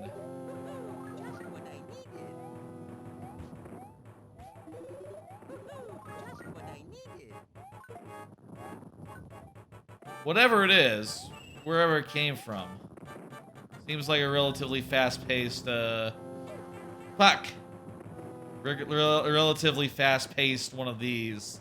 The burners, they alternated at a pace that is, a lot faster than in Mario Maker. That's what threw me off there. In Mario Maker, the alternation of them is a lot slower. So I was really just expecting that from them, you know. In a game like this, you can modify the values, you know, the speeds at which everything fires based on a per-level basis. such that you don't really have you can't really like have a good solid baseline. I say, you know, you play the level once you learn, right? And you learn like, oh, it's a slightly different color, so it's a slightly different enemy, it turns out. You know, it's not that complicated, it's not that weird. It's just something you have to get used to. Playing just about any platformer, you know? And you want them to do that because, you know, if they never introduce different variants of enemies, you know, they'd have to play around with just the limited ones that they have. You know, it's not like Mario Maker doesn't have variants. It just has, like, a very select, very small number of them, you know? Just like, you know, just like the colors of Koopa and, like, the colors of Mega Koopa. That sort of thing. Oh, wow. Once you get here, the scroll sort of frees up a bit. Weird.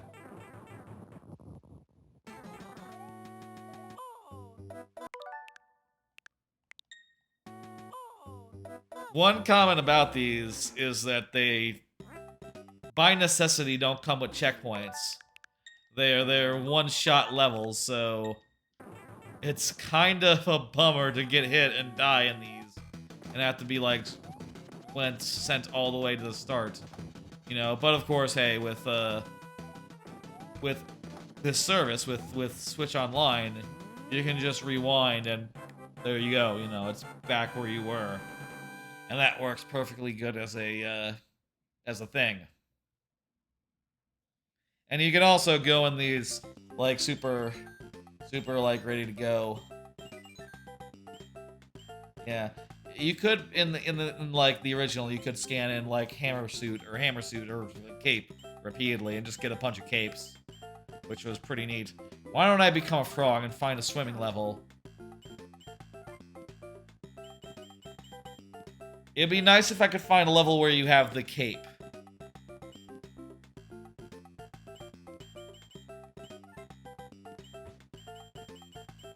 Let's see now. Wait. I saw one related to the sea. Sea to sky. You know what? This will be perfect. We'll start on the sea, and then hopefully we'll get a cape and go to the sky. That's my hope here.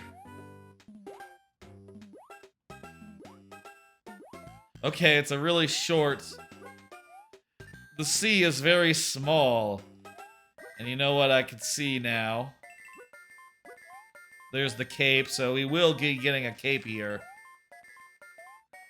This is like one of those levels where you, one of those... God damn it. One of those levels where you, do a little bit of Metroidvania action. What the hell? That doesn't really work right now. Whatever.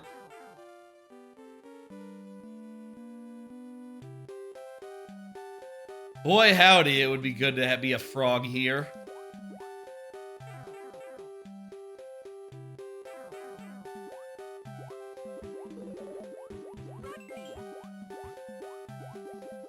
Of the Mario Advance series in general, I'll say I always thought it was weird that with this generation, you know, they made these 4 ports of, you know, every game except for Lost Levels and the original, which, you know, probably the right choice, honestly. Those 2 games, maybe don't hold up like half as well as, the other ones in the Advanced series. But I always wondered why they didn't just, you know, like, make an original game. I don't even know why I'm going for a 1-up. It doesn't do me anything. It doesn't affect shit. Just what I needed.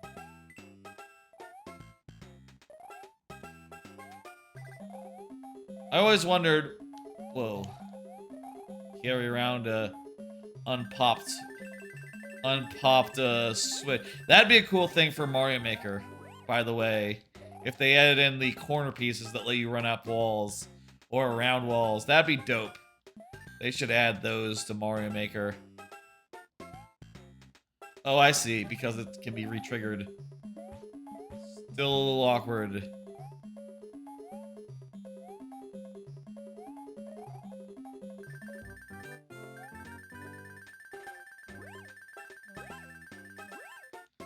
See, I'm caping in Super Mario Brothers 3. Isn't that unusual?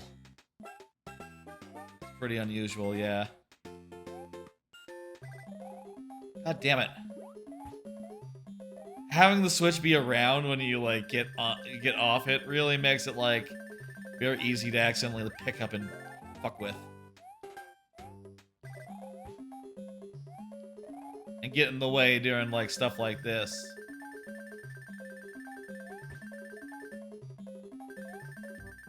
I don't think the P-switches are like that in World.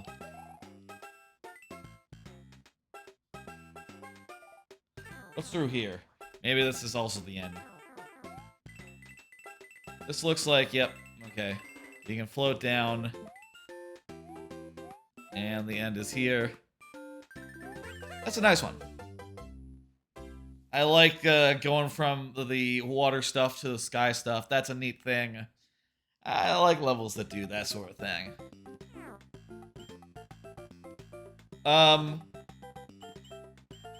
Tell you what. Let's do It's a Shoe-In, because that's some Karibo's shoe shit. That's cool. One of the cooler things in Mario 3 that you only see once.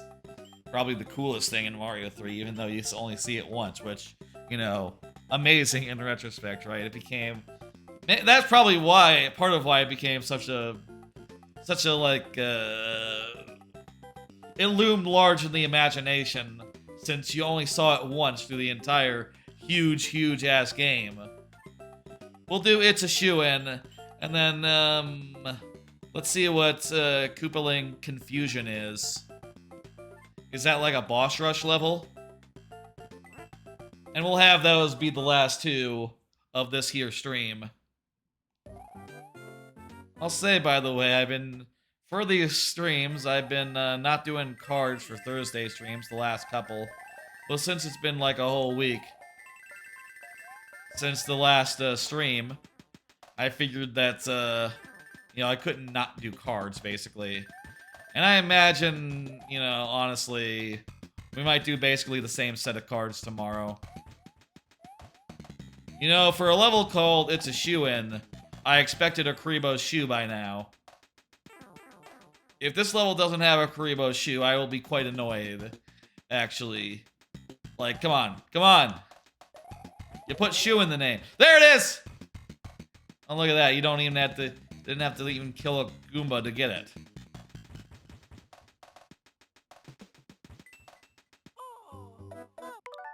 Oh, I was jumping with the wrong button there. Oh, you can't jump out of it in this one. It's not like in Mario Maker where it works like a Yoshi. And you can just use the R button to... Well, actually, yeah, I guess you wouldn't have R button on the NES, right? So, yeah, I guess you couldn't, like, jump out of Karibo's boots originally. Huh. I guess I didn't really think about that, but it makes sense now that I mention it. It's dope to be able to jump on things that you can't usually jump on. I'll say that. Like, that's just a rad ability to have.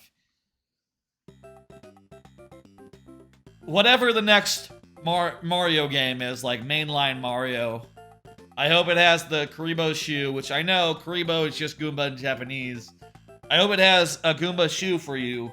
I hope it also has the spike hat from Mario Maker. That is also just like the most inspired weapon in the game, and it's just super fun. Maybe it'd be overpowered if you could just use it everywhere, though. Maybe you have to take it away from the player at the end of a level. I don't know. That's up to the designers. Let's see what Koopaling Confusion is. I hope it's probably an airship, right? Oh, it's an airship, but it's in a sea of lava. I want to be Cape. I want to be Cape here. I don't want to be Fireflower.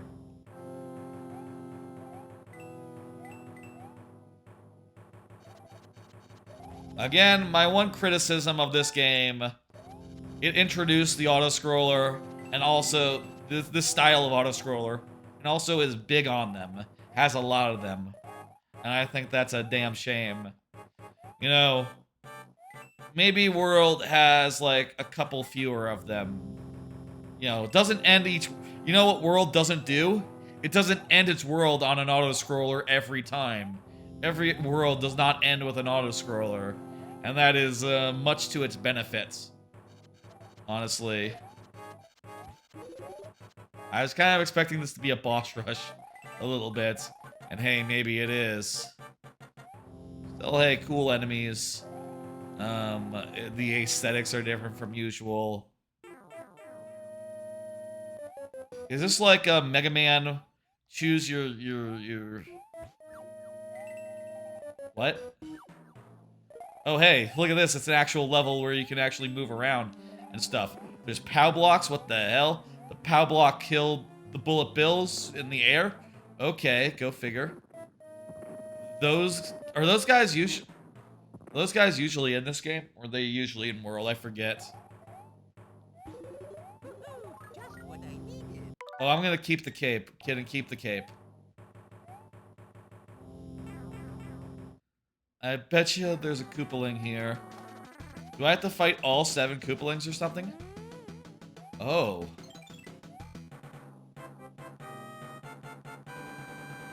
That was... What?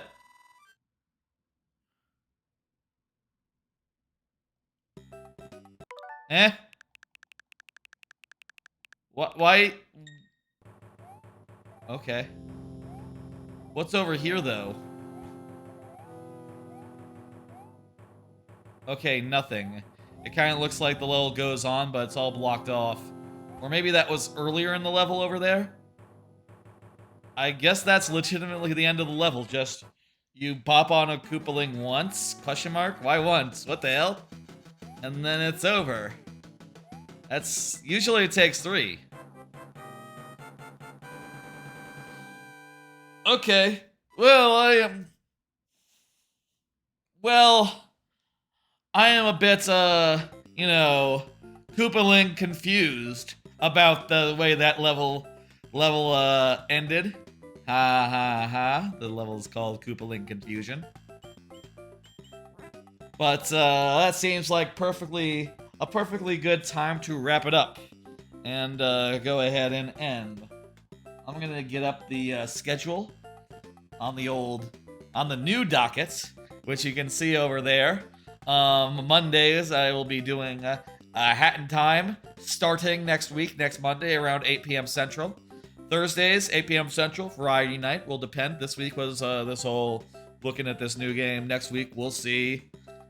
I'll say, as a rule, if I can't think of anything to do on Thursday, it might be another instance of the Monday stream. We might do like more Hat in Time or something. So keep an eye on the Discord, keep an eye on the channel if you're interested in that in particular. You know, you can like you know, set up to be notified on the Discord when we're doing those playthrough streams. But anyway, I'm not sure what next week's will be yet. Maybe I'll have an idea tomorrow. Probably not. I'm not really, you know, there's a lot going on right now. I'm not really thinking about next Thursday yet. Maybe by Monday I'll have an idea. Or maybe we'll just play it by ear.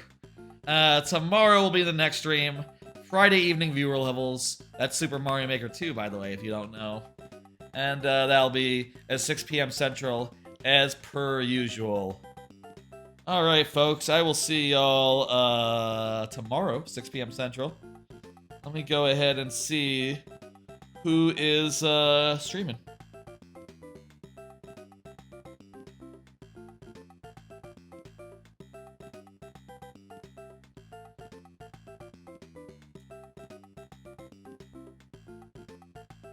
I see that Obskyra is streaming, doing like the 5-year Mario Maker levels. That doesn't sound bad. Let me see who else is going.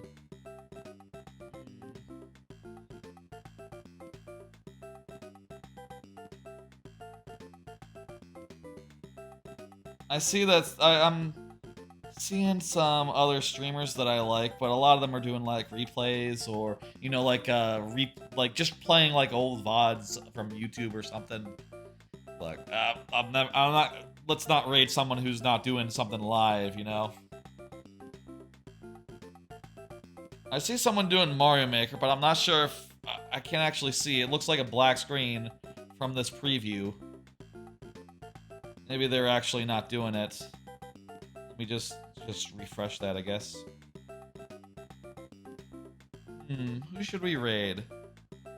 Going back and forth between a few people. There's a Tears of the Kingdom stream going on, but I don't want to necessarily... Yeah, it looks like they might be further ahead than I am, like as far as the hearts go, and that worries me. So I'm gonna do Let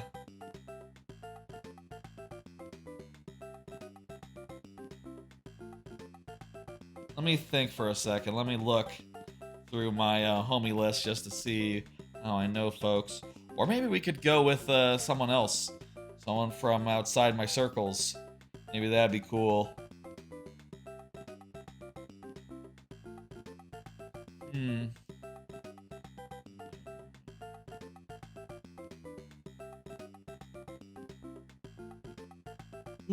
Are there anyone who rated me in this right now? Let me see now. Regs. Oh yeah, I remember Regs.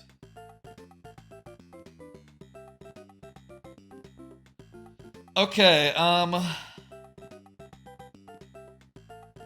let's find a live channel. Let's do something different. Let's find someone who looks cool. How about that? Also, let me just check my Discords, make sure that there's not someone that I'm not following or something. I usually try to follow everyone who streams in my Discords, but you know, the Discords that I'm in, not just my Discord, by the way. But maybe I missed someone potentially. It's always possible. Go to McClunky. Maybe McClunky has someone for us. McClunky's channel. We'll do Anal Red. You know what? She, I believe, is from, I know her from, McClunky Culkin TV's, Discord, and she seems cool. She's doing some sort of horror thing. You know, I'm not that big into horror. You know what? Let's find someone. I'm gonna search for,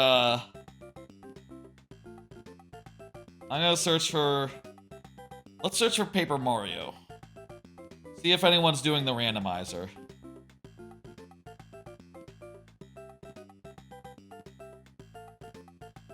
Let's see, there is a VTuber doing the randomizer. That sounds cool.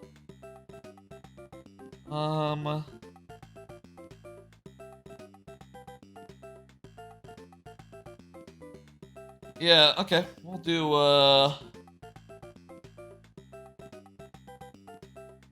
I'm gonna raid this, VTuber who seems to be some sort of dog who is doing a Paper Mario randomizer right now. I love Paper Mario Randomizer a lot. Been a bit since the last time I played it, but, you know, I'd love to play it again sometime. Let's do that. I'm gonna send over the raid.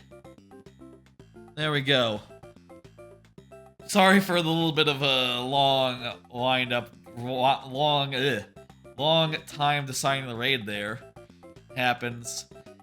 Mario Advance series, they're a good series. They're basically the games, but slightly improved, and the bonus stuff is either good or weird in a good way.